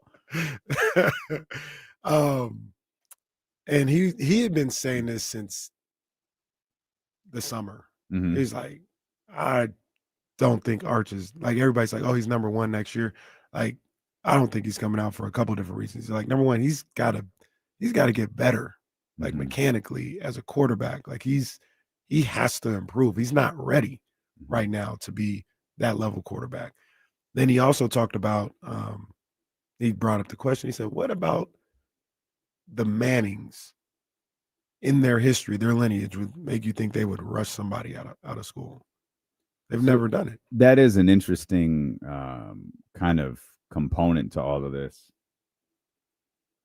He's not broke. He has Manning money and he has Arch money. He's getting paid, and he's getting paid very well. So, yeah, like if you don't feel like you're ready to be an NFL quarterback with the last name Manning, and that's a tough lineage to live up to, because no matter what you feel about Eli was good. You can argue over Hall of Fame and all that different stuff. Like Eli was really good. Peyton's one of the greatest we've ever seen. Like you're carrying that name into the NFL, like whether right or wrong, you're going to be looked at a certain way. And you're not carrying the burden of a rookie quarterback. You're not carrying the burden of a young quarterback. You're carrying a burden of both of those things with the last name Manning. And yeah, it makes sense. And if you're having family dinner and Uncle Peyton says, I came back for my senior season in 97, I think you can go back for your junior or senior year in 2025. And I say 97 and 2025 because, quote unquote, Peyton wasn't making no money. And he said, and he was going to be the number 1 pick. And he's like, I'm coming back to school. Like you just mentioned, there's Manning money. Now Arch has his own money. You can make a bunch of money and you're not ready. Uncle Peyton says you probably should just go back to school. So I just heard that up. And I only brought that up because I was thinking, we're talking the Bengals. They wouldn't be in the market for a quarterback, but looks like the season is just down the tubes without Joe Burrow. And, maybe they would use, if Arch or somebody was going to be out there, maybe they could have a bad season, be a top 5 pick, use that to trade and get assets, working the top of the draft that way. So It is time to bring in a real option for that backup spot too. Not like trying to disrespect Jake Browning, but like Joe Burrow's out enough to where it's like, okay, we need a guy who can give us maybe 5 to 8 games a season. Kyle Shanahan stimulus package, Mac Jones, Sam Darnold, Mac Jones. I feel like you kind of need Mac Jones right now. Yeah, we need our own. I could be wrong. It feels like this team is like Well, not today. I mean, in off season. Oh, okay. But still, you might Okay. need him then. Well, I mean, he might just find someone else. So, I mean, remember, Sam Darnold was a San Francisco 49er not that long ago. And people said he was the best quarterback at camp. And, maybe he was. Like, who knows? Like, maybe he was. Look, they said, I heard. Was that Jimmy, Trey, and Sam, or was it That was Trey, Brock, and Sam? That was Trey and Brock were. Trey got traded during training camp. It was Trey, Brock, and Sam, and Trey got traded. It was Trey, Brock, and Sam. Okay. Like in the middle of training camp. Okay. Though I know people who said during Brock's rookie year, like, yo, this little Brock is nice. Mm-hmm. And that was Jimmy, Trey, and Brock. And they're like, yeah, this. I think the story goes, Mike Shanahan told Kyle, "That's your best quarterback." Really? Yeah. He didn't tell him to start him or nothing, but he was just like that. Okay, Dad. That last pick guy that you got, that Brock guy, that's your best quarterback. And he was like, "Whatever, old man." Okay, Grandpa, sit down. Right. So to that point, though, Kyle he'll just reload in the offseason with the new project quarterback. I guess. I mean, the Broncos have to figure out something in that regard. I mean, the backup the Bengals. Yeah, sorry, not the Broncos. The Bengals have to figure something out in that regard. It's probably the hardest position in the game to fill, right? Because you want the player to be good, but they're not good enough to start. Right. And you certainly don't want to create a distraction on your team. And in Cincinnati, you're not going to have one. Mm-hmm. It doesn't matter who you bring in. Unless you trade for Josh Allen, you got Josh Allen and Joe Burrow on your team. Like it's just not going to happen. Joe Burrow is going to be the starting quarterback. But yeah, I can't. I'm sure there's been a case of this. Maybe the Cowboys with Dak a couple of years ago. Mm-hmm. I said this, it looks like their brain just left them and they can't function on the football field anymore. Like for a team that we thought like, okay, the way they finished last year, shout out Kings fans. Maybe if they're just average on defense, this we're talking Bengals, Bills, Ravens, like we're having those familiar conversations again. And they're not. They're not at all in that category. Yeah, just like as a team, it's just like this. So we were really talking about Joe Burrow competing for a Super Bowl, not the Bengals. We were talking about Joe Burrow. And how you feel about the Bengals though? Jesse's not the Bengals. I keep the Broncos. Yeah, feel the same. It's our weekly check-in on the Broncos. Yeah, I guess. I mean, again, it was back to back, a lot like the Cardinals. It was back-to-back walk-off losses, right? Yeah. And I mean, they can make the argument. So that's 2-2. Yeah. No. Yeah. They're good. They're good. I don't think they're better than the Chargers, although that's like it's close. It's not like the Chargers are leaps and bounds better. But I think they're still a playoff team for me. Still a playoff team. And we talked about it a little bit yesterday. It's just one of those things where, for me at least, teams are still trying to find who they're going to be in 2025. Mm-hmm. And they're working through some things. They're working through injuries, or they're working through new faces being on the roster. And like you mentioned, I'm looking at week 6, 7. 6, 7. I'm looking at those weeks. Time out. So Saturday night, we went to the 11-year-old's musical. She is a theater, and she had we went to the 7:30 show, so we're wrapping up 9:00. And here these are Rockland girls, mind you. And here they come. 6, 7, 6, and they're doing it all like different ways. 6, 7, 6, 8. Theater girls doing all of this, and I'm just sitting here looking like my phone, like, oh, Jesus Christ, I don't understand this. Welcome. I don't understand what is happening, but they were giggling. It's the funniest thing ever for them. 6'7". The stupidest song I've ever heard in my life. Like just unmitigated, pure trash. And they love it. Absolutely love it. And it's been around for a while now, too. I guess so. I guess so. Like, will you die? For the love of God, will you die? It's got legs, man. That's Anyway, crazy. Go ahead. Week 6 or seven. week 7. Thank you. is when I feel like we might have a feel for who some of these teams are. And I put the Broncos in that category where maybe dealing with pressure, dealing with expectations. Bo Nix, sophomore year, a lot of buzz with him going into the offseason, finding his footing early in the season. Maybe he gets his legs under him a little bit better in that in this halfway mark of the year. All right, we'll step out. We'll come back. That was a big win by the Tigers. The Guardians had. Wow, Kenny. Wow. Hashtag cancel KC. This is our last show. Jesus, man. Had a runner Can't wait till they play the Redskins next. Had a runner on third base with no outs and did not get him home to tie the game. Best of 3. Detroit baseball. These series are best. Do they ever go to Detroit, Jesse? Do you know? Or is it all 3 in Cleveland? All in Cleveland. Yeah, that's right. Oh, Jesse had the time of his life out there at this series. We'll come back. Trista just hit me up. She's not feeling well, so she canceled. So we got a lot of time to talk basketball. We'll talk WNBA as well. We got a big game tonight where we find out who faces the Mercury in the WNBA finals. NBA all crazy right now. Oh, yeah, it is. Yes, it is. Plus, we'll look at some of the storylines from yesterday's media day. We got Overreaction Tuesday on the way. We've got so much more ahead.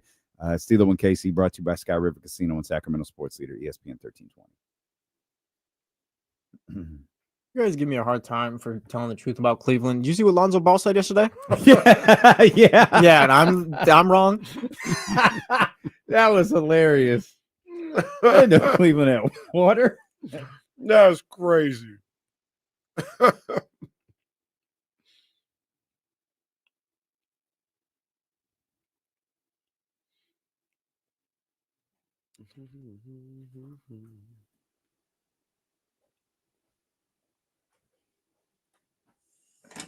Charlie O. Hey.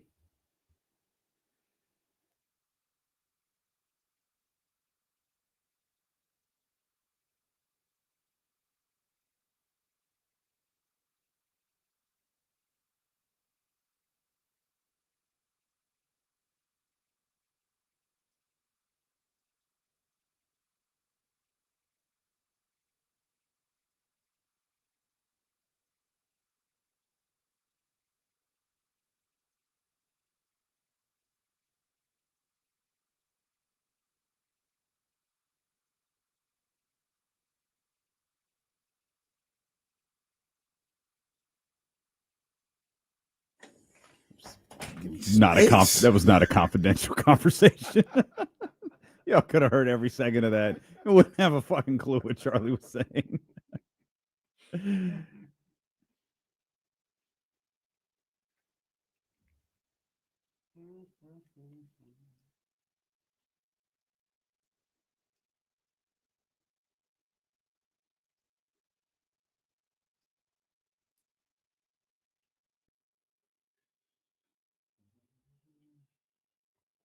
Is this live or is this a highlight?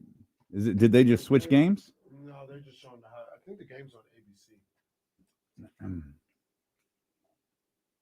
This is a series I want to watch. Oh, there we go. Yeah, that's gonna be some good stuff. I really like. Now that it's over, I'll tell you, I really like the Padres. I know you do too, so it doesn't matter. Yeah, I'm good with the Padres. I'm good with them. Bad Bunny doing the Super Bowl is such a letdown. Not because Bad Bunny isn't fire and everyone won't love him.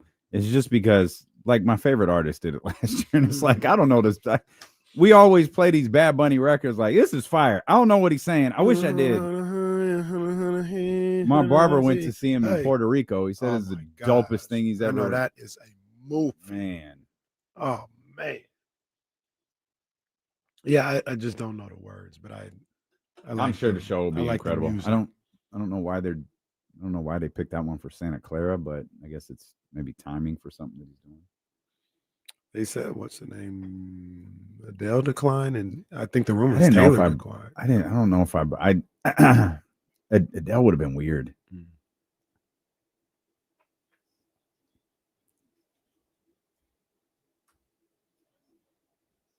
We were talking about Bad Bunny doing the halftime show.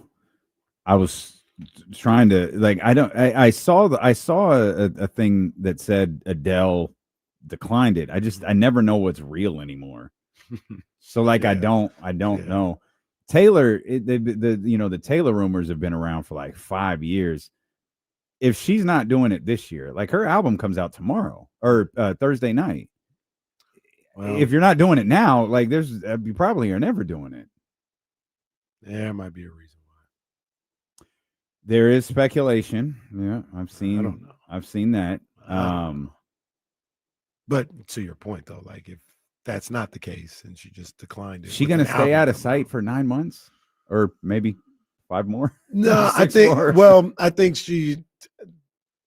there'll definitely be well, she's going to be on the Tonight Show. There'll be a rollout for it when. Well, yeah, like in a couple days, like because she's going to be on the Tonight Show, and then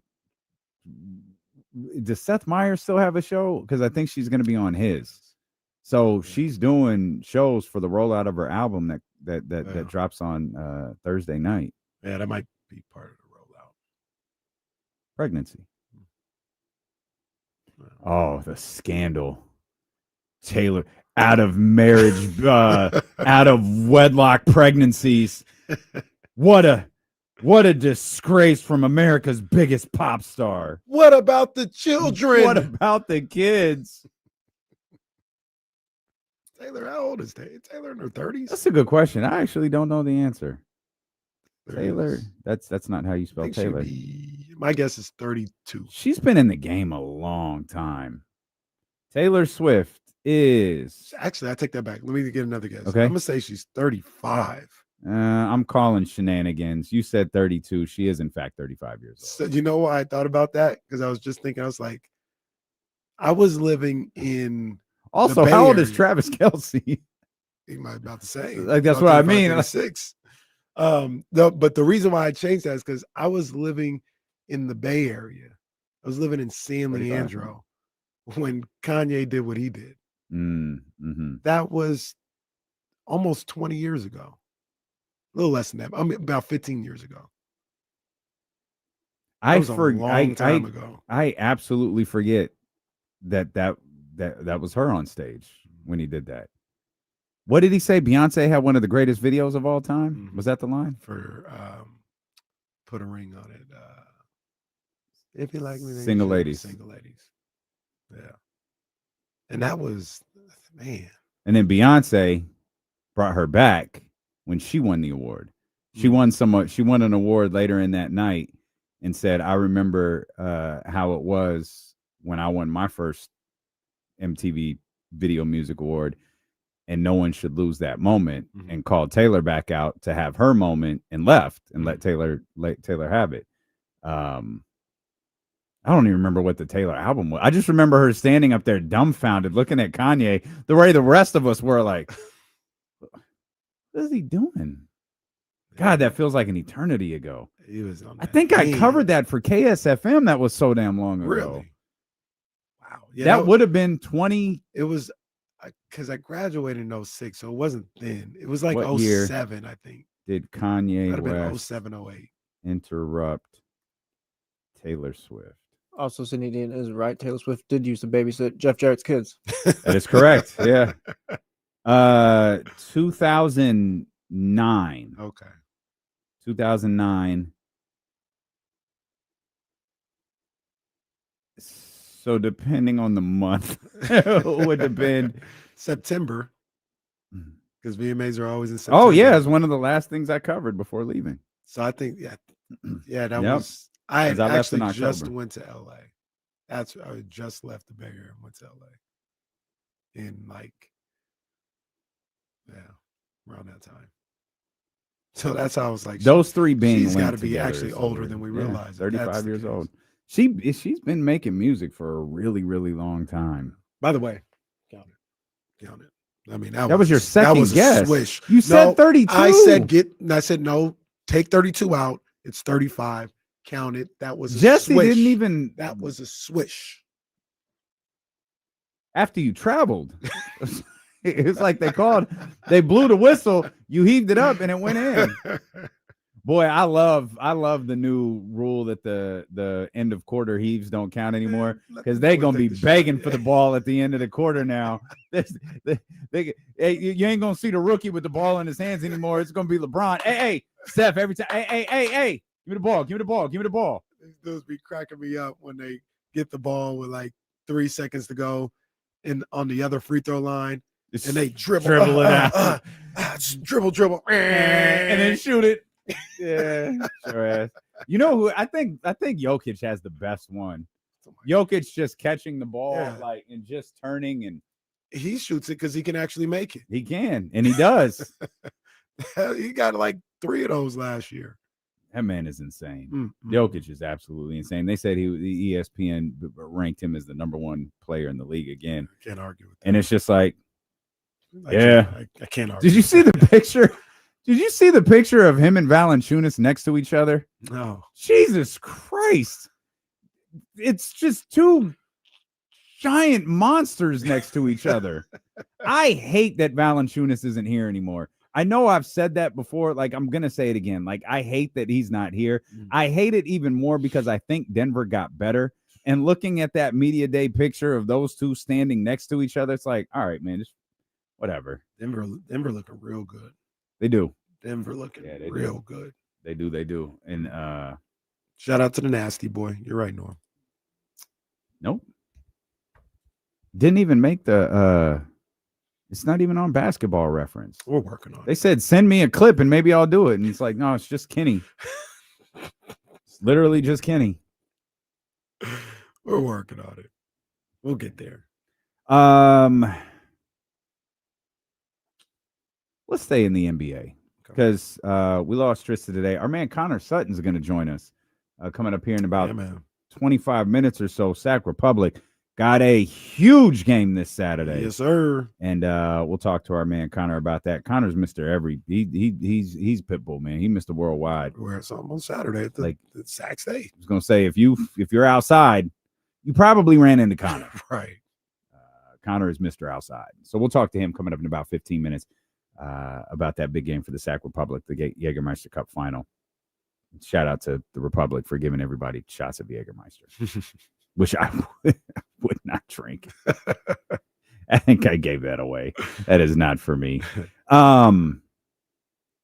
So we'll get back to the NFL and overreactions and all of that good stuff. Have some thoughts on the 49ers. Of course, they played in 2 days. They got a short week this week and pretty much in a tough one against the Los Angeles Rams.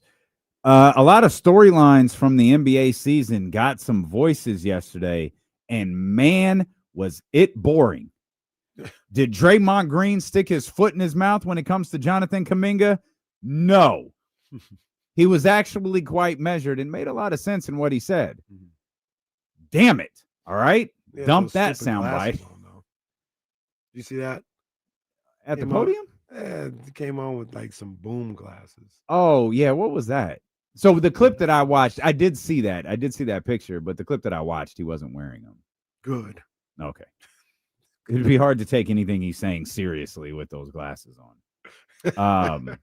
So you didn't get anything there. Steph, of course, is never going to throw anyone under the bus, even though there's a lot of speculation that he's not the biggest fan of Jonathan Kuminga. By the way, this all ends tomorrow. One way or another, this Jonathan Kuminga thing ends tomorrow. LeBron James spoke about not having a contract after his record-breaking 23rd year in the league that is coming up. And he just dropped I'm just humbled to be here after 23 years and offered nothing. I'm excited to play with Luka and blah, blah, blah, blah, blah, blah, blah, blah. All right. So you run through all of the big storylines from this offseason as to how will these materialize. What's this? It just wound up into Kawhi Leonard. As boring as you would have expected. Nothing.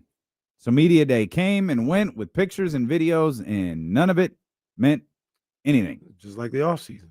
Pretty much. Hashtag Shams lied. I was putting Ryan to sleep yesterday, and I just turned on YouTube, and this LeBron James video. Remember this? They used to do the show called The Life on ESPN. This was early 2000s. Vaguely. And it was what we see endlessly today. But it was like, hey, a day in the life of LeBron James. He wasn't even drafted yet. He was about to be drafted by the Cavs. And it was funny to see. It was like LeBron was like going around and super charismatic. He's like, yeah, got my Hummer. Love my Hummer. Bruh. $40 to fill this thing up the other day. It's a killer. I'm telling you, bro. Oh my gosh. It's about 200 today. I saw an for EV real. Hummer the other day. Really? Yeah, it looked kind of clean. I don't know how that works. From the department of what the hell is the point? Why does anyone need a Hummer? big cars? You want to look cool in the year 2008? Big cars. I like the big truck. I like it, but What it's truck? just the Hummer. The fact that it's a Oh. big truck. I like that, but it was Well, just the you like gas that guzzler. other truck too. Yeah, it's That cool. isn't a gas guzzler. Yeah, it's good. That car looks ridiculous. That EV Hummer looked clean though. It looked Does pretty it? clean. Yeah, I've never seen I it. liked it. But he was like, "Yeah, man, costs $40 to fill up, man. It's not for the faint of heart." And then he's like rapping the blueprint. He goes, "Yeah." EV. It goes, one of them albums, the other was Illmatic. I was like, "All right, LeBron." And then the last thing he said that was funny was he goes, "Oh, I heard me and Tiger Woods, we got the same birthday. Tiger, we need to meet, big dog. Come on, for real, we need to meet, Tiger." And just seeing him at 17 years old and him actually becoming like a cultural sports Yeah. American icon, what he is now. Like that was the one that tripped me out when he told Tiger, "Oh man, I heard we had the same birthday. We need to meet, Tiger." Like knowing who he is now. Yeah, like, right. Are you crazy? That's crazy. But It's yeah, a $150,000 truck. the EV, Yeah. it looked clean. It looked clean. I liked it. It's I fine. liked what I saw. Yeah, I can see. It's a little smaller than a regular Hummer. Yeah, I was gonna say you kind of have to use your imagination a little bit. Listen, I'm trying to see in none of these websites are like the. I'm trying. Oh, yeah, some of these are pretty dope. There's different. Yeah, these are cool. Mm. They range from 100 to 150. What's that battery like then? That's what an I'm trying. That's what EV I'm trying. Hummer. That's what I'm trying to find. That's what I'm trying to look up is what would the battery on an EV Hummer get you? Like 100 miles? You just got to charge it get you to work, get home, charge it. Gotta charge it here. Got to get to work, charge it, get home, charge it. But yeah, LeBron was in his Hummer. That was the remember when Remember the story. scandal too. The scandal. The Hummer and It's the, oh man, it and the says throwback 300. jerseys. It says 363 miles. 316 to Hummer 363. is Chevy? GMC? GMC.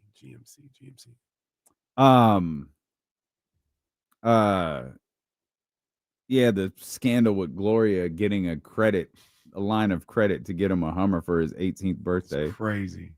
I don't even It's like so funny. I don't even know what the scandal was. He was never going to college. Right.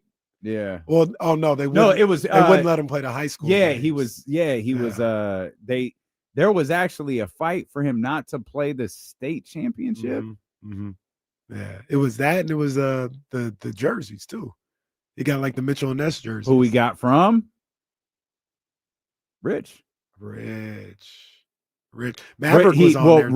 Rich. Rich linked him with the place where That's he got his right. from. Yes. And I think they met because they were in an airport and Rich was wearing, maybe it was a Warren Moon jersey, maybe. And LeBron said something to him.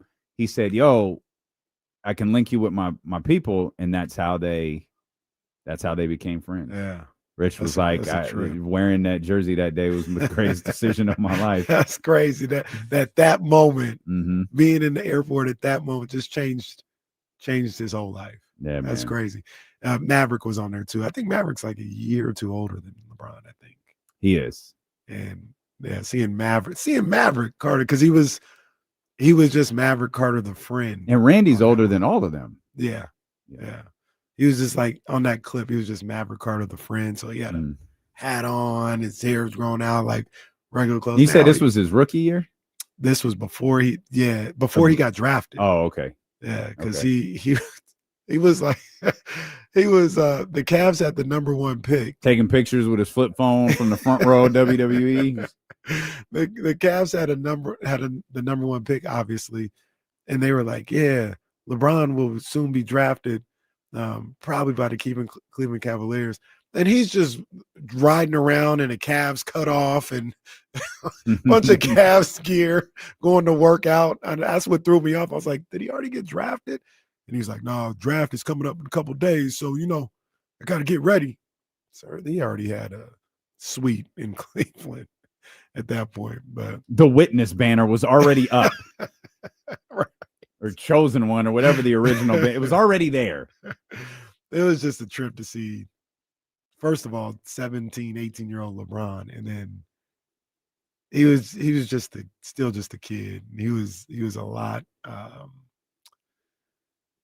He was the same, but it was just interesting to see him in that time. I hadn't seen him in that time in 10, 12 years, it feels like. And he's like, oh, that's my song right now. It's the one right here. And it was Jigga, Jigga, Jigga. That's great. That is tremendous. Yeah, so now LeBron's an old man entering his 23rd league. 23rd year in the league. Yeah, and has nothing to say. Except I'm humbled. All right, man. I ain't never worried about no contract situation. Do you think he gets to a point where he asks out? No. This season? Mm-mm. No. I don't think so either.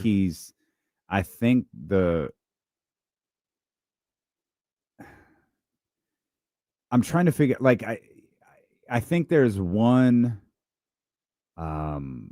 I think the only thing he's really bothered by is, for right now, he doesn't have control of anything.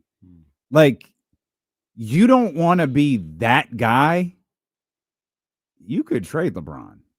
Like, LeBron could be, well, no, I guess he has a no trade clause. No, that's out. So he probably has a little, he still has control because of that no trade clause. Yeah. He still has control because he's a free agent next year, but he has a little less control than he's used to. And that probably bothers him a little bit.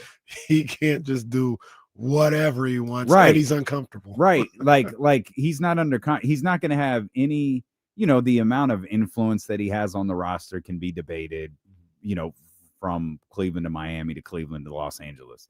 But you don't have any influence now. Yeah. None. And I have to imagine when you're talking about a player who is in the history of the game, the greatest of all time or the second greatest of all time, and you're still playing at this incredibly high level, for there to be a very open conversation that, well, King, this isn't your team anymore. It's his. And it's really cute because for years, you tried to tell us this was Anthony Davis's team. And it was really charming because no one believed you. Literally no one took you seriously. This was always your team. It was always going to be your team. But he's not Anthony Davis. This is his team now. And everything we're doing moving forward is based on him. Yeah. And that's, I imagine, is tough. I try to think about in every walk of life. Like, I'm my age now, looking at a 60-year-old, like, I don't want to be like, oh, old man. You're going to be that way in this profession. Look at somebody. Watch out, old man. It's new blood in here. Well, at some point, I'm going to be the old man. And I don't want nobody telling me that. And I think that is something that you go about, a mindset that you go about really in every walk of life, I believe, especially in professional life. If there was one person that I would say you can do that because you're never going to be the old man they're trying to push out, I would think it was LeBron James. And he probably thought the same thing. And yet here he is. There was one person where it was like, nah, he always going to be on top. He's never going to be pushed out for young blood because he's the greatest ever. And he's still playing at a high level. And damn it, it's actually happening. It is. It's actually happening. Yeah. That's crazy. So if I'm tripped out by that, I can imagine he might be tripped out by it. Yeah, and it's like he's going to play this year, and he's going to play at a really high level, and by all appearances, he's going to play next year. Yeah. Like, I think we would know if he wasn't. Like, I don't think LeBron is just gonna, Michael Jordan first retirement this thing. And to me, nor should he. Like, he's worthy of the Kobe Bryant retirement. Like, he should absolutely get that treatment at every arena, from every fan base for an entire season. Nike will build the biggest campaign in history out of it, and that'll be that. But I guess I'm just if LeBron looks like he could keep playing to me. I don't know how he feels, but he looks like he can continue to play basketball at a LeBron James level, or at a really, really high level. Like, LeBron James to me right now today is still 80% of LeBron. Yeah. I mean, is that off the top of my head, he was 25, 5 and 6 last year or something like that. Like, that's still top flight numbers. Yeah. That is top flight numbers in this league. Yeah. And I haven't even seen a point where he would be slowing down to like late Tim Duncan years. Like, it feels like we're so far from that. He's not even close to that. He's still a premier player in this league. So yeah, 80% sounds about right. Sounds about right. Did you see anything Kawhi said? Great, because he said nothing. Kawhi looks absolutely unfazed by anything that's going on. Yep. If whatever was a person, it'd be Kawhi. Yeah. Just like Facts. whatever. Kawhi probably sees either they suspend me for life or I play basketball or just nothing happens. Who cares? Like, I'm fine either way. I have my money. Like, I don't care about you people. He doesn't care about any of his stuff. Kawhi, this is a really bad thing you did. Okay. Like, that's Kawhi Leonard. Kawhi was like, did you perform any services for aspirations? I don't believe that's accurate. What? Okay. So, you ready to play basketball? I don't know. What? Kawhi just kind of like just took all the energy out of his story, out of the starch, out of the questions that were being asked. I mean, to be fair, Pablo's latest tweet took all the air out of the story. Which the one from yesterday about Bomber donating money to the founders' charity or something. Yeah, and then it did get to the point where it's like, okay, this maybe this is just rich guy like blowing money fast. Maybe he's just Rick Ross in this joint. What does this have to do with anything? And it was like, well, there's Fonzie in the jacket jumping over the shark. This thing is over. This thing is a wrap. And that's why I said, have you ever seen the clip of Fonzie jumping over the shark? No, is that where that comes from? That's where the line "it jumped the shark" came from. I didn't even know that. Is, I guess, an episode of Happy Days. Fonzie jumped over. It's Fonzie, right? Is that his name? The Fonz. The Fonz. Yeah, that's right. I was thinking of Fozzie Bear. Shout out Fozzie, Muffin Babies. He jumps over a shark on water skis in his leather jacket. All right, man. It's the stupidest thing you'll ever see. Man. Come on, man. And it's like, yep, that was Pablo's tweet yesterday. It was Fonzie on water skis So when something in a happens, leather jacket. that's what they mean when they say he jumped over the shark. When they say it jumped the shark, they're referring to Fonzie jumping over the shark in his leather jacket. Again, the dumbest thing you'll ever see. Is that when they knew the show needed to end? Yep. Every moment, they slow down. No, it is not. Will you stop? Oh, that was you're pulling it. I thought that was Yes. me. No. That's what I'm gonna try to do. Fonzie jumps. How much? Oh no, we don't have a lot of time. Fonzie jumps the shark. Like everybody should. Okay, bro, come on, man. Bro, why he got the leather jacket on? Because that's his character. So I mean, I know, but so he's in here we go. There's the water. kids, and then look at that. All right, He's got the First leather of all, jacket. He looks 40. He's got the leather jacket. He's got the board shorts on. Here he is, and Fonzie just where's the shark? I guess that's a pool of shark. What is happening? Boo. What is this? Fonzie sucks. There it is.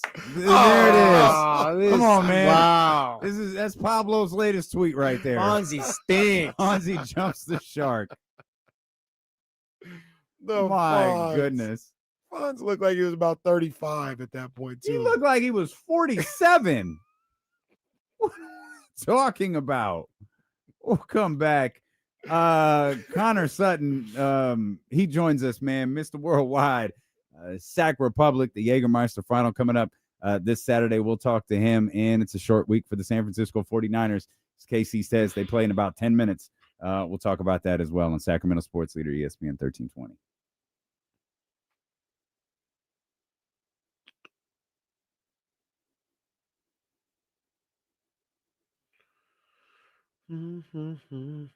Tyler, wasn't even any sharks in that water. It's a fraud.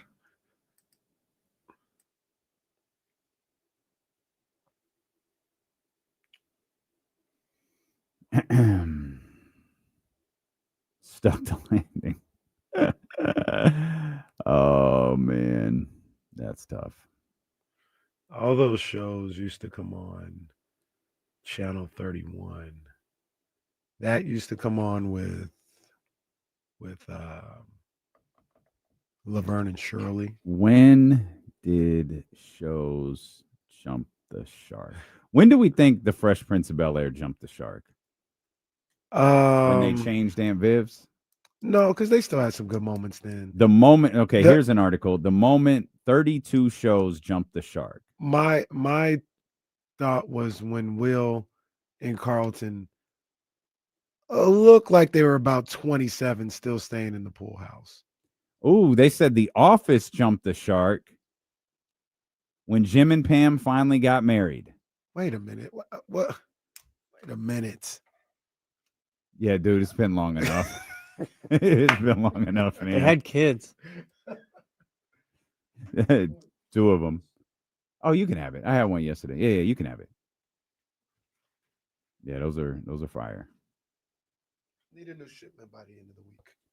Oh, McNulty, serial killer. Yeah, that was tough for the wire. That was tough. No. You know what?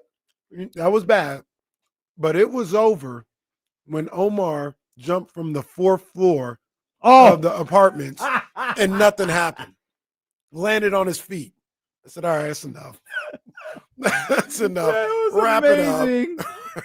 That was amazing. Oh, look at when did BMF jump the shark? The moment it hit the air. Well, yeah.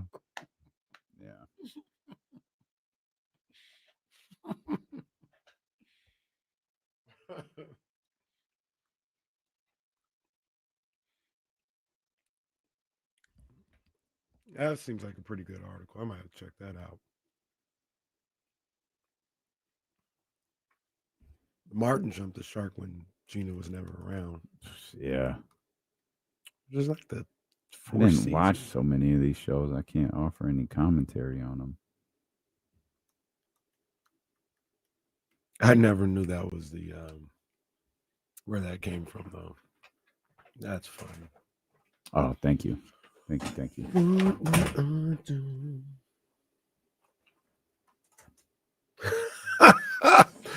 Cousin Oliver joins the Brady's. Cousin and Oliver. Oh man. Did we get Connor the link? Oh, we did. Yeah, okay. You're right about that. Roseanne jumped the shark when the family won the lottery. I don't remember that. But I remember. Wasn't it all a dream? I don't remember. I remember people being upset with that, though.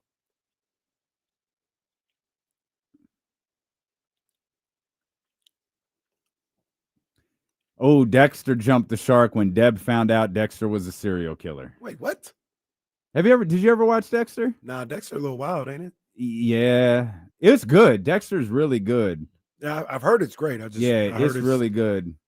They get after it with some of the violent scenes. Oh, Dallas. The revelation that an entire season was a dream. What? That is insane. That show was way before my time, but when you read about like media, you always come across this one where an entire season of Dallas didn't happen.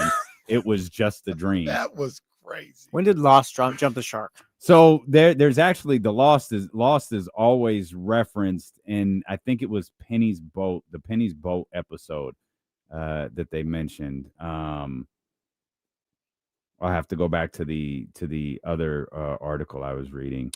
We determined that Martin jumped the shark when Gina just wasn't around anymore. No, they're never in the same place. Bewitched, a different Darren. I like Bewitched. Did they swap out Darren's? I guess so. I don't really remember that, but Bewitched was a good show. Didn't they swap out characters on Roseanne? There were two. The blonde daughter changed. I've never watched Roseanne before. The blonde daughter definitely.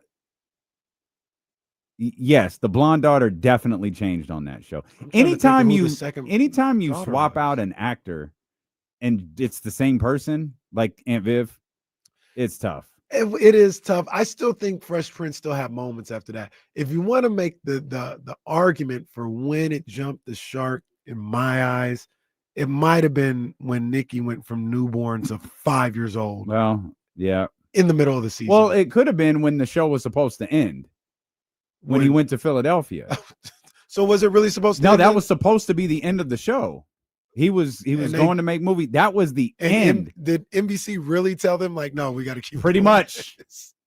Pretty much. Like I think the production in something, and I don't think it was Independence Day, but it was it was delayed or something, and they were like, why don't we just do this? And so I think they did maybe 1 or 2 seasons after that, and they just came in. Right. NBC executives got him out of Philadelphia, took him back to Bel Air, and that was the show. Sounds about right. When did he not marry Nia Long? Didn't they have like 2 more seasons after that? Because he started dating random girls. Was Tyra Banks after Nia Long? I think she was. Tyra, Jackie was her name. And Nia, did they overlap? Because I remember what was it called? The Peacock? Mm-hmm. At ULA? Yeah. Yeah. What like Nia Long was in those episodes. She was. So was Tyra. Yeah. I'm not sure. Maybe Connor knows. Connor, do you remember when what's her name? The supermodel. Tyra Banks and Will Smith started dating on the Fresh Prince of Bel-Air. Yeah, of course I do. What do you mean? Did that overlap with his time with Nia Long? Oh, listen, I don't know. That's sorry, buddy. No, well, here's what I'm saying. I don't know if I want to rat on the guy. You know, I don't know either way, but that's fair. That's fair. He said, I ain't no snitch. That's fair. That's a good call right there, Connor. And I don't know why they didn't get married. Didn't is it Lee? It's Lisa. Lisa. Didn't Lisa's dad marry Princess Will's mom? Yeah, but that was at the altar. Yeah, but they had already decided not to get married, and they were like, "Well, we're gonna have a wedding today," and then that's when they got married.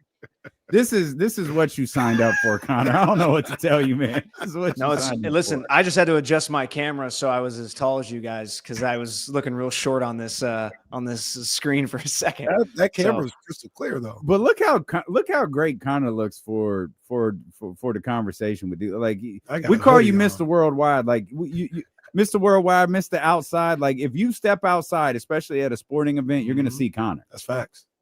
I try to be there, man. I'm just hoping this time when I come on, there's no sirens. I made some calls. Hey man, we just want to make sure you're safe. That's all. We worried about you. We're worried about you. Hey, we didn't know Connor was on the other side of the tracks here. We got to keep our man okay. Bruh, I think I could speak for both of us. We're pretty hyped for Saturday. Yes, I know. I'm excited for you guys. I'm fired up. Jägermeister Cup final. It's a great. I mean, we haven't had a championship game in Sacramento since 2014, basically. So, man, I'm excited. I'm fired up. I know. It's got 4 days away. I'm excited that both of you guys are going to be there. I'll send you the tickets over here shortly. I'm excited to come hang out. Well, I'll try to come see you guys a little bit. It'll be a busy day, but you'll be working. Yeah. Kenny and I were talking at the Sac State game, and he got pulled away halfway through the first conversation, and then I got pulled away halfway through the second conversation. But anyway, yeah, no, I'm fired up. It's going to be such an electric night.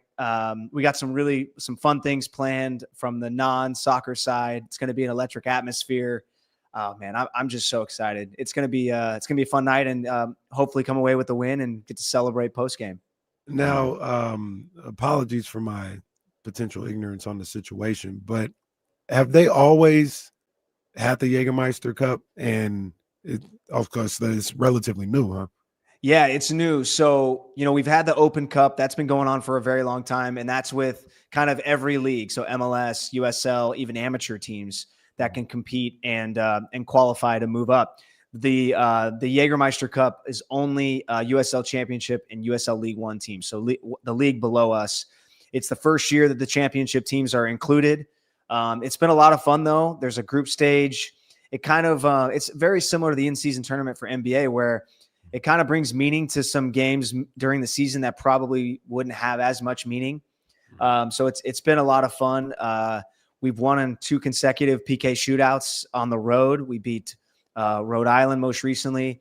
And it's a really cool story, guys. Jared Mazzola, who's typically our backup goalkeeper, he's played every round of this Jägermeister Cup, and he's only given up 1 goal in 6 games. And he's been lights out in penalty kicks. So typically you're probably thinking, no, you want your best goalkeeper to play. And we do have a great goalkeeper in Danny Vitiello.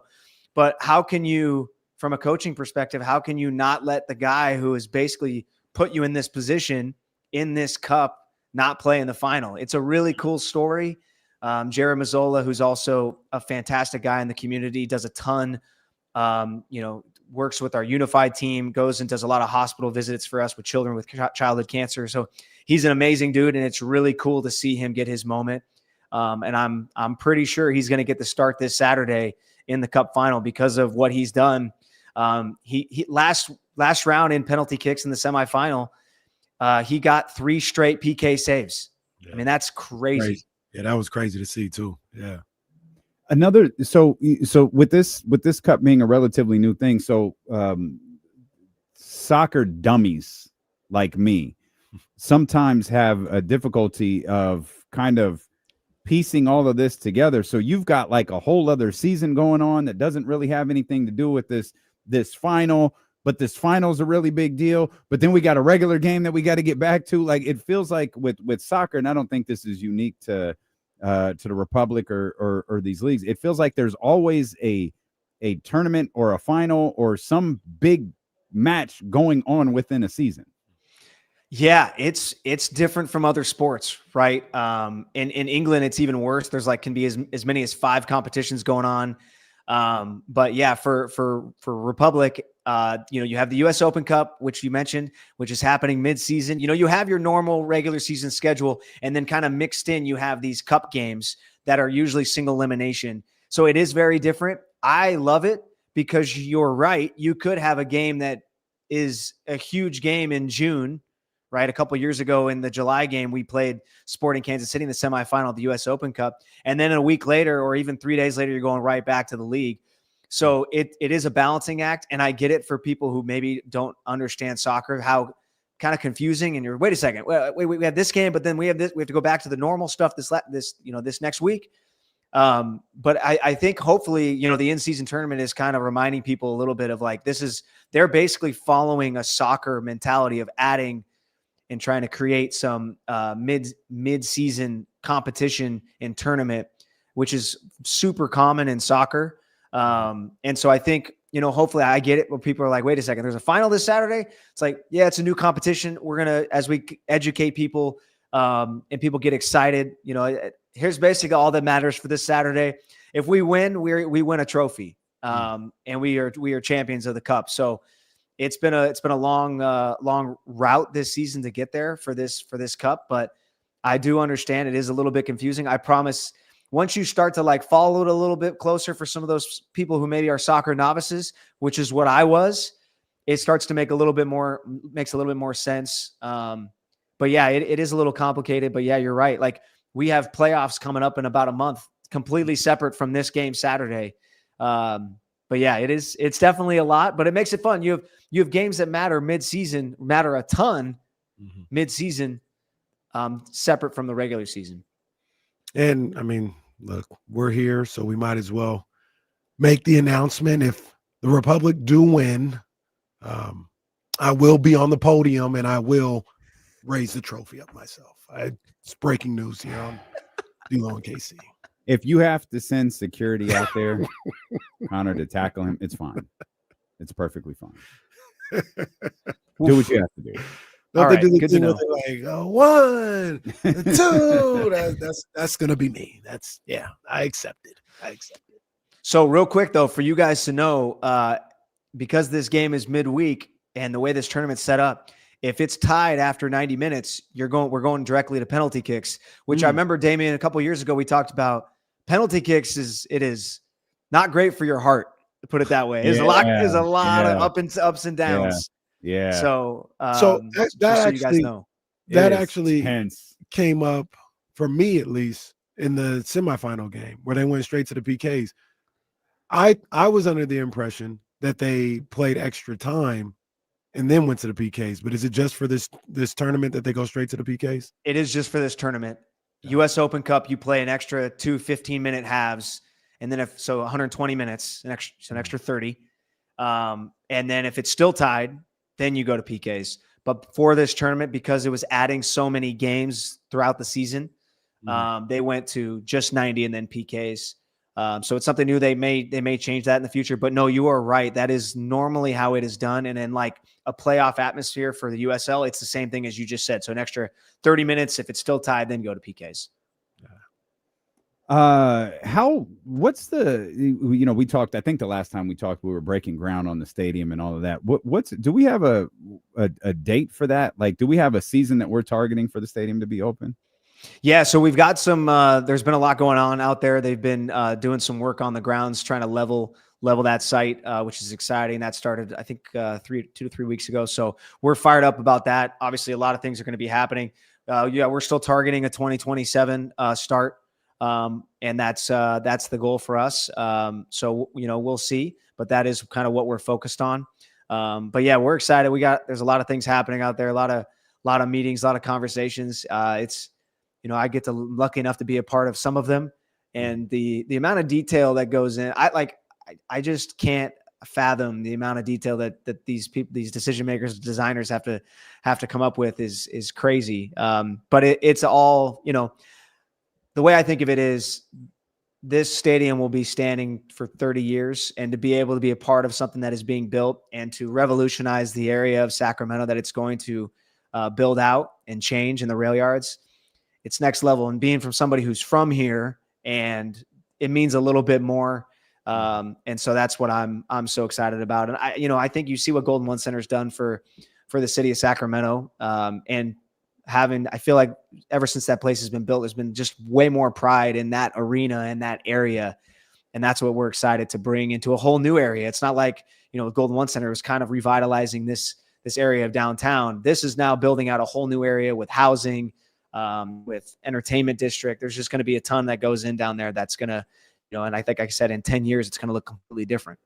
Yeah, no, it's, we all know, we talk about it often, and you still deal with it when you talk about the Golden One Center. You go down there and you say, man, I can't believe this is downtown. We all grew up 705 J Street, and what J Street looked like at that time and what it looks like with Doco. And I can't imagine when that Republic Stadium is built and we're like, man, we down at the rail yard. Our whole lives, we would just see nothing out here. And now look what's around us. And you guys are really the anchor for the revitalization of that area. Yeah, it's exciting. I mean, there's other things going on. I know that new courthouse is going to open here soon. Kaiser's going down there as well. But with what we have planned is going to be excellent with Downtown Rail Yard Ventures. What they have planned in that they have about a smaller venue. It's called, I think they're calling it the Paint Shop that they're putting in down there. There's just going to be a lot more things happening in Sacramento. And the way I think of it too, like take the soccer side of it out, even though that's the most important part of it for us. Think if you want to go to an outdoor concert, I know, Kenny, I'm sure you're a big country music guy. I can just tell. Yeah. Me and my boy Garth. Me and my boy Garth. Yeah, that's right. But think about, summer concerts. A lot of times you have to, other than the festivals, right? You got to go to Wheatland. You got to go out to Hard Rock. Like having a place in Sac that can do that. Thunder Valley's great, but having a place in Sac that is outdoor, is built for outdoor. That's what I'm excited about as well. I think it'll be really huge. I don't know what that place Connor mentioned is. We don't recognize that place on this show. Sorry. We only on the 14th. Not on this show, though. No, not on this show. No, not on this show. By the way, Ty Dolla $ign. Well, never mind. We'll talk about that on 102.5. Man, we're excited, Connor. We're super hyped for Saturday. It's going to be a chance. I think the city's going to be excited. I mean, we've got Kings basketball knocking on the door. A's season is behind us. Sac State is up and running. Mike Bibby got his crew running over there. Like, I think this is going to be a pretty dope moment for sports in Sacramento. I totally agree. It's a fun time. It is a very fun time to be a sports fan in Sac. And, a while ago, maybe 15 years when I was growing up, it was, you kind of only had the Kings in town, and now you have all these different players you can root for. Maybe we have some feelings of type of way about the A's, but you got Sac State. I'm excited to see what they're doing. I'm excited to see Mike on the sidelines coaching.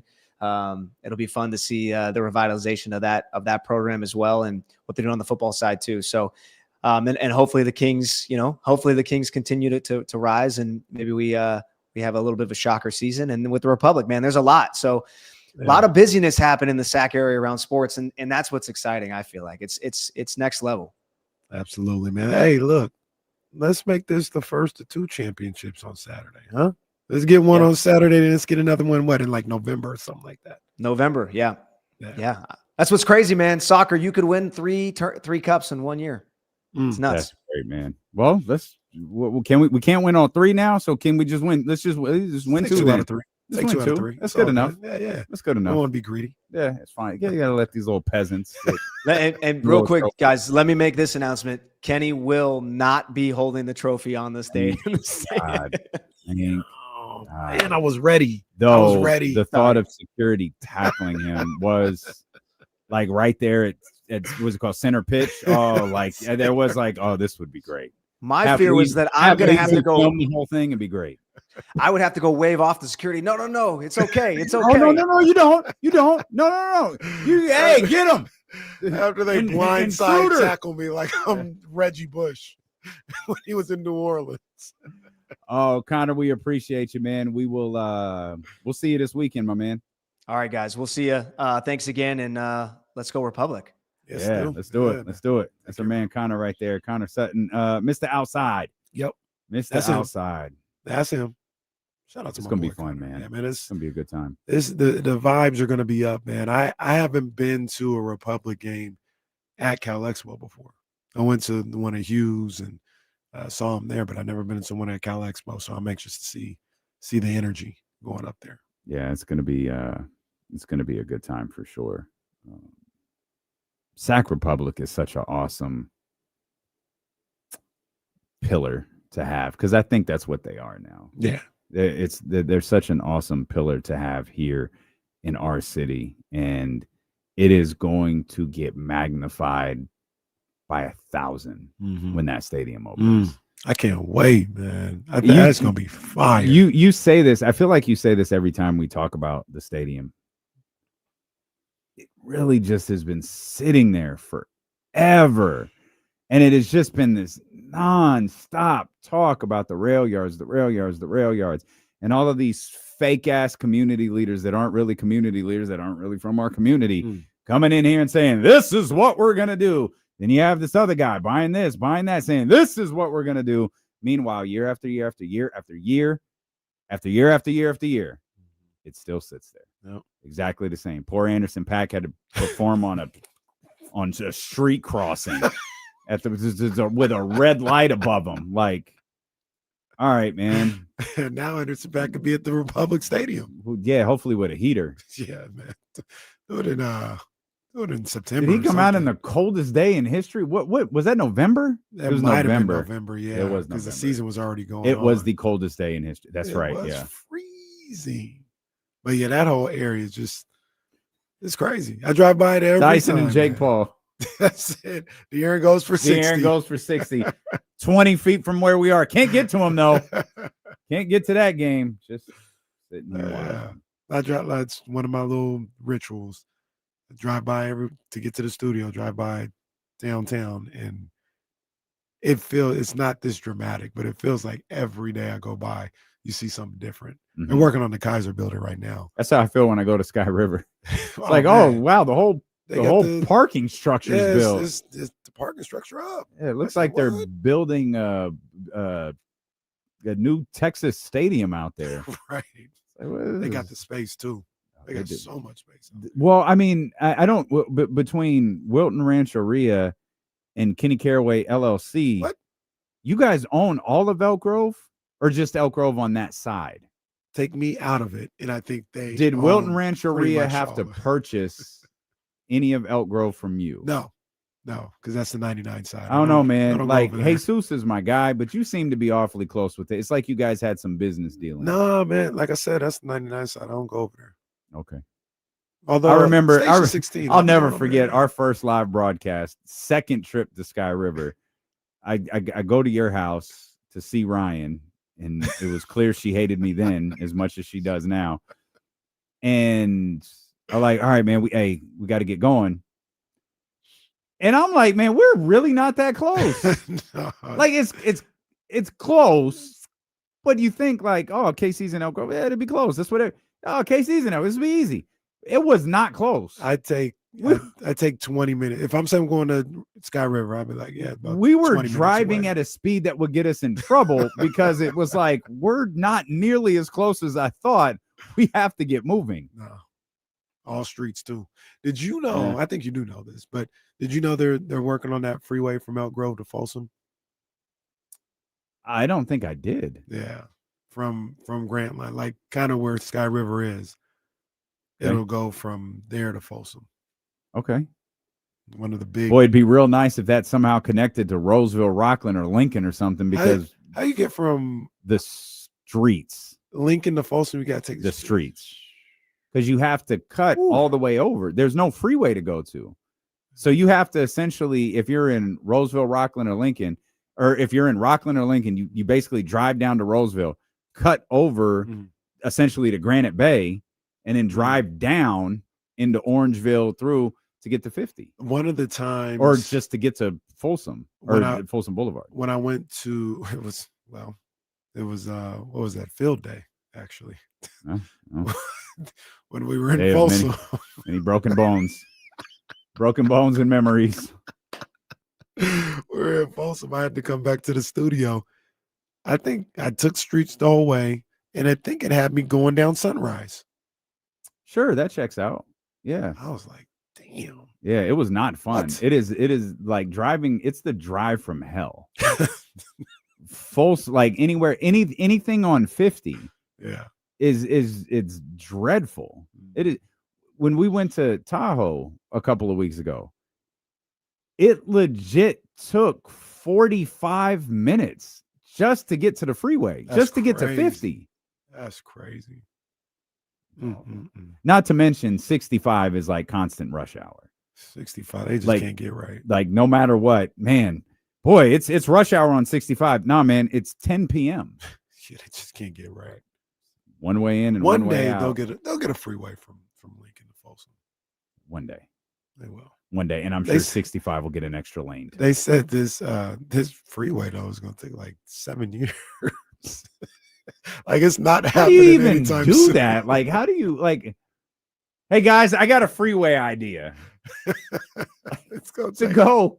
You know, like It's I don't like hella know, long. I don't know how many miles that is, but like, how do you? I don't even know how you begin that Yeah, process. it's a strike. Like it is far away. It's hella far. They're like 7-8 years from now you'll be able Right. to take the freeway. That's great. When Ryan's driving, you'll be able to. Ryan and Morgan can do a meetup out at the Folsom outlets. At Claire's at the Folsom. That's it. Outlet. That's it. We'll come back. Trista's not going to be with us today, so we've got some time to fill. We've got Overreaction Tuesday on the way, and a short week ahead for the 49ers. I want to talk that WNBA though. Oh, let's do I that. want to talk that WNBA because there's a they lot talking. going on there. Yeah, they man. talking, and there is a game tonight, by the way. Steelo and KC on Sacramento Sports Leader, ESPN 1320.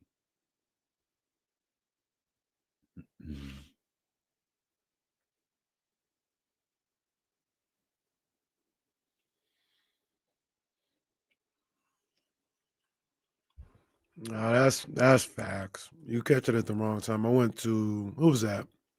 Who was just there that I saw? Oh, Lil Kim and Keisha Cole. Got off the freeway. It legit took like 30, 45 minutes to get into the parking lot. Oh yeah, it's That bad. was crazy.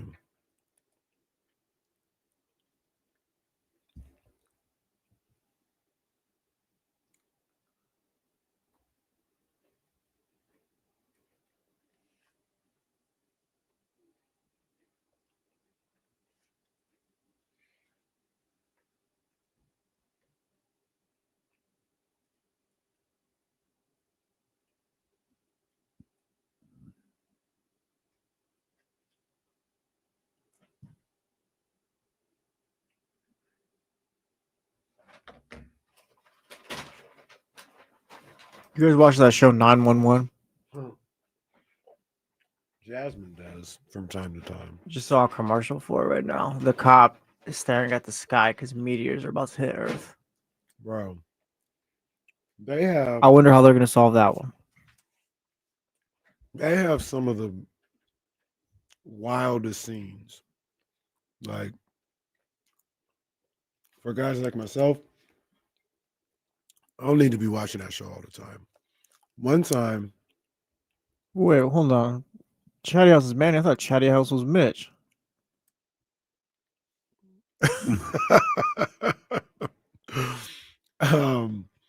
one time on the 911 show, they were on they were at an airport, they're on a tarmac, and one of the workers was doing whatever, and he was like, hey, you gotta move, or we gotta something happened, and he gets just the show. He gets sucked into the propeller. Wow. So what? You know that really happened like a month ago, and that clip was circulating on Twitter. I didn't watch it, obviously. Someone got sucked into a propeller? Mhm. Once I read the caption, I was like, "Yeah, I won't be looking at this." Glad that didn't make my way on Twitter. It was yikes. And But I checked Twitter. I think the guy lived on the show, and that was part of 911. They had to get him out, and I didn't stick around for the rest of that episode, so I don't know how that happened, but I said, "Yeah, no, I'm out of here." Come on, Kyle. Come on, man. Come on.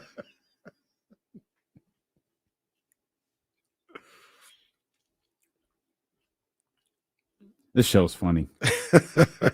This show is absolutely hilarious. I wish Mitch was in the Chatty House. Yeah, I know. Yeah, that'd be great. It'd be dope. It'd be great. You know what's pretty cool is that Wayne guy. Wayne cool. Wayne cool dude. Cool dude. Notice Stephen Brown hasn't been around today. has Hey, he, he's been huh? he's been kind of missing since this whole He's fiasco. got to kind of revamp his He's whole identity. Did you see somebody created a Stephen Brown Muse Twitter account? Yeah, I saw that. using the, what did you search? Black man stock image. Using one of those pictures. Can you imagine being the guy on black man stock image search? You're that black guy. Like Kenny was basically looking for a picture of a generic black guy, found it, and like imagine being that guy. Like you're just a generic black guy. Oh man, that's terrible. Terrible. Stephen Brown. That's your quote name. Unquote. If that's your name. You said you wanted to talk about the W. Normally we would do that with Trista. She's going to be with us tomorrow. We'll revisit some of this stuff with Trista. Let's touch on a couple of things because I know what you want to talk about. One, Aces have a chance to punch their ticket to the WNBA finals tonight. That's right. We're going. I mean, look, there's no need to be humble, respectful. It's been a nice run for a minute. The Fever, that was good for them, good for that franchise, good for the city. Another great run, but it ends tonight in Vegas. Can I ask a weird question? I was anxious to ask Trista this, but we'll ask her tomorrow. Would it be bad for the league if the Fever got to the finals and Caitlin's nowhere to be found? That would be interesting for the It's league. like, no, it's Caitlin's team, but she's not here. No, guys, I recognize why this is confusing, especially for you casuals. No. Caitlin does play here. That's her in the black Air Force Ones in the sweatsuit. She can't play because she injured. And she's been injured like all year. Yeah, I think she played 13 games this season. Sounds about right. Not good. So the Aces have an opportunity to close things out and go on to face the Mercury. Because over the weekend, the Mercury eliminated the team who basically was walking into the WNBA finals all year long. And that was the Minnesota Lynx. And man, what an interesting weekend they had. So where do we start? I'll start with the Mercury and why these games get so dramatic in the playoffs, and especially with the structure of the WNBA. Because I think I have this right. Weren't the Lynx up big in game 2? In game 2 versus the Mercury, yes. And they blew 20. Yeah. They blew it. Yep. Gave them life. Yep. Gave them life. And there'll be a lot of controversy about the refs. We'll talk about all this. The officiating in game 3, the end of game 3, as far as that steal from Alyssa Thomas on the Fisha. But the Suns were there. Like they won the game because they were there, not because of 20 foul calls or non-foul calls. The Mercury? I mean, yeah, the Suns. The Mercury were there because they were playing good enough to be there. They were. That's a 17-loss team. It's a good team. Like for context, the Aces won 16, the last 16 regular season games, and finished with 14 losses. The Mercury finished with 17, and they did not have a win streak like that. Yeah. So you gave them life. That's the biggest thing I could say. And you can't deal with injuries. Like maybe it would have been in a bad way with injuries anyway, but you gave them an opportunity to feel like, hey, we can get this done by giving up that game too. And that's where it all starts to go downhill. And then I didn't watch the whole game. I watched some of that fourth quarter in game 3, but I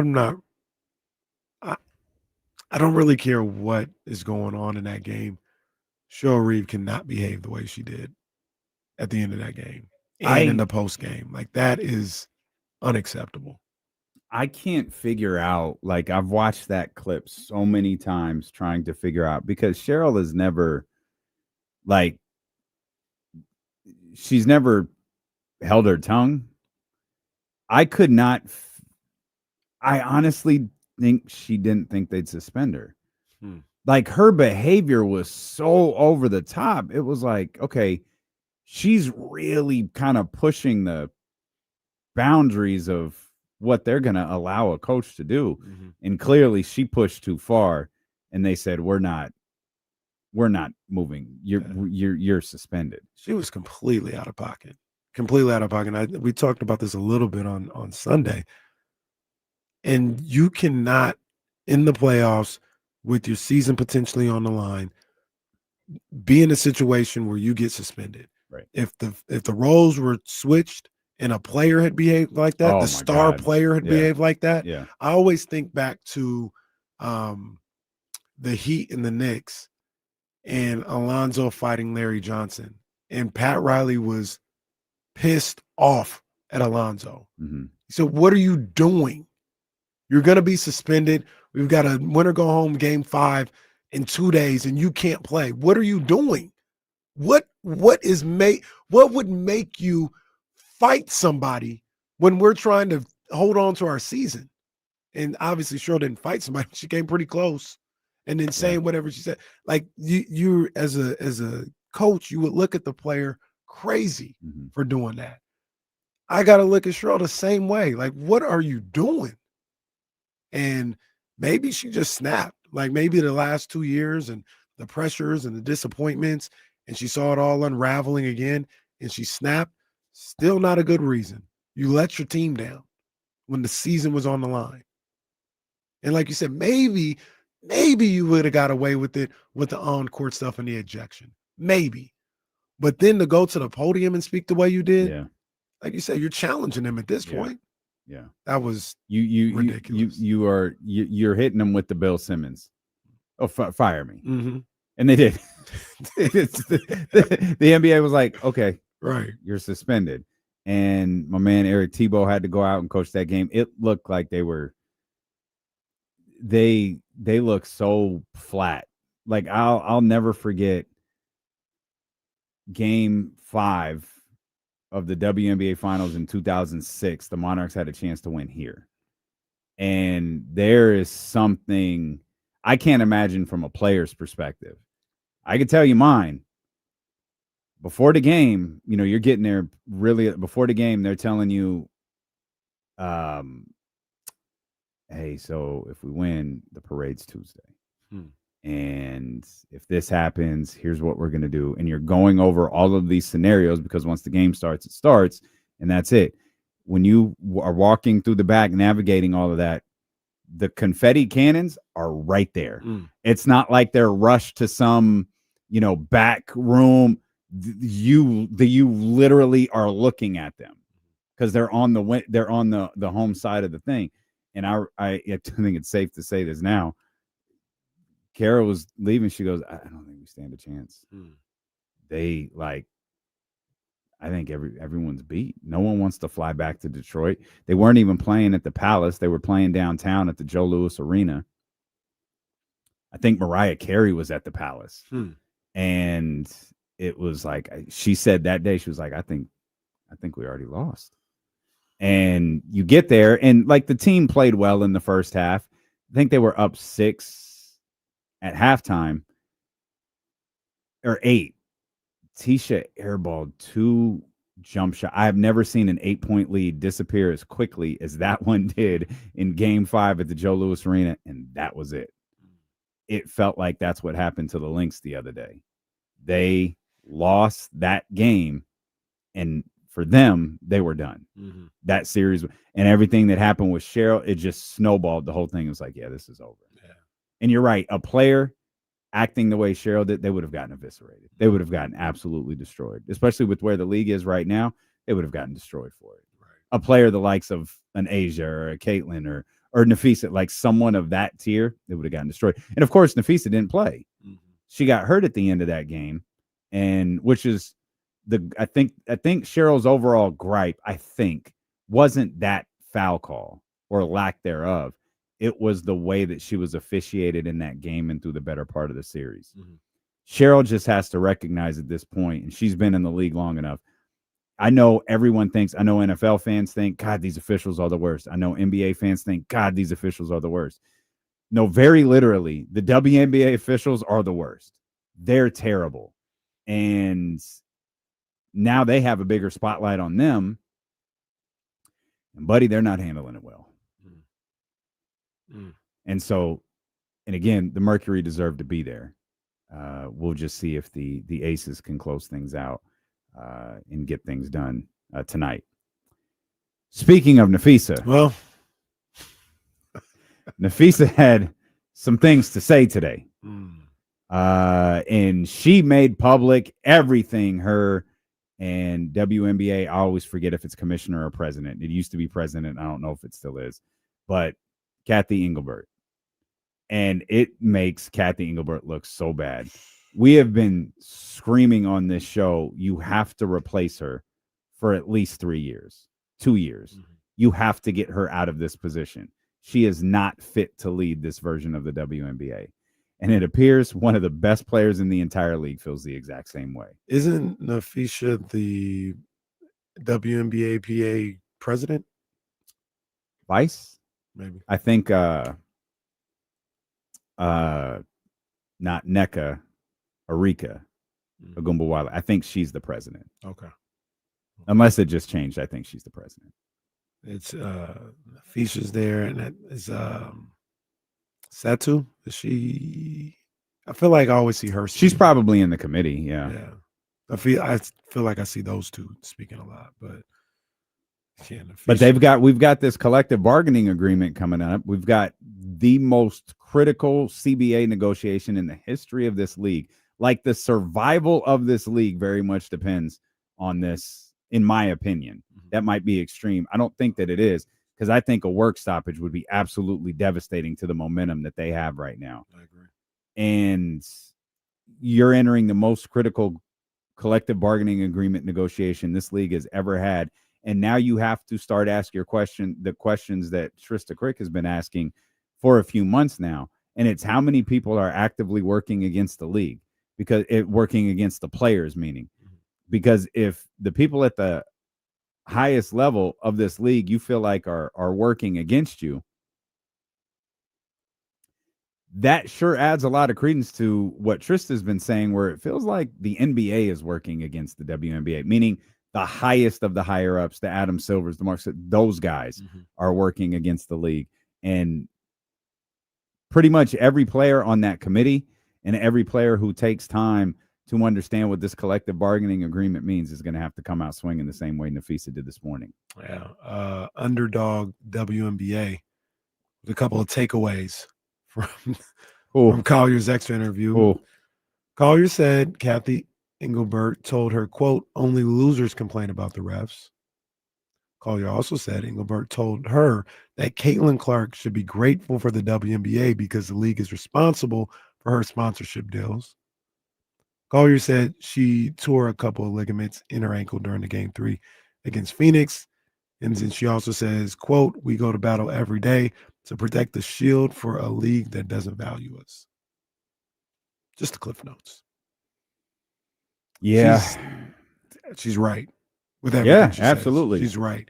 Here's the thing I would ask, and I've gone back and forth about this. And one of the reasons why I think it's probably okay is because you seem to be dealing with somebody that is unbelievably inept and doesn't have the savvy to quote unquote make you pay for doing something like this. But do you think this was something that should have been put out in public? No, not without a plan. So if there's a plan, fine. If you were just angry or frustrated and you're like, oh, I'm going to let everybody know heading into this, that was bringing rocks to a gunfight. Agreed. But does that other side have rocks too? That's the only, like, if you're going up against Silver, don't do that. Yeah.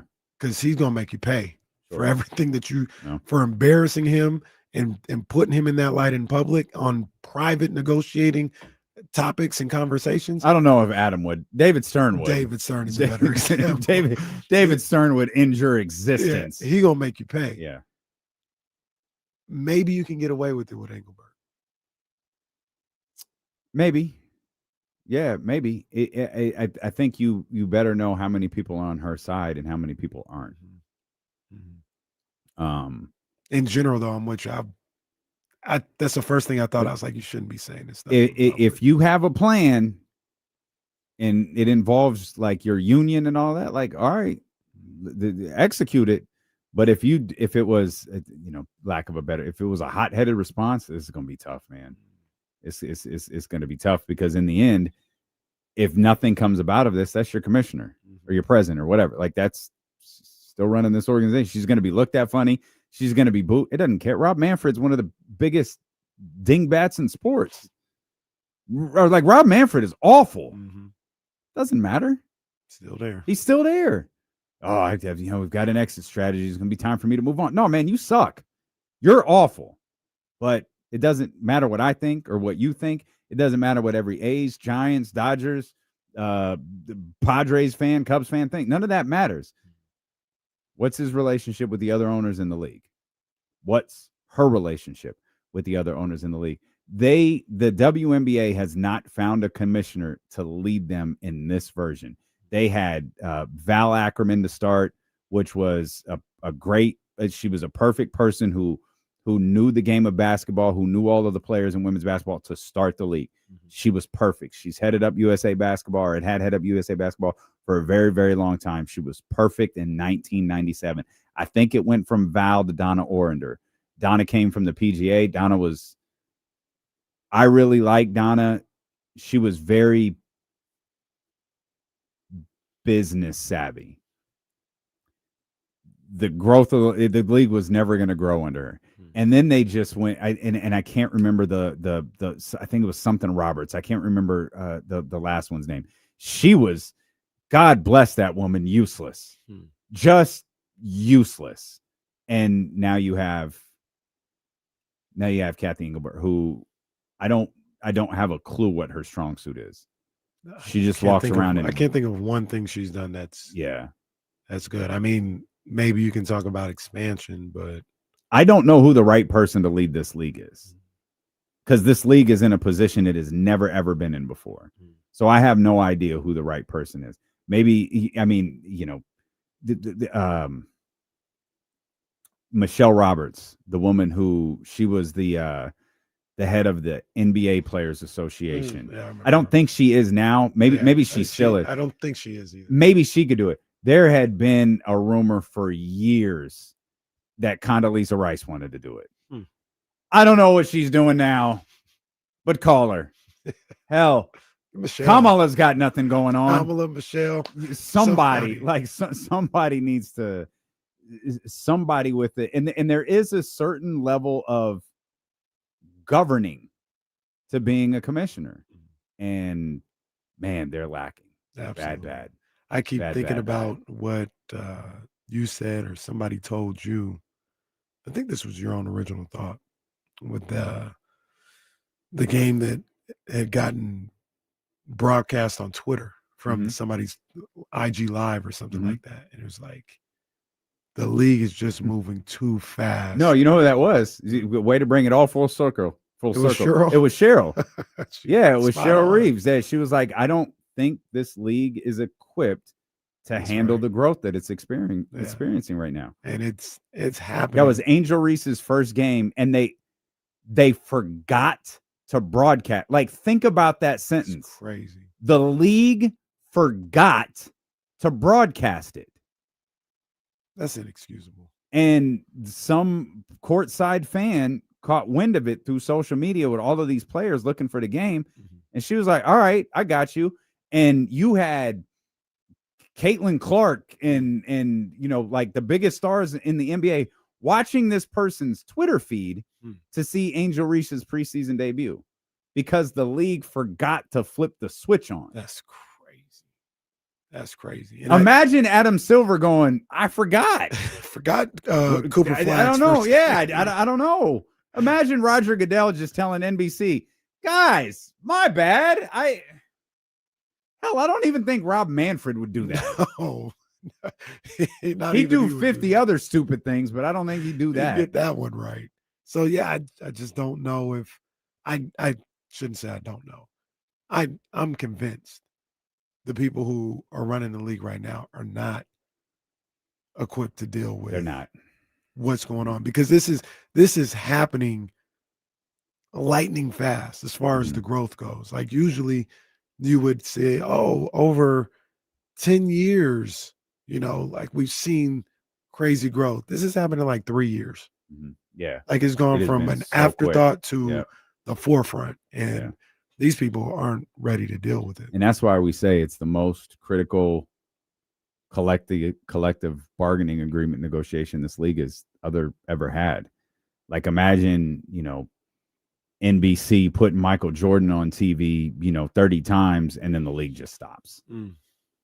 And I'm talking about in 1987. Mm-hmm. We couldn't come to an agreement. The league stopped.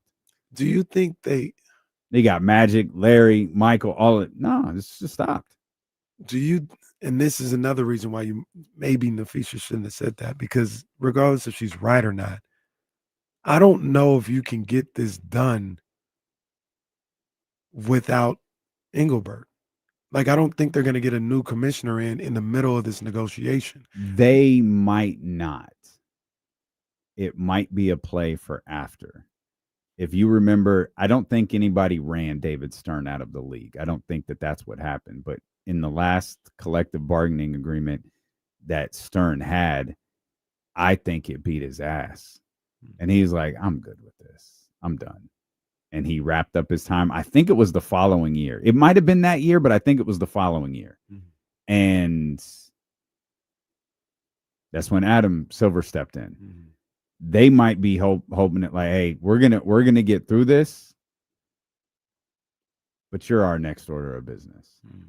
Because I don't think you can change a commissioner as part of this negotiation. Now, once the negotiation is over, you could fight for it, and you can cite examples. You can use the Chicago Sky.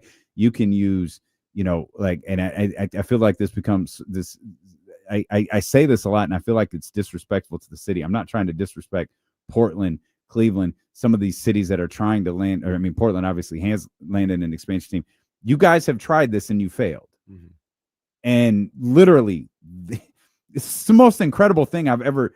The day it is announced that the Portland, or I don't know if they're calling them the Portland Fire, but the day it was announced that Portland is returning, Adam Silver goes, yeah, your arena's ass. Your arena needs to be updated. And it's okay. So what does it look like if it's another stop with Portland? I can't remember if Cleveland was awarded a team, but I know they were tied to the Boston stuff and I think they Connecticut stuff. Officially get one. I think they did. So the Rockers, like, okay, great. What if we're talking teams that have been around? We're talking about teams that have cities that have had teams that were around for a combined 4 years. Okay. There's Houston. There's I know I'll keep saying Sacramento. All right. There's Detroit. I saw Detroit's fans. They're crazy. Mm-hmm.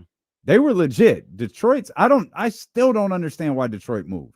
And now they don't have to go to Auburn Hills. They'll be right there in the city. Yeah. The thing I was thinking too was like, is there a way? Because they're in the middle of a negotiation. They're trying to have a CBA and figure this out. Is there a possibility in the middle of it that owners or board of governors get Kathy out? Sure. And say, we're not going to get this deal done with you. We're going to get somebody else in here. Absolutely. We're going to get this deal done with Condoleezza Rice. That's the name of the show. That's the title of today's show. We're going to get this deal done with anybody but you. Yeah. I don't even know if that's still a thing. I don't even know how old that woman is. Like, the Bush administration was a long time ago. Yeah, that woman's 70 years old. Well, she could coach in the NFL. She could coach the Raiders. What else was she going to do? She was about to do something else sports related. Oh, didn't they say the NFL? She was going to become the Browns president or something like that, I think. Oh, was it really? Yeah, something like that. Was it? Maybe that was it commissioner or something? She was. I'm not. And it was Condoleezza Rice. It's like, what? I feel like it was the NFL commissioner, but that could absolutely be wrong. I want to see if I could. Well, she was a part of the college football playoff selection committee. Oh, Cleveland Browns head coach rumors? Hey, yeah, I did not remember. I'm looking That's at that's what? no, it's not. It's an Adam Schefter article I'm looking at right now. No, Adam Schefter reported that a league source had told him that Condoleezza Rice was being considered as a candidate in the Cleveland Browns head coach search. Hell no. Hey, come on, man. Hey, take the team from dude, man. Who's the owner? Take the team. Browns That's general the manager. Pilot guy. The guy who owns Pilot. Oh my. What's his goodness. name? Oh, The I can't Haslams? remember. Jimmy Oh, Haslam. Yeah, got to take the team, bro. Rice Head coach is. She's a lifelong Browns fan. She denied the reports, but joked that she would like to call a play or two next season if the Browns need ideas. Head coach is crazy. Yeah, I don't remember Condoleezza Rice in the Cleveland Browns head coaching rumors, but that's spectacular. Do you think crazy. a sports show in the last 10 years has discussed Condoleezza Rice as much as we have in the last 5 minutes? The The Chatty Cleveland House was Browns, saying they were she, going to interview her. Chatty House was saying she was at the game last night, the Broncos game. The Broncos game. Yeah, that's what the Chatty House said. Good for her. Oh, what's Broncos got their new stadium deal done, man. That looked like it's gonna be dope. What was she doing there? I don't know. I guess it doesn't matter. Maybe she's going to coach the Raiders. Maybe she's scouting. I don't know, man. We'll come back. Hey, we got some sound from practice. Okay. We can run that. We It's get that from Doug time of Christie. year. I mean, Yeah. Dennis talked today. Maybe he's a little less of a downer than he was got some yesterday. sleep. Got some But sleep. we got Dennis. Zach Levine. We didn't get to hear from him yesterday. I heard Zach was interesting too. Like, Okay. not today, but like yesterday was intriguing. Well, the first Sacramento Kings practice is in the books. We'll hear from head coach Doug Christie next here on Sacramento Sports Leader, ESPN 1320.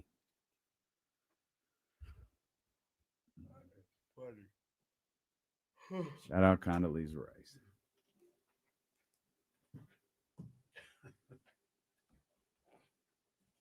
What they got the curse about today?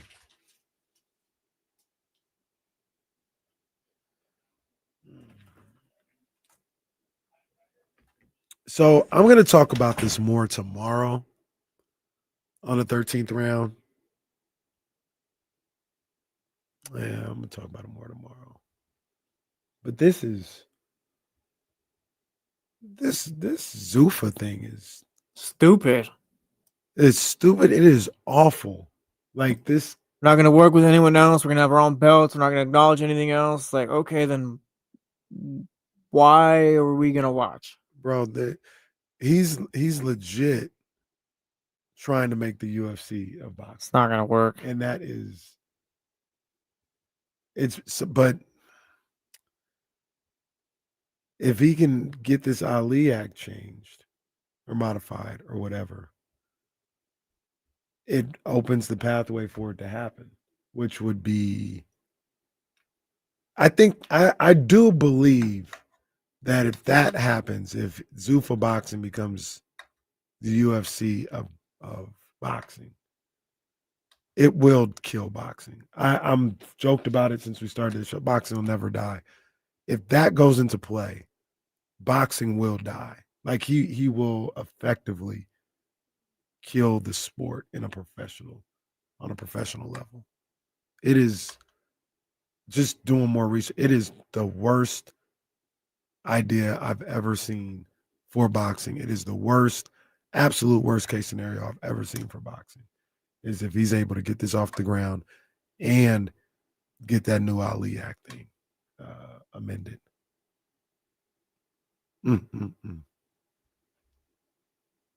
I'll talk about it tomorrow. I'll talk about some of the things I found.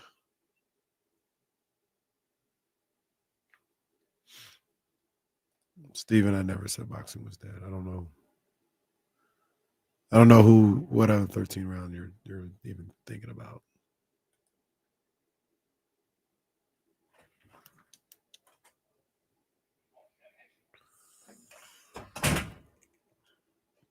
And then, there are like there are people who like I may not like,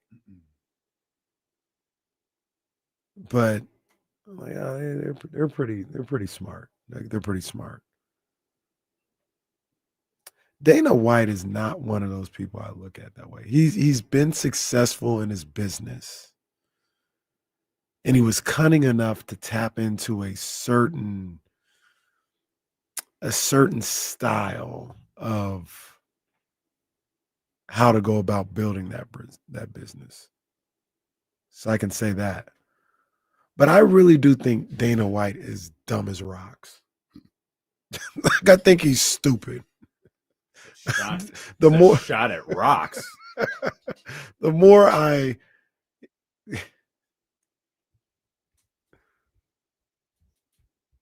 Go ahead. 'Cause that thought's gonna eat you up if you don't get to finish. Dana White, I think, is dumb as rocks. I think he's a master manipulator. I think, and there's a certain level of intelligence to being able to tap into that. But I don't think he's very bright.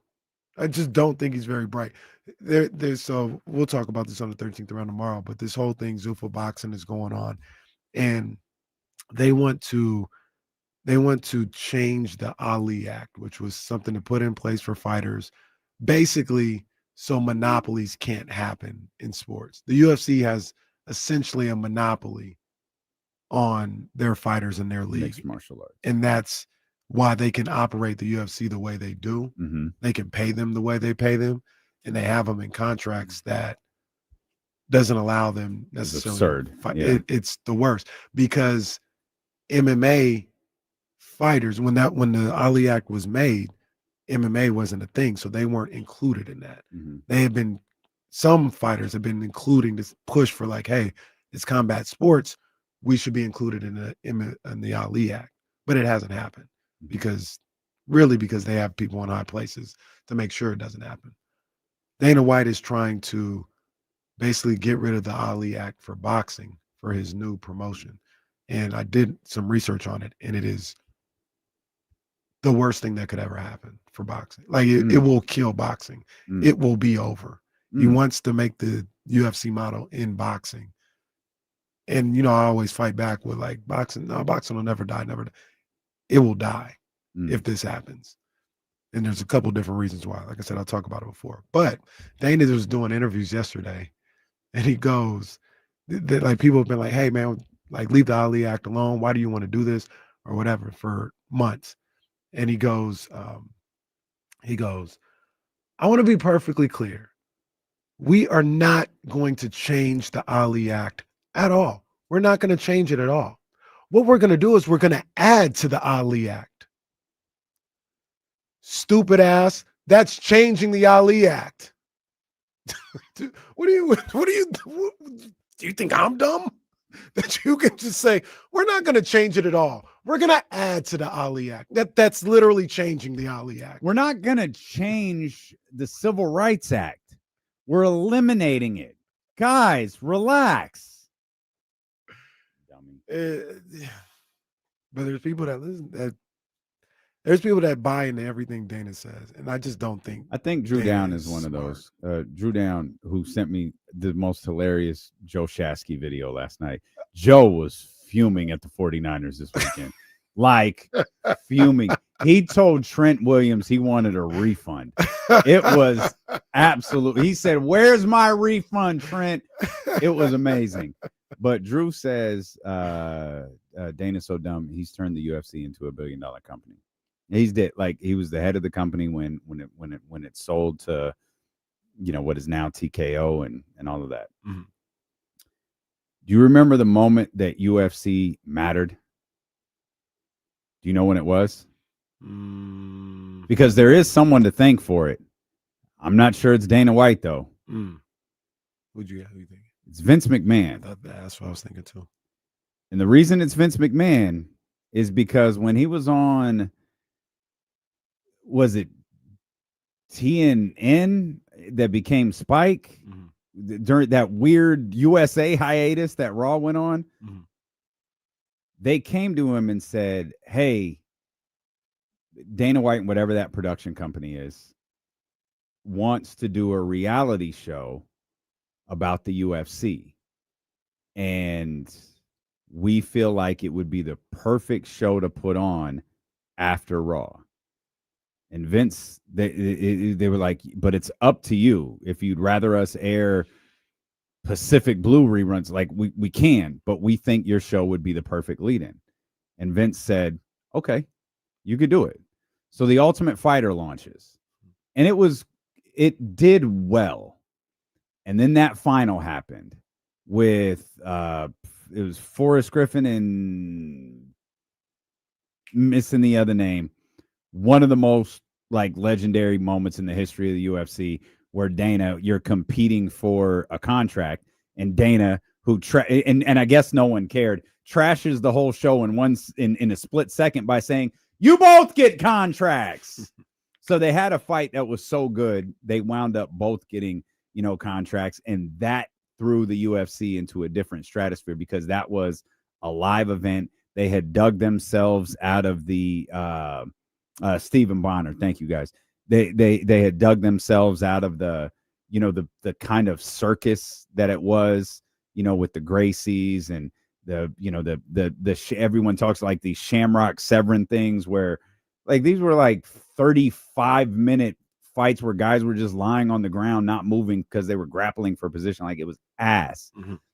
But he was able to create something a little bit different no one cared about until they put it on after WWE. Then people saw it. Then it turned into something. And again, I do not like him, but he saw that, took advantages of that, listened to what people liked from it, and built off of it. Still think he's a jackass. I think he's a jackass. I don't think. But the first person I would think is Vince McMahon. A terrible sentence. I don't think he's very bright. I listen to the man talk. I listen to the interviews. Like, I don't just say this because I don't like him. I listen to him. There are people that I don't like that I listen to that are like, I don't like this guy, but he's smart. Like, I think he gets, like, you could talk about like somebody like Dame Dash is a good example. I think Dame Dash is smart. I think there is. Boy, do I disagree with you. I think he's smart. I think there's ego. There are certain things that block him from being able to execute. Like, he can't get out of his own way, basically. But I think he has intelligent ideas. Dana White, I listen to him talk. I don't feel like I'm listening to somebody that's bright. I feel like I'm listening to somebody that's a manipulator, that is an opportunist. And you can make a lot of money in this world being those two things. Absolutely. And at this point, you also need to recognize Dana White's a figurehead. Yeah, he's not the one now. He not only does he have a boss, his boss has a boss. Yeah. Dana White's middle management. he not the one. But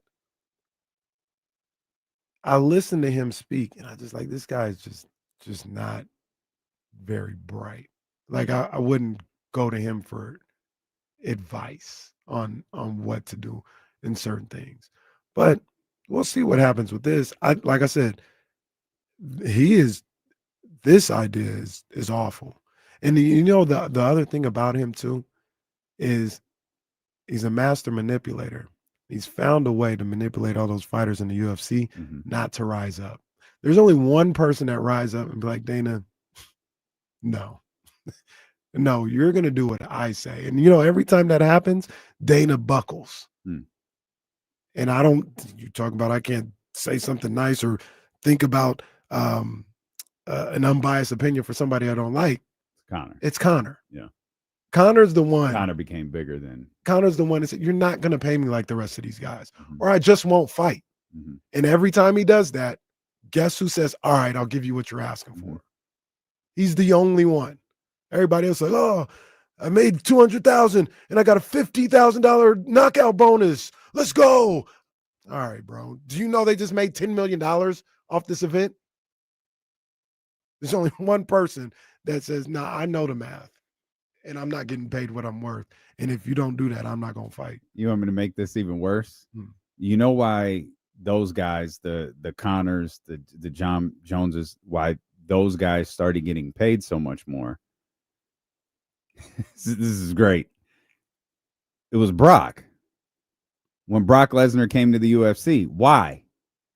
Because in the WWE, if you're the main event, you got paid off of the pay-per-view buys. If you were one of those, if you were a Lesnar type, Lesnar, Cena, Rock, Austin, those guys got paid not just off of the card, off of total. What was the pay-per-view right, and how much was it above like an average?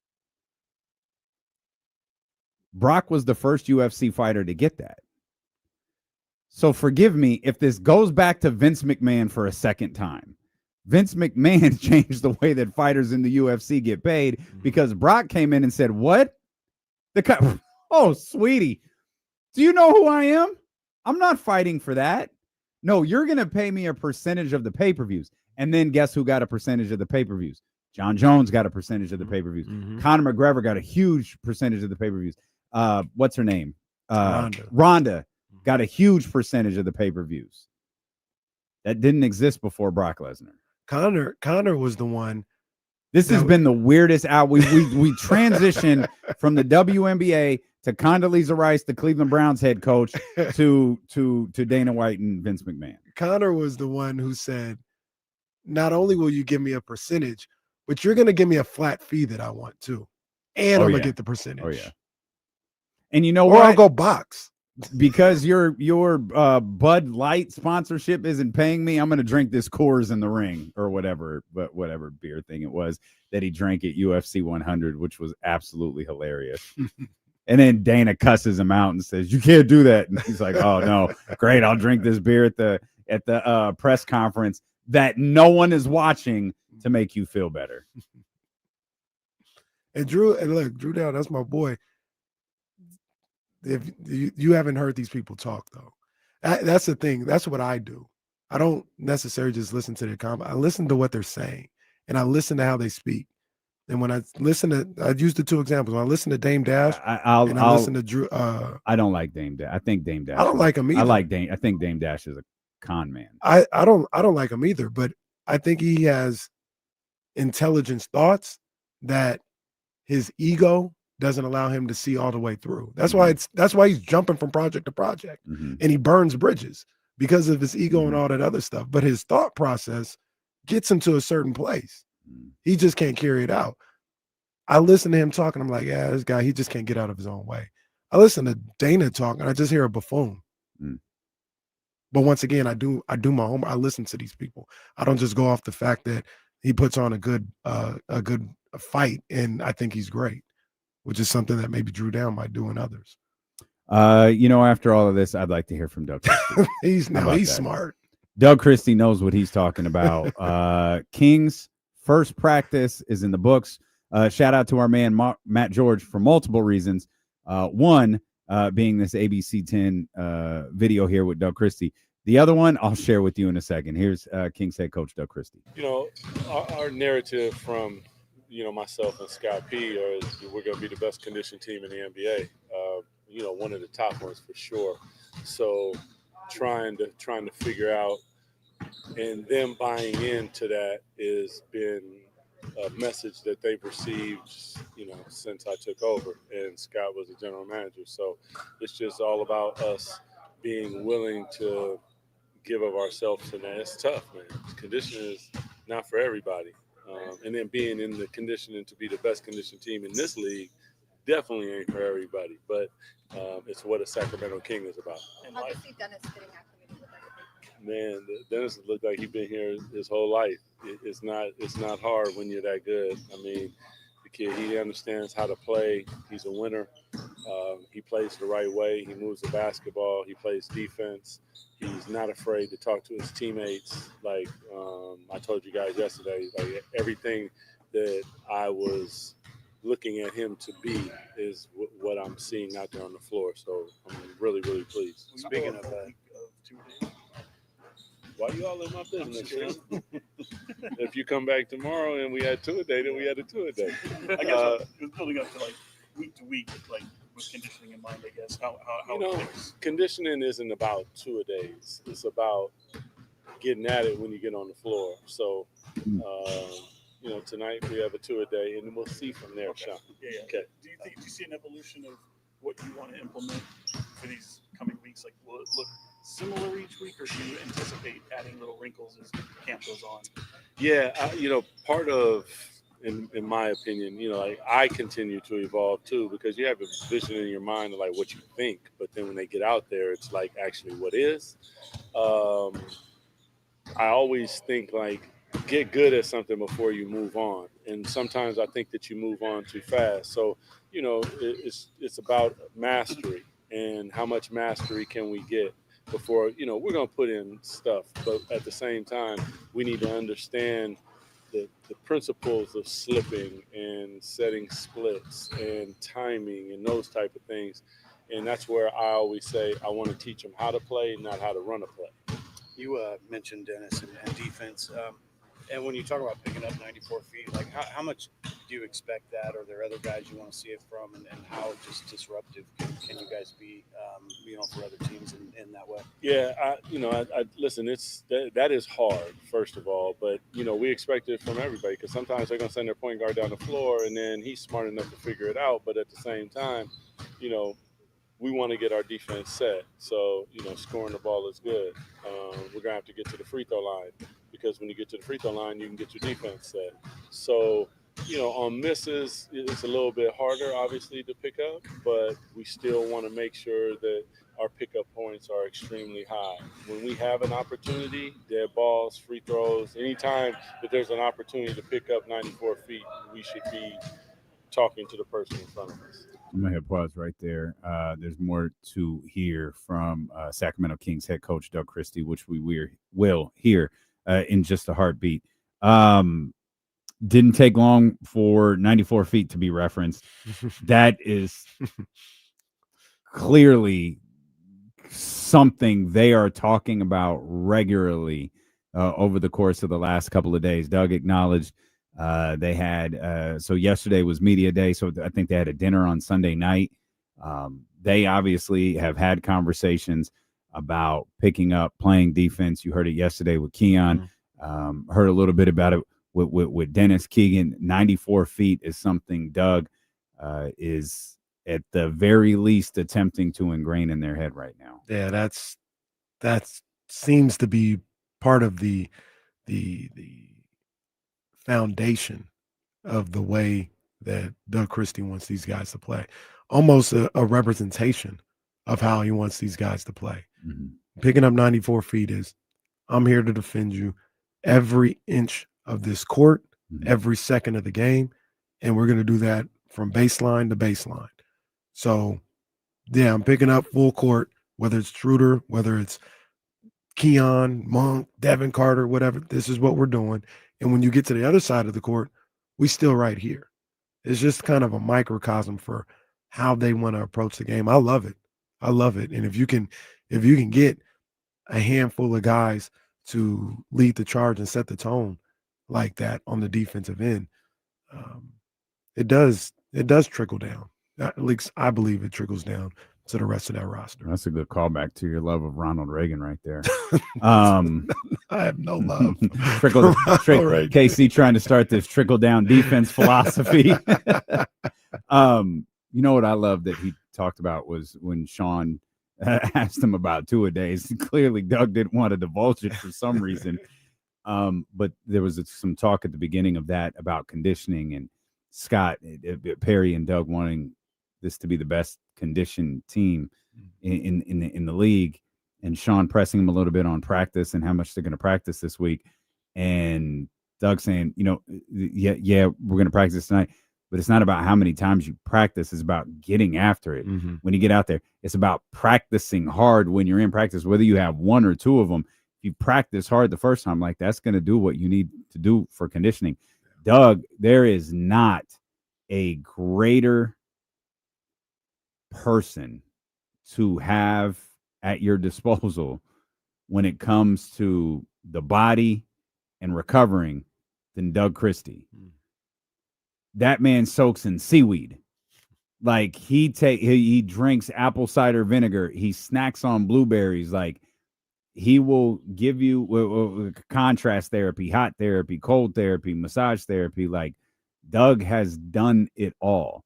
And even, at Doug's age today, as a coach versus a player, just as he did as an analyst, just as he did as a radio show host, that man takes everything he does in terms of what he eats, how he conditions himself very, very seriously. Yeah.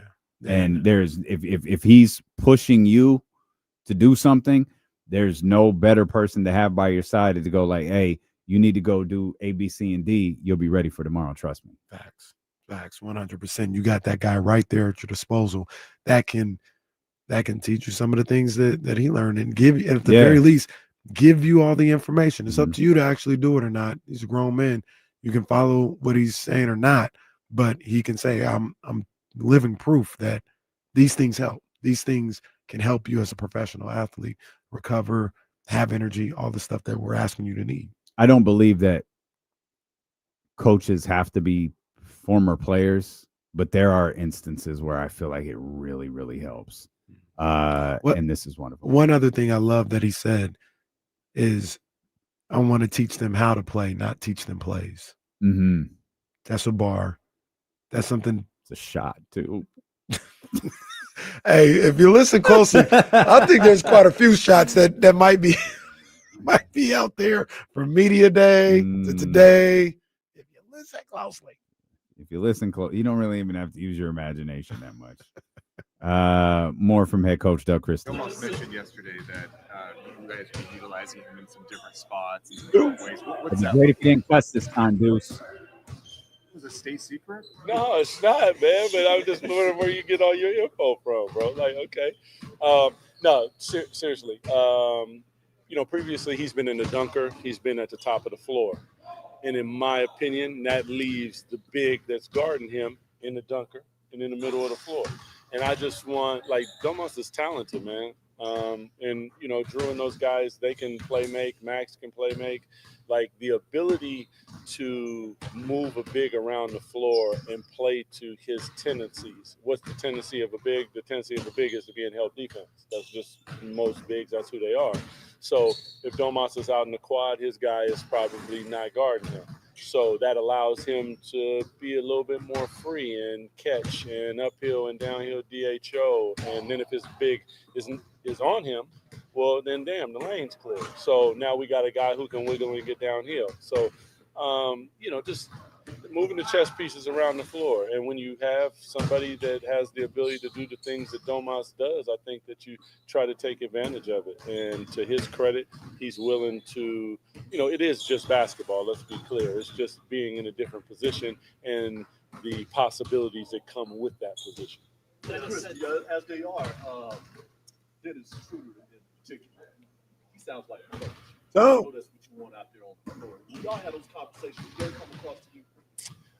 Yeah, because, part of the couple questions that he hit me with immediately, especially defensively, was like, about squaring up the ball and different things. And similar for Rick, for me, was like he gave me the ability to do things that everybody didn't get to do because he knew that I could do some things. Well, Dennis is the same way. It's like, well, this is what we do as a team, but you have the ability to be a free safety sometimes if you want to.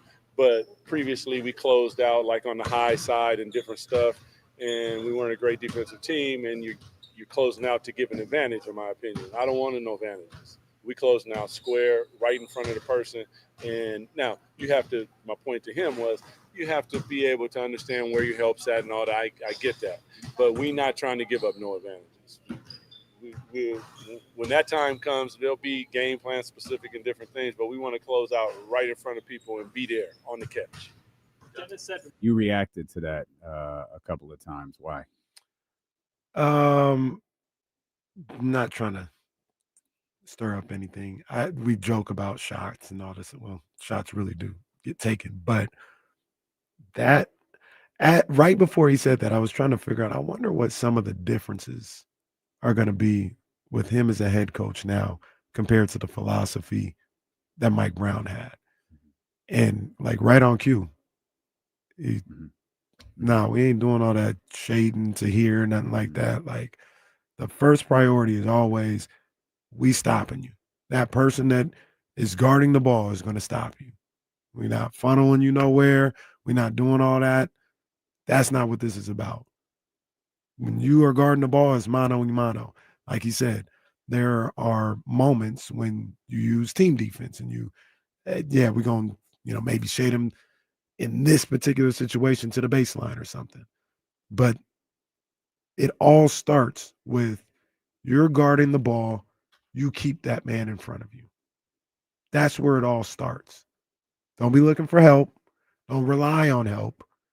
Rely on the fact that I've got a job to do, and that's keep this man in front of me. No blow-bys. And it maybe gave a little peek into what one of the differences might have been. Mm-hmm. Now, Mike Brown is a defensive guru. He feels the same way, but maybe he leaned a little bit more on, hey, just funnel them here because we've got help side and the team defense aspect of it first, as opposed to Doug Christie. The first thing we're going to do is you're going to stop the guy. Mm-hmm. And that might be one of the differences between the two that we see in defensive philosophy. Sports Talk on ESPN 1320 is presented by Paramount Plus. You can't count on much, but you can always count on Sundays with the NFL on CBS and Paramount Plus. Watch your local NFL game live every Sunday all season long. Visit ParamountPlus.com/NFL to get started today. We've got a few more people we want to hear from. We obviously heard from Doug Christie right there. We'd like to hear from Zach LaVine and Dennis Schroder as well. We'll be able to do that. And we lost Jason Jones. Oh, no. For the day. I guess no one wanted to talk to us today. Shout out Connor. Connor was the only one who wanted to be with us. One of those days. But that's all right because it gives us more time to talk about your Sacramento Kings.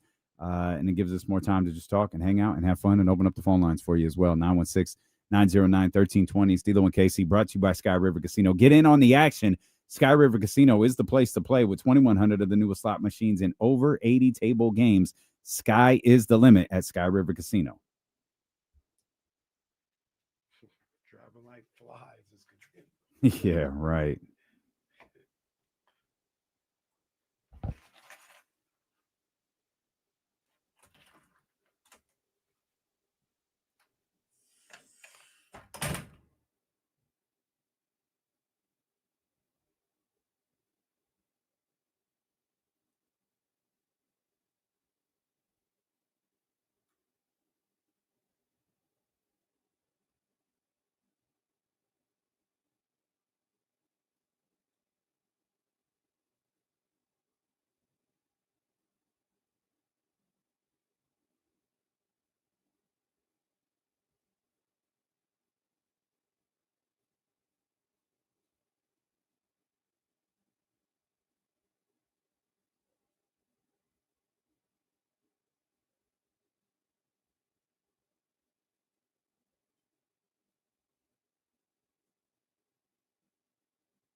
Sorry, guys, 1 second.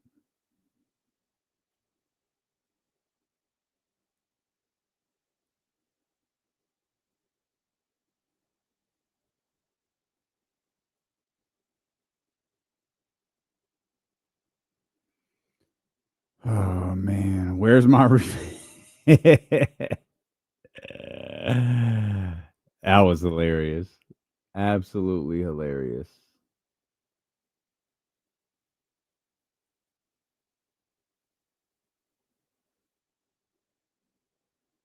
Yeah, she'll be with us tomorrow. She said 2 o'clock. I'll do a little.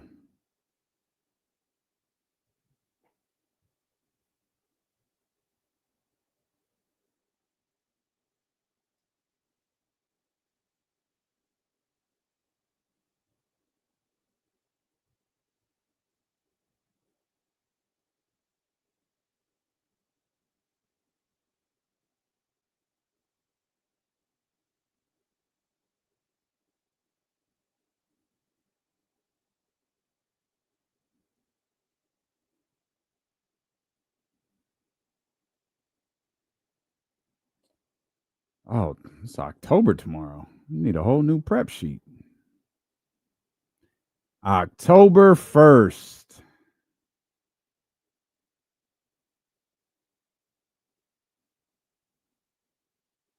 I came home yesterday and there was fall decor all over the house. Leaves and lights and pumpkin pillows, and it's quite the scene. Quite the scene. Loved it though, can't lie.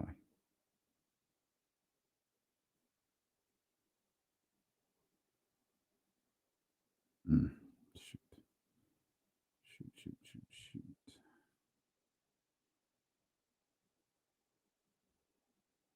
Anyone? Sorry, Jesse, go ahead. Shout out to Dean real quick. Called and say congratulations on the wedding. Oh, that's dope. All right, we're going to head back to Sacramento Kings practice. And shout out to my man, Matt George. Not only are we using his clips from ABC 10, he did give us the heads up. That's a funny still shot of Zach LaVine right there. He Still did shots be gold. He did give us the heads up. What did you just say? Excuse me, run that back. Zach LaVine cusses in this clip, but he told me, he said it's about midway through, right after Jake asks his question about like who the loudest voices are or something. So we all need to be on alert for Jake, and we'll see. Oh, Matt's texting me now. I love how our media people look out for us. When Zach, yeah, I mean Matt George looking out for us. When Zach gets to Malik never stops talking, pause right after that. Well, it's got to be better than what I did yesterday when I queued the video up to rookie Deuce Mason. That was hilarious. Hey, shout out, man. Stephen Brown's here. I don't know how long you've been here, but Stephen Brown is here. Whoever that is. Black man stock image is here.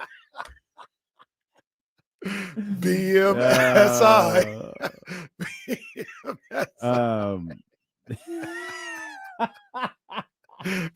BMSI.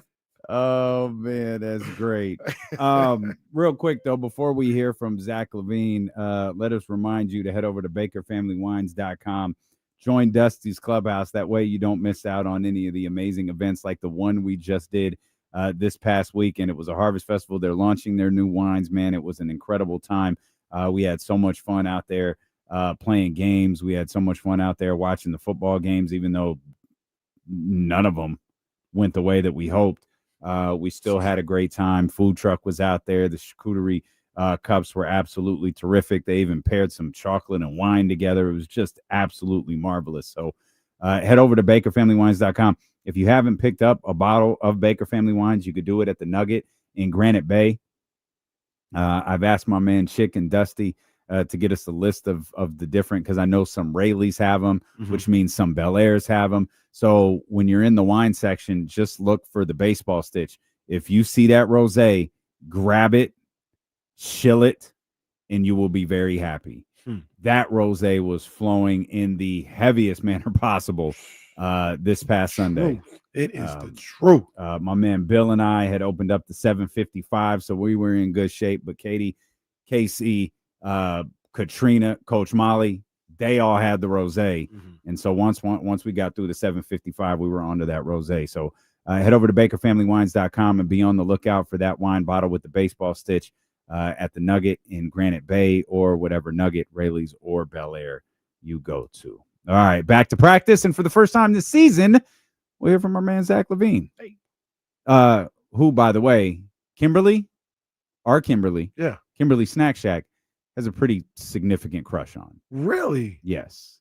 Did we just learn this? We learned this last night when she started DMing, of all places, the ESPN 1320 Instagram account. Oh, shut out, Kim. And what was great is I responded to her and she said, "Oh, this must be Damien."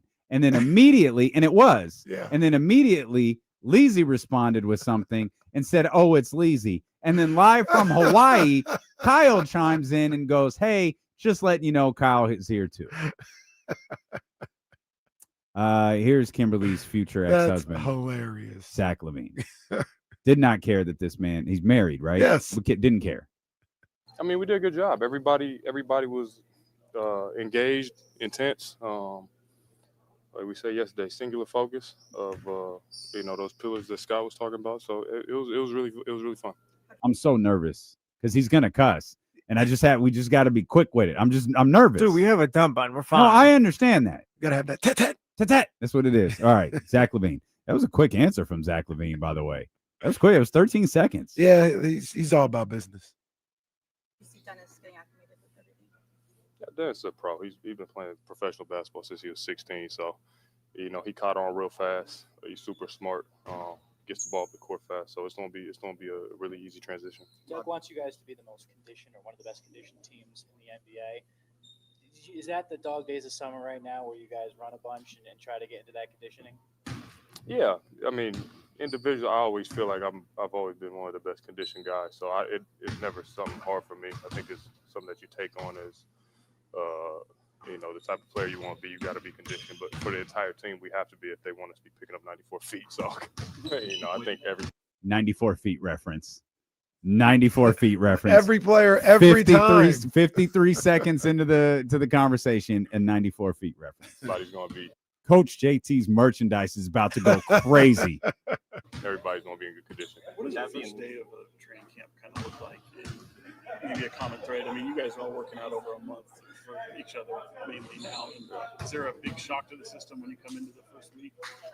No, but it's very it's a little bit more focused, a little more team oriented. In the summertime, you might do drills with guys like 2 or 3 dudes, or you might get your individual work in. You might scrimmage, but now we're putting in plays, certain emphasis, certain defense assignments, and building the foundation of what we're doing. So it's a lot more focused. With that conditioning you have, how much do you enjoy getting to play with pace, and how much do you feel like this team in general caters to that?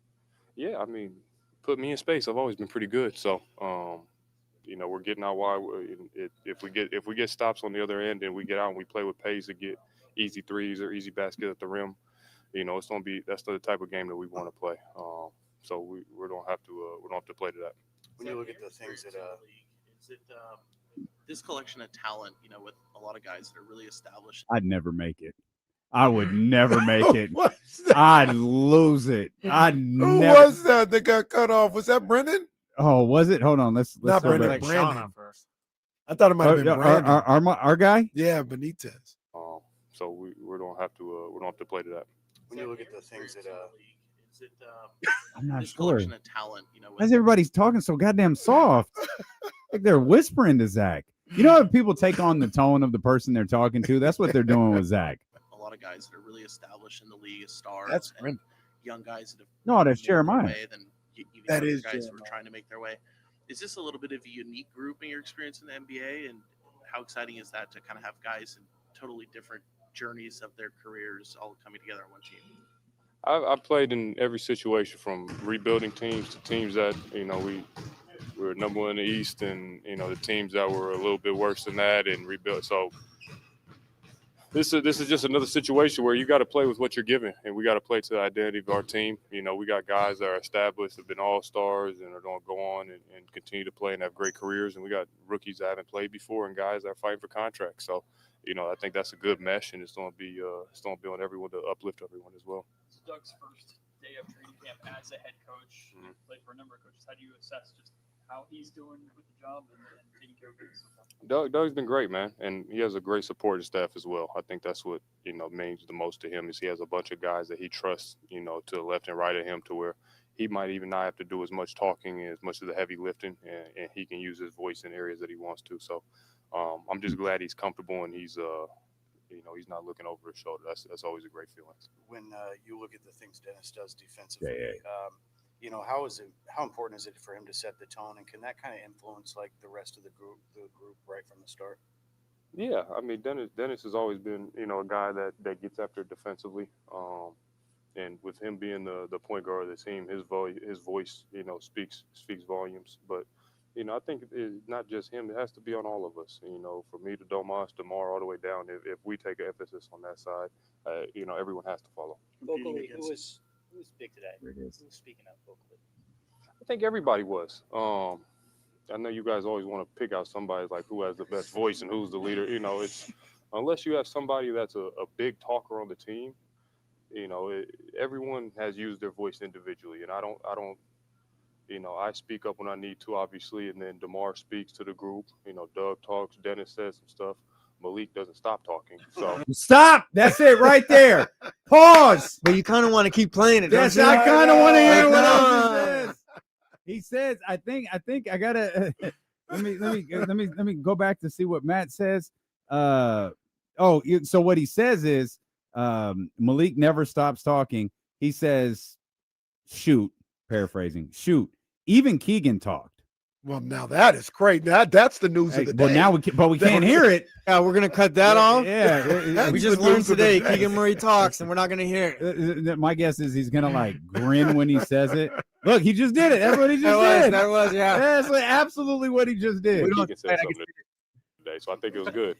Competing against Dennis. I did it. I didn't Deuce Mason this thing. I did it. I don't know what else there is to hear from Zach Lee. I'm actually a big thanks to Matt George, who's obviously listening to the show, because if he hadn't told me, I would have cut the clip off at the question. No, because he told me like when he asked him who's talking, that's when Jake asked him who's talking, that's where he cusses. But if he hadn't given me the line, we would have missed out on everything he added to that, which I actually thought was quite a bit. Yeah. And I'm not an NBA player, never been an NBA player, so I don't want to equate. Could have been, though. Well, De'Aaron Fox, like some say. if I would have worked on my game instead of going maybe to the club or something like that, like maybe it could have happened. Couldn't help it. Yeah, I was good. I thought Couldn't help it. I would have just stayed 705 J Street. That's what I was doing. That's what I was doing. A couple times I went to parties instead of being at the gym at 2 a.m. I could have made it. You want to know what Dennis Schroeder's reaction is to you talking about being an NBA player? That right there. This is very visual. Sorry for the radio. Dennis is looking at the camera like, child, please. Child, please. But I love what Zach said in that respect, where, yeah, there are guys that talk more than others and that are louder. But yeah, you've been in professional practices. Everybody's talking. Everybody's communicating. You can't play this game. You can't get to this level without communicating on a regular basis. Yeah, but is it fair to say there's normally a voice that stands out? Like Yo's voice was really it stood out a lot in Monarchs practices. Yeah, absolutely. I mean, Kara's essentially Malik in a way. Like she doesn't stop talking, right? But she's doing it like Malik might be talking trash. Kara was doing it in a more like she knew her assignment and everyone else's assignment and would be vocal about it. Yeah, and I think that Kara would probably be a good example.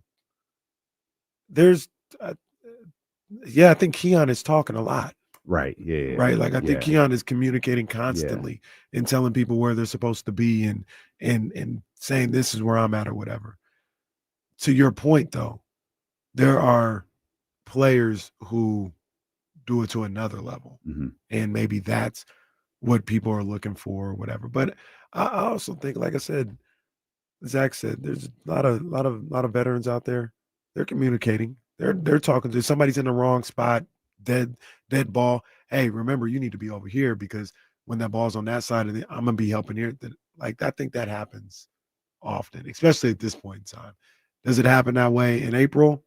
I don't know. Hopefully, but right now, I think a lot of people are out there communicating every second they're out on the floor.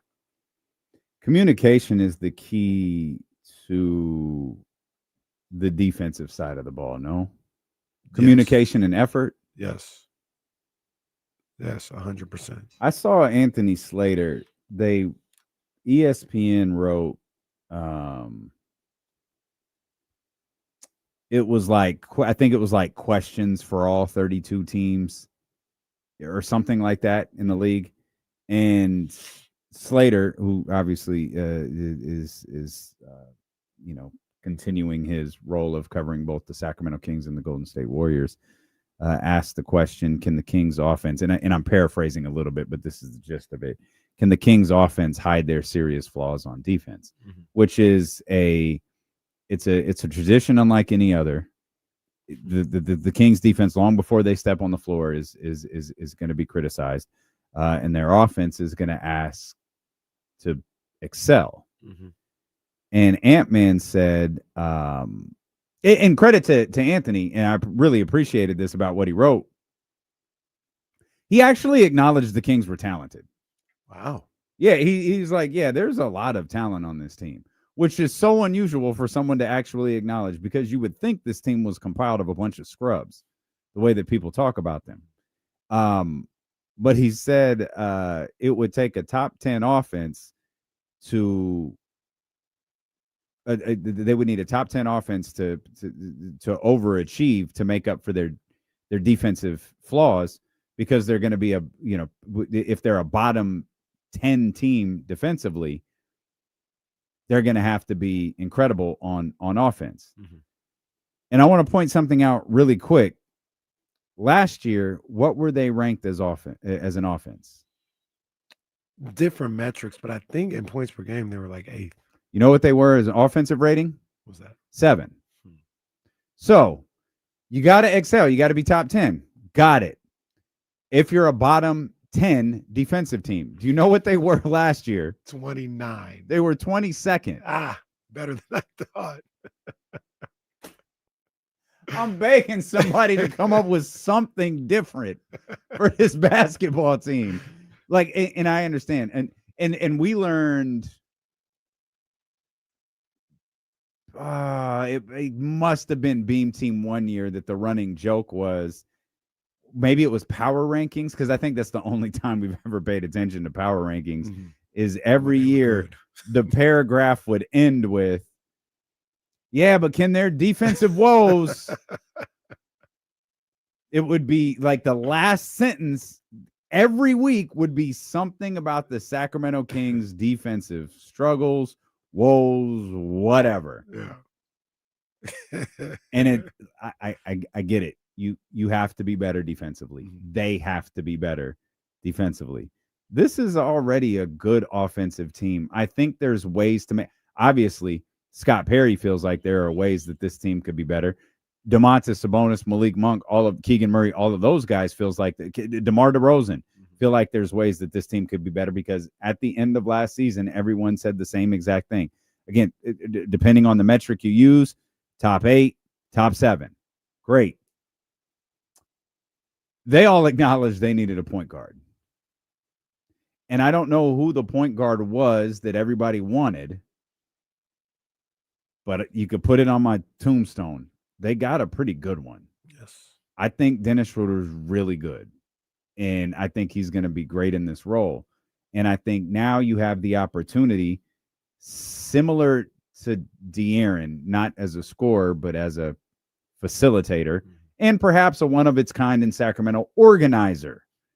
Shout out to the organizers. Now you have 2 facilitators on the floor now in Dennis and Domas, which to me, and maybe I'm just dead wrong, I feel like that opens things up a lot for Zach LaVine, maybe Keegan Murray, not so much DeMar DeRozan, because I feel like DeMar does a lot of stuff on his own, and I'm not criticizing him for iso ball or anything like that. But I don't know what having, we go back to the Lonzo Ball, Zach LaVine, DeMar DeRozan thing in Chicago, where everyone says that's where the team was at their best. DeMar was great that year. I know everyone hates this, and context is important. DeMar was good. DeMar was really good last year too. Maybe this facilitator, maybe having these 2 facilitators back on the floor with these 2 scorers, these 2 20+ per game scorers in Zach LaVine and DeMar DeRozan, maybe that helps what was already a pretty good Sacramento Kings offense. I've been saying for a while, that is not the issue. Offense is not the issue. I know people may want to see a different type of offense, see it played a different way or whatever. Sure, I get it. But you talked about 2 categories right there: offensive rating and points per game. Top 10 in the league. Even the efficiency and field goal percentage are related, but I know they're 2 different things. They were top 10 in field goal percentage this past year. which leads me to believe that efficiency is probably pretty good as well, if rating and field goal percentage are high. Offense wasn't this team's problem. That's what people always want to talk about when they talk about this team. They talk about all that the fit is bad and they got talent, but can they play together? And they need to change the offense. They need to change the offense for real. Do they really? The offense is fine. It may not be what you want to see, but now we get into like as a player, as an observer, do you want to be right or do you want results? Right? Because I'm just gonna, this is not what I've heard from anybody or them or nothing like that. I'm gonna just use an example. Maybe Domantas Sabonis thinks the offense should go through him. And if it's not going through him, it's like, man, it's the wrong way to go about things. And it's going through DeMar DeRozan, and they're scoring 117 points per game. If you're Domantas, should you be pouting about that because it's not going through you? Or just say, hey, this is actually working as well? Or we could flip that around. If they give the ball to Domantas Sabonis all the time and DeMar DeRozan's not getting the same looks or same touches that he did last year, but they're averaging 117 points per game, should DeMar be mad? No. Like, the bottom line is we want to be an efficient offense. We want to be an offense that is able to compete against anybody, put pressure on the opposing team's defense, and let them know you're dealing with a top 10 scoring team in the league. I don't really care how you get there. I don't personally. You can get there by 53s. You can get there by 22 threes and get into the free throw line all the night long. I don't care how you get there. I just want it to be done. And that's where I think Kings fans got to have a talk with themselves. Like, do you really want things to just get done, or do you want it to get done the way you think it should be done or the way you want to see it? Those are two different conversations. But yeah. You think the offense was good enough last year? I do. And the sole reason they finished 40 and 42 was defense. Defense, and then once De'Aaron Fox left, they did lack a point guard. So okay, so I'm glad you brought that up, because part of what we part of those numbers, the numbers we just gave you, the points per game and the offensive efficiency, that's season long. So that includes, from October to February. When De'Aaron Fox was here, things looked and felt different. Not so much. Pretty much immediately. Like, vibes hit when Mike Brown was fired. That was December. So the big run that really, which is, the 10 of 11 run, that is what ultimately got Sacramento to wound up them getting to the 40 and 42 record, was with De'Aaron Fox. That was before he was traded. So, and I'm sure Will Z could do this. The numbers post De'Aaron, I'm sure, are a little bit different. When from De'Aaron leaving, and this is just points per game. I don't have the rating or nothing like that. But they went from 10th in the league over the season to just with De'Aaron gone 16th. So they're middle of the pack offensively. Oh, wow. 114.7 a night. So that's a hefty drop. And, without having the offensive ratings numbers in front, you have to assume, again, if it was 8, they were 8 in points per game, 7th in offensive rating. There's going to be a fall off, because those numbers are obviously close to each other. There's going to be a fall off in that number as well, which is going to put him back towards the middle of the pack, which is what you can't afford to be. You can't afford to be the middle of the pack defense, which, again, it brings this conversation back to light. Okay, you have the facilitator, you have the organizer, you have a guy who can actually score points for you. I know that that's not commonly talked about. Dennis Schroeder's not a 29 point per game scorer. He's not going to average, 31, 32 for a month or two like De'Aaron Fox did, but he can get you 15 to 20 some odd points per game. And when you got Zach LaVine, you got DeMar DeRozan, and you got Domas scoring 17 to 20 off of 12 shots, that's just fine, because that doesn't even factor in Keegan Murray yet, or what Keon and Malik can do. But with those numbers that you just gave us, it's clear that the offense post De'Aaron Fox does have to get better. Now, once again, rating, I don't have rating in front of me. I just got like the traditional numbers. In that time period, though, the Kings were 7th in the league in field goal percentage. 48.4%. That's up there with Denver. Okay, nerd. What do you want me to do with all these numbers? I don't know what to do with their points per game falling off and their field goal percentage staying high. So good. Yeah. It's up there with Indiana. Indiana's behind them at 8. And they were running at that time of the season. The Clippers are second with 49.7. Well, they paid for that. The Thunder are up there. Steve Ballmer. The Kings and the Hawks are clearly the 2 worst teams in this top 8. So what that says to me. So interesting. Who the Hawks were 8? The Hawks were 3rd. Oh God. Yeah, it's Nuggets 1, Clippers 2, Hawks 3, Thunder 4, Bucks 5, Pistons 6, Kings 7. All right, bro. I got field goal nothing. percentage. I don't know. Do whatever you want with that. I got now, nothing. One thing I can say about that, and here, let me click on this button and see what it says. Is famous last words. I think I feel like the 3-point percentage might have it didn't go down at all. They were 7th in 3-point percentage when De'Aaron was gone during that time. So that's what I was thinking. I was like, maybe they got more 2s and stuff like that, but they lost one of the 3-point shooters at that time, and that hurt. I think one of the things that probably happened is they were not good with turning the ball over.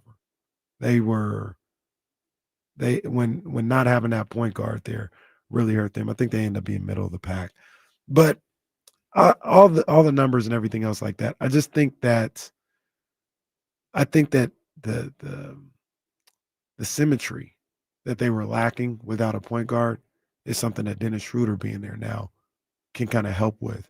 And you combine that with guys who can put the ball in the basket. Levine, DeRozan, Sabonis, Keegan, Monk coming off the bench. Keon is a great catch and shoot type guy. Dennis himself. I think they have enough on offense. So we're in agreement. The offense does need to be better. I don't think it needs to be better. I think it needs to be the same. It's going to look a little different. I do think the same as in October to February. Yeah, it's well, yeah, because the points per game went down to middle, and that's where it got clunky. That's it's post De'Aaron that DeMar's attempting to win basketball games, right? It's post De'Aaron, obviously. Zach LaVine, had it took a few, but he had a breakout game in that regard. Like there weren't a lot of, at least not off the top of my head, not a lot of, we joked. I don't know, recently about that first quarter of that first preseason game with DeMar DeRozan and how we thought, all right, we did it. This is everything we were looking for. Perfect. I think I can't remember if I feel like the score was 39-36 or something like that. And I can remember if the Kings were up or if the Kings were down. But I remember we thought, all right, dope. Like that's what everybody wanted to see. Shut it down, guys. We did it. And I can't remember the post De'Aaron Kings having a game like where it was, they figured it out. There were games where it was like, Zach, that's what we wanted to see. Yeah. There was I think it was versus Dallas, DeMar's superhuman game. They were super hit or miss after De'Aaron. Yeah. And then, so I guess that is the symmetry you're talking about. That's where Dennis comes into place in all of this, is he can bring that normalcy is not the right word, but he can bring that stabilizer. The organization. Look at that man right there. That's a professional. You know what Dennis thinks about that? That right there. Let's hear from the charismatic point guard of the Sacramento Kings, our man Dennis Schroder, after his first practice as a King.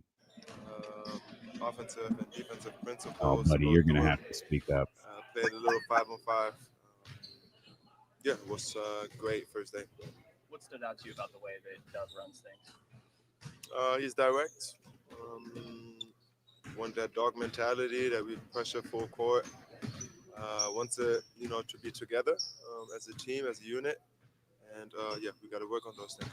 It seems like pace is a big focus. You guys running at the end there. Just how does that play into your guys' strengths? I think that's great. I mean, we got so many talented guys who can, play in fast break. We got a lot of fast break points. Zach Levine, Domas who can run as a big man. Keegan, Debo. I think that's great basketball. Everybody's touching it. You're gonna get easy layups and easy threes from it. So we just gotta, keep going at it and get better at it. What's your anticipation for conditioning of this team? I mean, obviously you've been coming out from over Europe. You're kind of good to go, I would imagine. But what do you see? Come on, Dennis. Let's say 94 feet. I mean, it was first day. I took off like 6-7 days as myself, so I got to get back to it as well. I still got my rhythm, but I think when we, first day, we doing those type of drills, I think everybody's going to be good in a few days. And if we practice those things and we creating habits, good habits, it's going to become normal for us. People talk about like building. I'm gonna give Dennis one more chance. Oh man, I'm gonna give him one more chance. Come on, man. I He's love. gotta get there. I love Dennis. He's just not the most exciting guy to listen to, and I really want him to say 94 feet. That's what I'm hoping for. Chemistry with new surroundings. From your experience, you've been in a lot of those. Just where do you see when that things start coming together? Like, what do you have to see signs of that happening? And Sean always sounds like he's calling into a slow jam show to dedicate a song to his girl. Like Sean is just chill. That's I think that's why everyone talks to Sean, because he's not like he's not animated. Like he just asked the question. Like, I was like, man, Sean's a very comfortable person to talk to. He's very. That's why I talk to him all the time when I see him. You know what Sean did when he saw me walk into the event you and I went to the other day? He laughed. Why? Well, he goes, "Sorry, I didn't mean to laugh. I was just surprised you were here." And it was my first reaction. All right, man. I think when you can keep everybody accountable. If I can go to somebody and say, "Hey, you bullshitting," God damn it, Matt George, where were you? I think he did tell us that Dennis cursed. Did he? I think he did. Oh, I remember he said man. 2 people cursed. Did he? No, hold I on. think I texted you guys that Ham told me he cursed. Ham said it. That's who said it. Oh, did Ham say it? I texted you that Ham told me that Dennis said this. Buddy, no, you didn't. Oh, I meant to then. That's my fault. But I remember you saying it. He did. Okay. He said it. He said. Oh, did he? Ham said that Zach and Dennis cursed. I forgot about it. Matt George says dead ass. I didn't remember that. Well, we caught it. Oh, thank God he was in the studio. Oh man. All right, you know what, Dennis? Dennis was just starting to liven up. He was too. about to cook on that answer. But I guess we'll never find out. He was like, "Look, man, we got accountability. Dennis, Yeah. I like Dennis. I'm not saying he's an all-star, not like that. I'm just saying I Nah. like Dennis. Yeah. Dennis seemed like the type where he gonna say, "Hey, pick it up. Oh, Pick it up. Yeah. Like this Yeah. ain't good enough." Yeah. He's a leader. Dennis is a leader. I'm with you. Sure would have been nice to hear what else he had to say. Oh well. Sorry, point guard. Point guard Dennis, but he'll be the one to, going back to Anthony Slater talking about this team needing to have a top 10 offense. Doug, we have not heard a single word about offense. Of course we were trying to get to, Dennis saying 94 feet. Like the conversation is what this team can do on the defensive end. And maybe that's focusing on a weak pointer. Maybe it's the personality of your head coach. Yeah. Like Doug made that clear yesterday in Doug Christie form. He laughed about it, but told James, "But what do you ask me about offense for?" Talking about 53s, like we want to score because of what we're doing on the defensive end. We want to score. We want fast break layups. That's what we want. We're not on fast break layups. We want to touch the paint. He did use the term spray. We want to spray out to guys. All right. So that term is sticking around, but that's more of a basketball term than a Mike Brown term. But he says, I want to touch the paint. So we go back to this conversation about having facilitators on the floor. Dennis and Dennis and Domas. Domas has a frustrating ability to find everybody on the floor. I say frustrating because there's so many times where it's like, you're like a top 3 strong guy in the league. Like you can do this yourself, but he'll see Zach, Keegan, somebody, and he'll find them in the right spot and move the ball out. But we've wondered, or we've asked, how will this offense move with Dennis here now, Zach LaVine being a scorer, DeMar being a creator, and then Domas being able to do a little bit of all of that. Doug said yesterday, we want to score on fast breaks. We want to get layups. When we don't, we want to touch the paint, work from there, and then spray out to our guys, around the arc. Right. And to me, that's like, okay, you've got scorers on the floor, really, really good ones. We're going to start with Domas and move from there. Yeah, and then you know what? You were thinking Domas, and you said DeMar on accident. I think DeMar, while that's not primarily who he is, I think he's an underrated creator for others. Okay. I think he's a guy that realizes when the defense is locked in on him, and he can spray out the shooters as well. And it looks a little different because it's not necessarily like your true point guard getting into the paint and, attacking and then kicking out real quick. DeMar can just see like, oh, maybe the defense is he's holding the ball at the elbow. Defense kind of focusing on me. Oh, boom, let me hit Keegan right there. Wide open 3. I think that's an underrated aspect of his game. So sometimes when you're able to unlock that part of DeMar, you may have 3 guys out there that can create for others, 2.5 guys that can create for others that are good with the basketball and finding open guys. So, and that's just in the starting lineup. Yeah, exactly. Because you have a guy off the bench who's really, really good at doing that too. And Malik is kind of the guy who can do all of these things. Yeah. He can create, he can score, and he can, I said create, I was actually meaning create for others. He can score. But as we've learned, very, very importantly, he can create for himself too. Right. 100%. So this is what these guys talk about when you ask them questions and you talk about talent and the talent that they have out there. They got talent all up and down that roster. They got guys that can play, they can put the ball in the basket all up and down the roster. When teams are going up against them, more times than not, they're going to have 4 to maybe 5 guys on the court at a time who can go to work one-on-one, that can hit an open jump shot, that can get to the line, that can create for themselves. And that's going to put stress on the other team's defense against a lot of the teams that you play. And that's even when you talk about some of the guys coming off the bench. Like Malik Monk is a problem. If you're out there and you've got Malik Monk, DeMar DeRozan, and Zach LaVine, somebody's going to have a little bit of a mismatch. And somebody's going to have an opportunity to score, if need be, in their matchup. Dennis Schroder is kind of the same way. So, yeah, they got a lot of talent on the offense. On the defensive end is where their focus needs to be, because if they can figure out something on there, they may be cooking with a little something. They could be a little bit better than people give them credit for. I also like Zach LaVine kind of mentioned it too. Something that I always thought about with Beam Team 1. But Zach was like, yeah, there's a lot of people on here got something to play for, whether it's pride, whether it's contract, whether it's a rookie, got something to prove. And I think that is a good recipe for a potentially successful team when people got some at stake.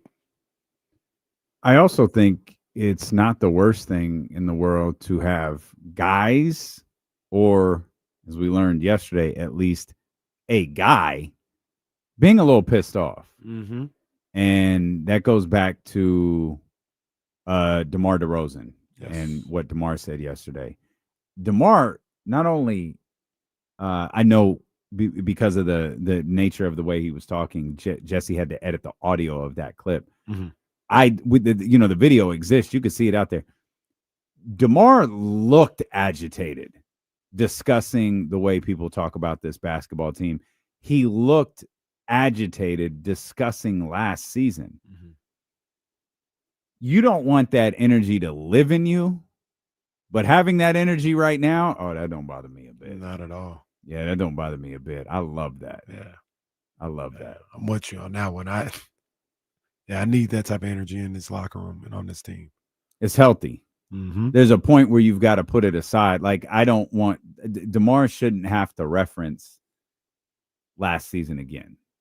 Right. We all, I'm going to call it a circus. He called it something else, but it doesn't. Yep. It was acknowledged. And I think it's great for a player to say, no, we know what you know. And I got news for you guys. It was way worse. It was way worse than you think it was. And, the fact that he seems to be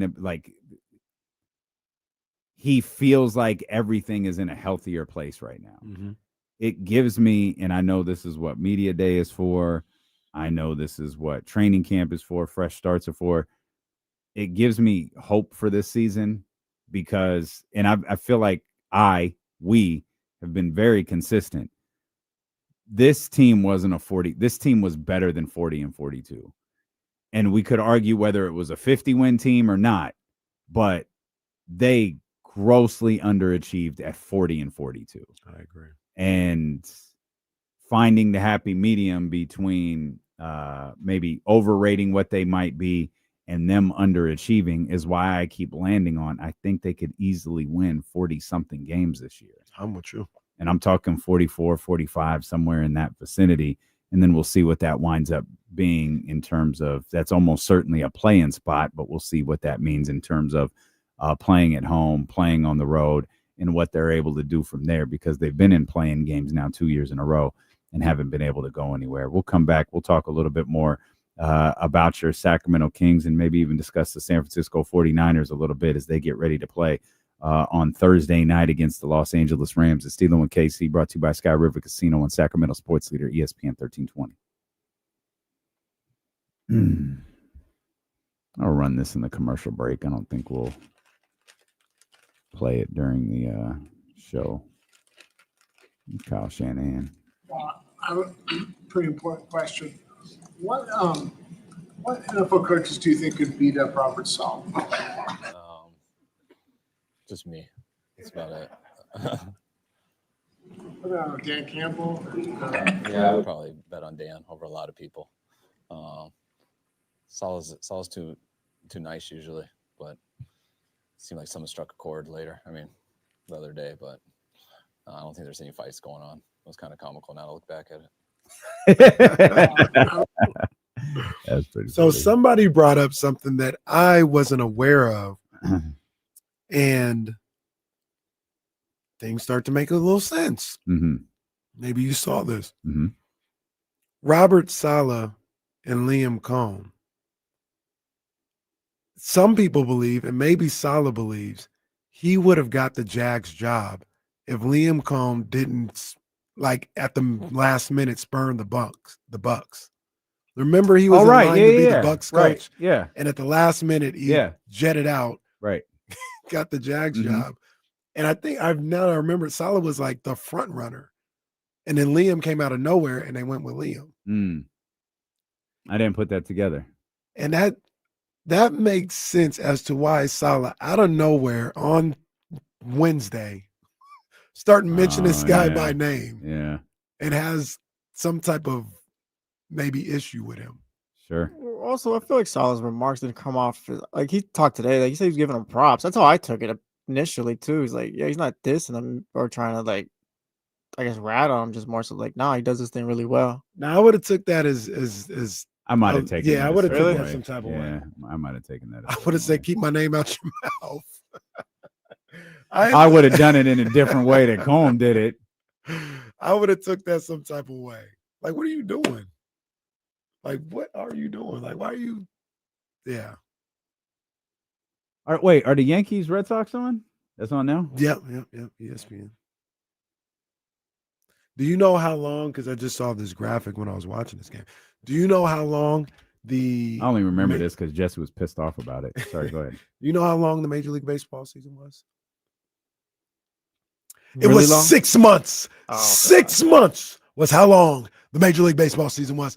27 weeks.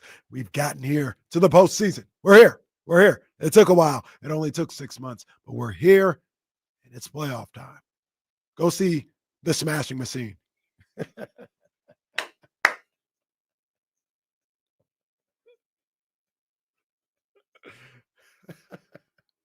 Commercial break was a reminder why I hate my life. Why do you hate your life? Why? Why? You shouldn't hate your life. You shouldn't hate your life because it's Major League Baseball postseason. We've been doing this for 6 months, and we get to this point right here. 6 months. That's all we needed. They weren't having good ratings. Then they said, hey, put Yankees Red Sox on. That's where I came into play. Dwayne. Also, home run Yankees. Home run. 1-0 Yanks. 5 years of this. The home run part is accurate. The home run was it. It is 1-0 Yankees. How you feeling, Jesse? Not I right now. I looked right over at Jesse. Aaron Judge was going to be Anthony Volpe. It's fine. Not at this moment. Not at but just in general. How do you feel about this series? I'm going to be honest. I wasn't too nervous going into it. But I feel like it's because I talk a lot of trash. But it's also like the Yankees are the better team. Like, they should win the series. I was too slow. I should have pulled the camera up. I looked over at Jesse when it's Anthony Volpe. The dude stinks.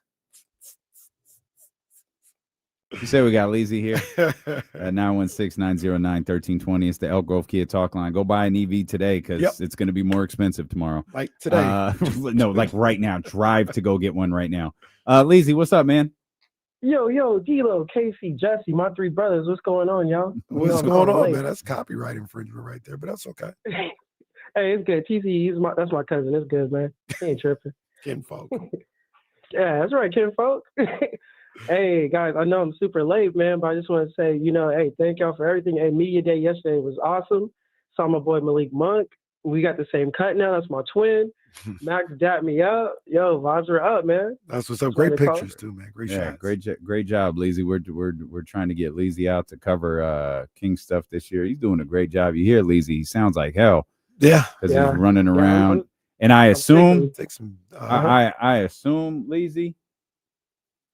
Actually, Leezy, we got to go. Shams just tweeted. Didn't expect. Wow, I did not expect this. Jonathan Kuminga has agreed to a 2-year, $48.5 million contract to return to the Golden State Warriors. The Warriors won. The deal has a team option designed for the contract to be ripped up and renegotiated next summer. The Warriors won. They won that battle. They won that battle. They sure did. Well, R.I.P. Kuminga watch. It is over.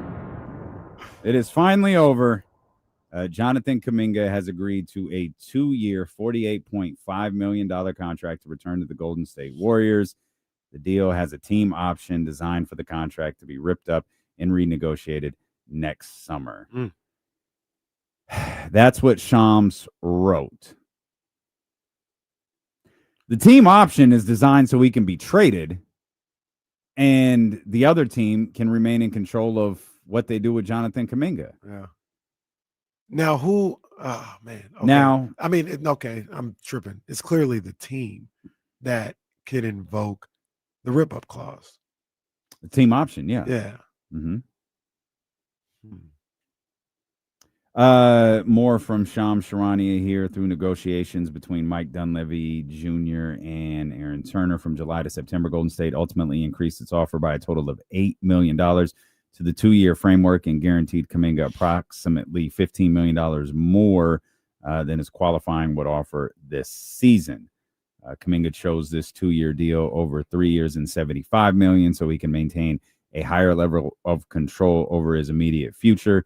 The Warriors never wavered on team option frameworks. Now both sides understand the likelihood of exploring trades when Kuminga is eligible in January. Securing the bag. These bitches won again.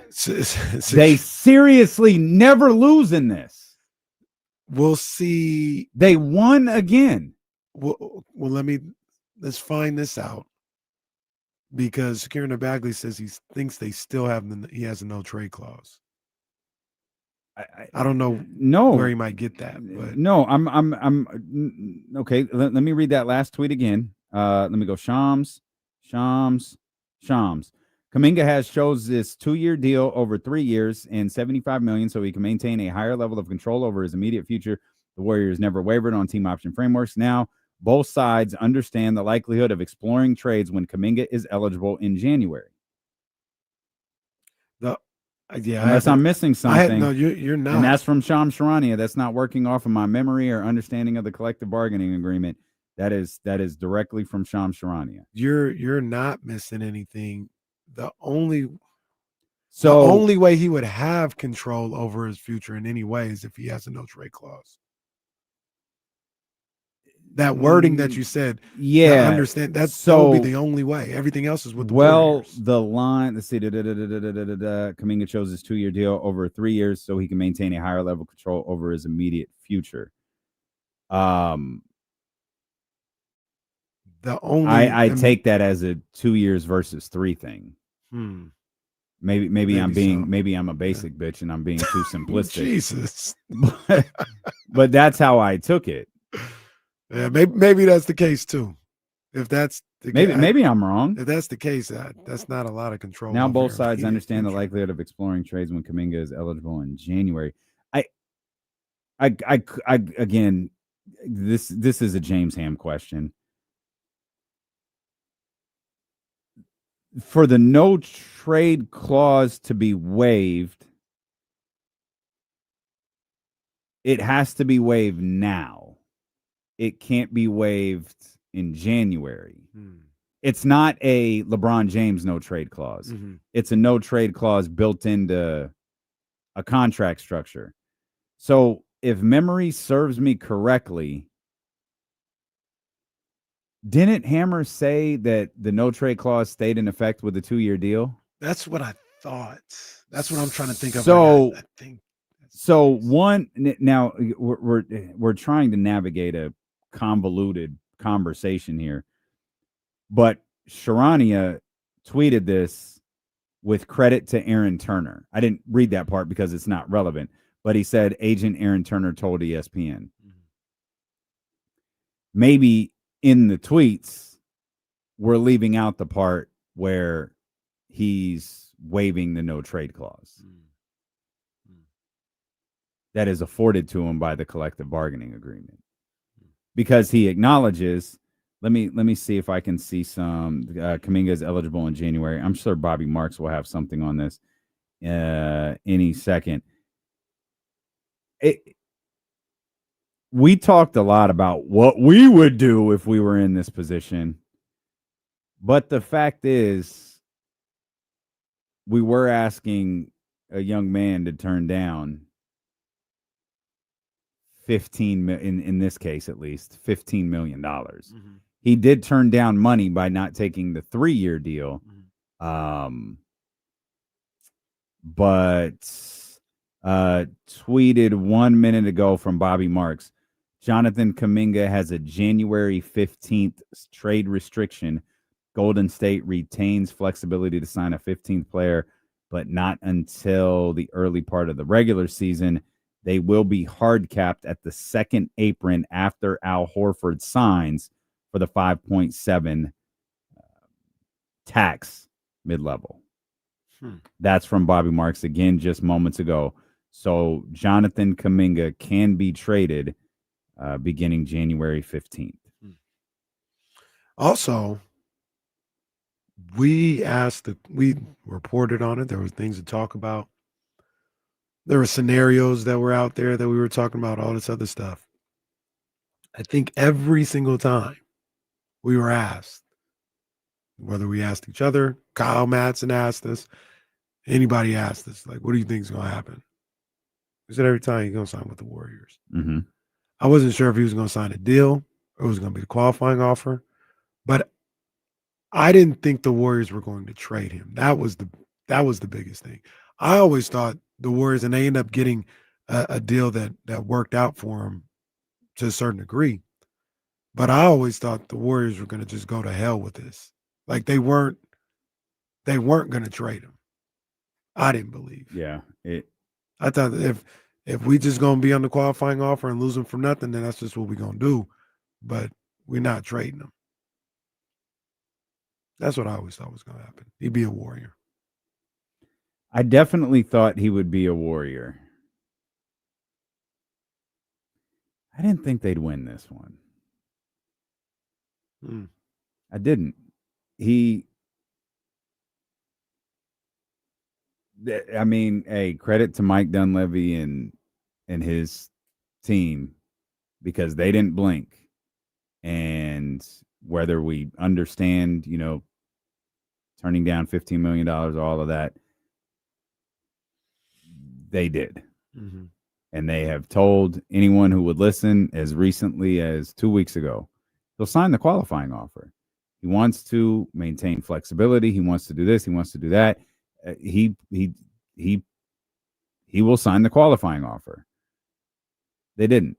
Mm-hmm. And, going up, from 40 something million to 48 million, it seemed like, again, it's not my money. It's not for me to speak on. This is a good chunk of money for Jonathan Kuminga, who I think has big contracts ahead of him. I just didn't think they were going to get this one. We did also say, though, the big hang up for us when they talked about these 2 years and 3 year deals and all this other stuff was the no trade clause.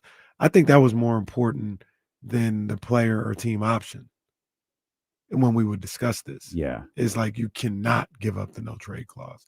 And I know you broke it all down as much as you could. I'm still not sure whether or not he has it still or not. I don't know. Yeah. I can't tell. Like, I'm searching different Twitter accounts, like guys like Bobby, seeing if he's tweeted. I have to assume because Bobby Marks tweeted that he does not have one. He does not have one. And that's the one that's because if he's eligible January 15th, like he does not have it. He does not have a no trade clause. And that's surprising. That was, for me, that was the X factor in some of these 2 or 3 year deals. You got to keep that no trade clause. I understand you take the money when it's right there, if that's what you want to do.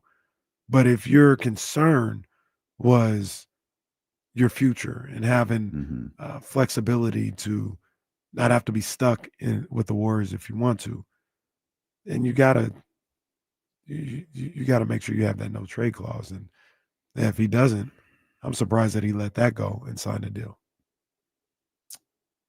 Yeah, nothing more from Shams or Bobby Marks. Maybe it's worth checking in with some of the Golden State guys. So with the Warriors now, so they're just the second apron team. And they can trade Kuminga for. Well, yeah, because they just brought in $24 million. They can trade Kuminga for a player or a package of Kuminga, Moody, Buddy Hield, whatever, for a player that just makes equal value. Correct. This team is a second apron team. Yeah. Warriors All remain right, firm. This from Ant-Man. This from Ant-Man here. Warriors remain firm in their unwillingness to give Jonathan Kuminga a player option. Kuminga went the 1+1 team option route over the 2+1 to gain control over future and potentially sign bigger extension quicker. He is eligible for a trade on January 15th. So the third now we've got Shams, Bobby Marks, and Anthony Slater all saying he's eligible to be traded January 15th, but no one is saying he waived the no trade clause. So I'm not clear how this 2 year thing worked and the bird rights that Hammer would often reference. Because quite honestly, I guess I'm too stupid. I do not understand the collective bargaining. It goes to the idea that the Warriors were asking him to waive the no trade clause. Like, if it's put in there by the collective bargaining agreement, this isn't something that was negotiated by Aaron Turner or Rich Paul or Bill Duffy. It's put in there from the collective bargaining agreement. You shouldn't have the option to waive it. It's there to protect the player. That's why it's there. That's why it's collectively bargained. Yep. You should not have the option to waive it, player or team. So clearly, thank you for tuning in. I know nothing. I'm just. What do they say Seinfeld is? A show about nothing? Well, this is a show that knows nothing. I've been trying to figure this out for 3 freaking months. This team is. I think they're better than that. What I'm about to say, this is borderline playing team, and their second apron. All right, have fun. Yeah, have fun, and maybe you can turn Kuminga into, I don't know, the Marcus Aldridge or something at the deadline. Somebody like that, and you can get out of the play-in that way.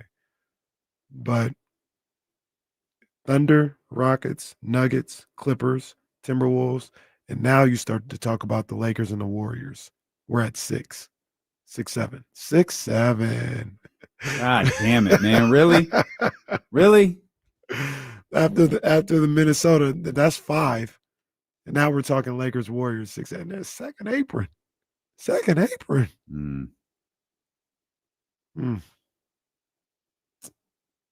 Yeah, let's get TC in here real quick. TC, what's up, man? What's up with my two brothers? What's up, man? How you doing? I'm vibing, just paying attention like everyone else with the Kuminga deal. Hey, I ain't got too many words on that situation. I just still stand on they didn't want to send him to Sacramento, bro. So I don't. But at the end of the day, after listening to the press conferences and listening to these dog mentalities and this defense and these guys is talking about, bro, I'm like, Kuminga, you can stay where you at, bro. I just wanted to get you over here because I thought you would fit the team. But if we got a bunch of hungry dudes and a bunch of hungry veterans and rookies ready to get after it with Doug and Perry, bro, I'm ready to keep the team together and see what we got, dog. Keep them together and see what we got. If we got to bust a move down the line, then we can bust it. Even like Malik. Malik said, man, I heard the trade talks, but you know what? I'm going to double down on that. I bought a house, big acres. I'm here to stay. I don't care about what y'all talking about. Hey.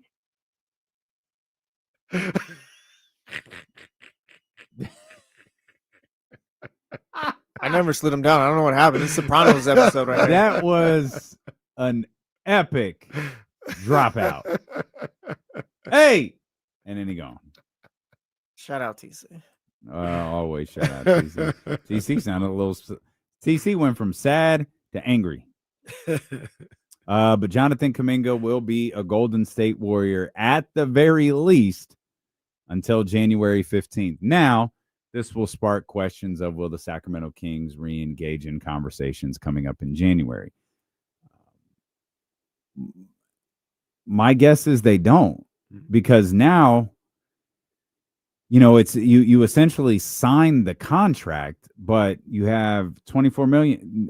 Nothing has changed. It's Malik, unless it's DeMar, and I wouldn't like that. So, like, I don't. Now, again, I know nothing. We've established that over the last 10 minutes. I know nothing. I didn't think the Kings could realistically get in this conversation to begin with. Clearly, in some way, shape, or form, they did. Maybe they are interested in getting back in the conversation coming up in January. My guess is, though, no. No, I don't think so. And also, I think the Warriors made it clear that the Kings don't really have anything that they want that would entice them into making any type of deal for a guy like Jonathan Kuminga. And now these bitches, they got exactly what they wanted, and it's that $20-some-odd million trade chip. So the type of player that they can acquire, they can study their team. First of all, it's going to be the most important thing, the market, and then zero in on a player that they might need. Now, the Malik Monk conversation might change should something happen to Buddy, or Moses Moody or one of those guys that they seem to like, or maybe one of those guys are bad, or maybe an attractive trade offer comes from somewhere else for one of those guys. I'm not really sure, but maybe that's probably what will cause the Malik Monk conversation to change. But they're going to be able to analyze the market a little bit come, Christmas time, and figure out if they can acquire something that their team needs with 20 some odd $20 million, which they didn't have before. And I didn't think they'd have it now. Bastards did it again.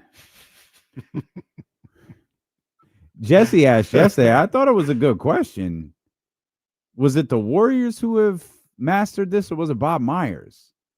And I was like, I don't really know Mike Dunleavy Jr. very well.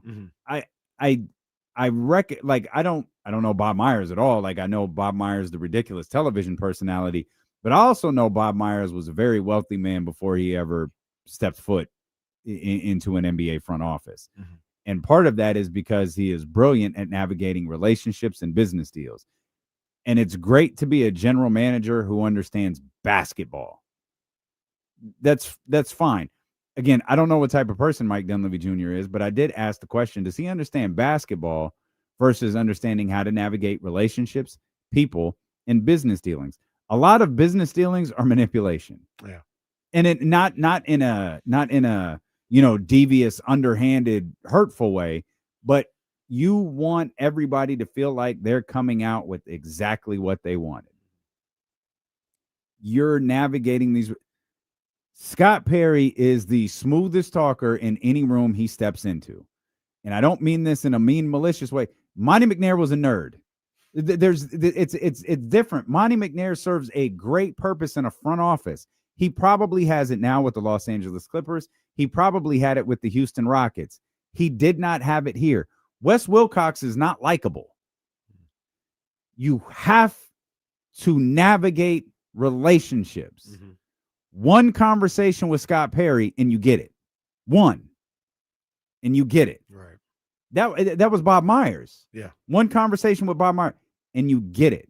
And I did start to wonder, as this week was coming to a close, or as this week got started and we knew that this Jonathan Kuminga thing was coming to a close, maybe it was Bob Myers, who worked the Chris Paul deal, the Andrew Wiggins stuff, Kelly Oubre turning, one thing into another, and being able to constantly retool that Golden State Warriors team.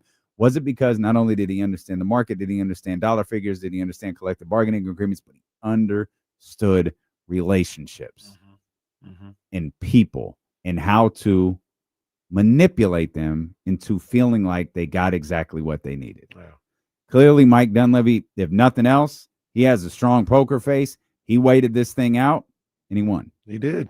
He absolutely won. The Golden State Warriors won this. And once again, we'll see what they're able to do with that. Maybe I wasn't under the impression before. That second apron. I don't think I recognized that either. I knew, because if memory serves me correctly, the big concern with Malik, with Moody and Buddy, wasn't fit. It was money. Right. That was going to cap them at the second apron. Well, math. What they just did. Yeah, math tells you that's just what they did with Jonathan Kuminga, which also tells you they have zero intention of keeping him around. They do, but with that, it's not just his money slot, but it's just one money slot, right? They can't do a group trade, a multiplayer trade as a second apron team. Cannot aggregate player salaries in a trade. Teams cannot combine the salaries of multiple players to match a larger incoming salary in a trade. So it's incoming. They can't take in a bigger contract than $24 million. They can't take that in. Mm-hmm. So they can't get more than a $24 million. Bro, I don't know. I don't care either. As a matter of fact, I care so little, I'm ending this show. R.I.P. Kuminga Watch. So long. Gone the way of Flip Side. Kuminga Watch, we'll miss you. And we'll see you here tomorrow at 10 a.m. with the Insiders on Sacramento Sports Leader, ESPN 1320. Vamos, Aces. God damn it, pal. Cannot use previous trade exceptions. That doesn't matter. Can't send cash in a trade. That doesn't matter. Can't trade a first-round pick for 7 years. Damn, for real? Yeah, I think they have to.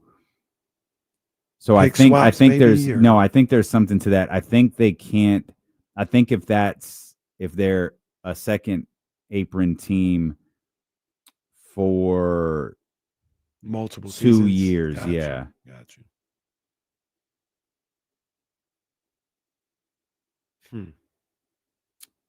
Forfeit it. You forfeit a future first round pick if you stay over the second apron threshold for 3 of any 5 consecutive seasons.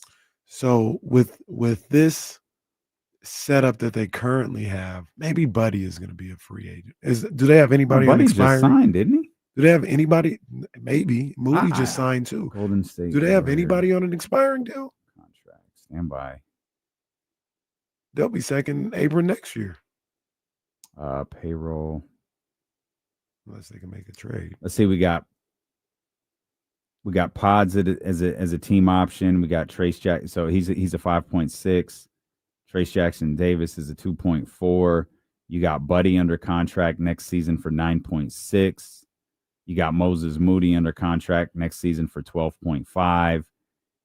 And so you're pretty much marrying this for 2 seasons because you have Steph this year at 59, Steph next year at 62. Obviously he'll get re-signed, but he's off. It's gone after that. You've got Jimmy at 54 and 56. My guess he's gone completely after that, but he's locked in for the 2 years that Steph is here. And then your boy, he's at 25.8 and 27.6. Again, following this 26-27 season, this is what Slater and Sam Amick were writing about. Draymond's gone, and I don't imagine he's back after that. Right. The only person that you'll have under contract is you have Moses Moody at 13.4, and you'll have Buddy Hield with a player option. Amazing. A Buddy Hield player option at just over 10. And then no one else is under contract. So I don't believe Jimmy nor Draymond will be back. And that's like 80 some odd million dollars between those two, which is perfect because that's probably what Steph is going to make in that 27-28 season, should he choose to play. Well, good luck to them. Good luck to all of us. Enjoy your baseball games and your WNBA games, and we will see you tomorrow.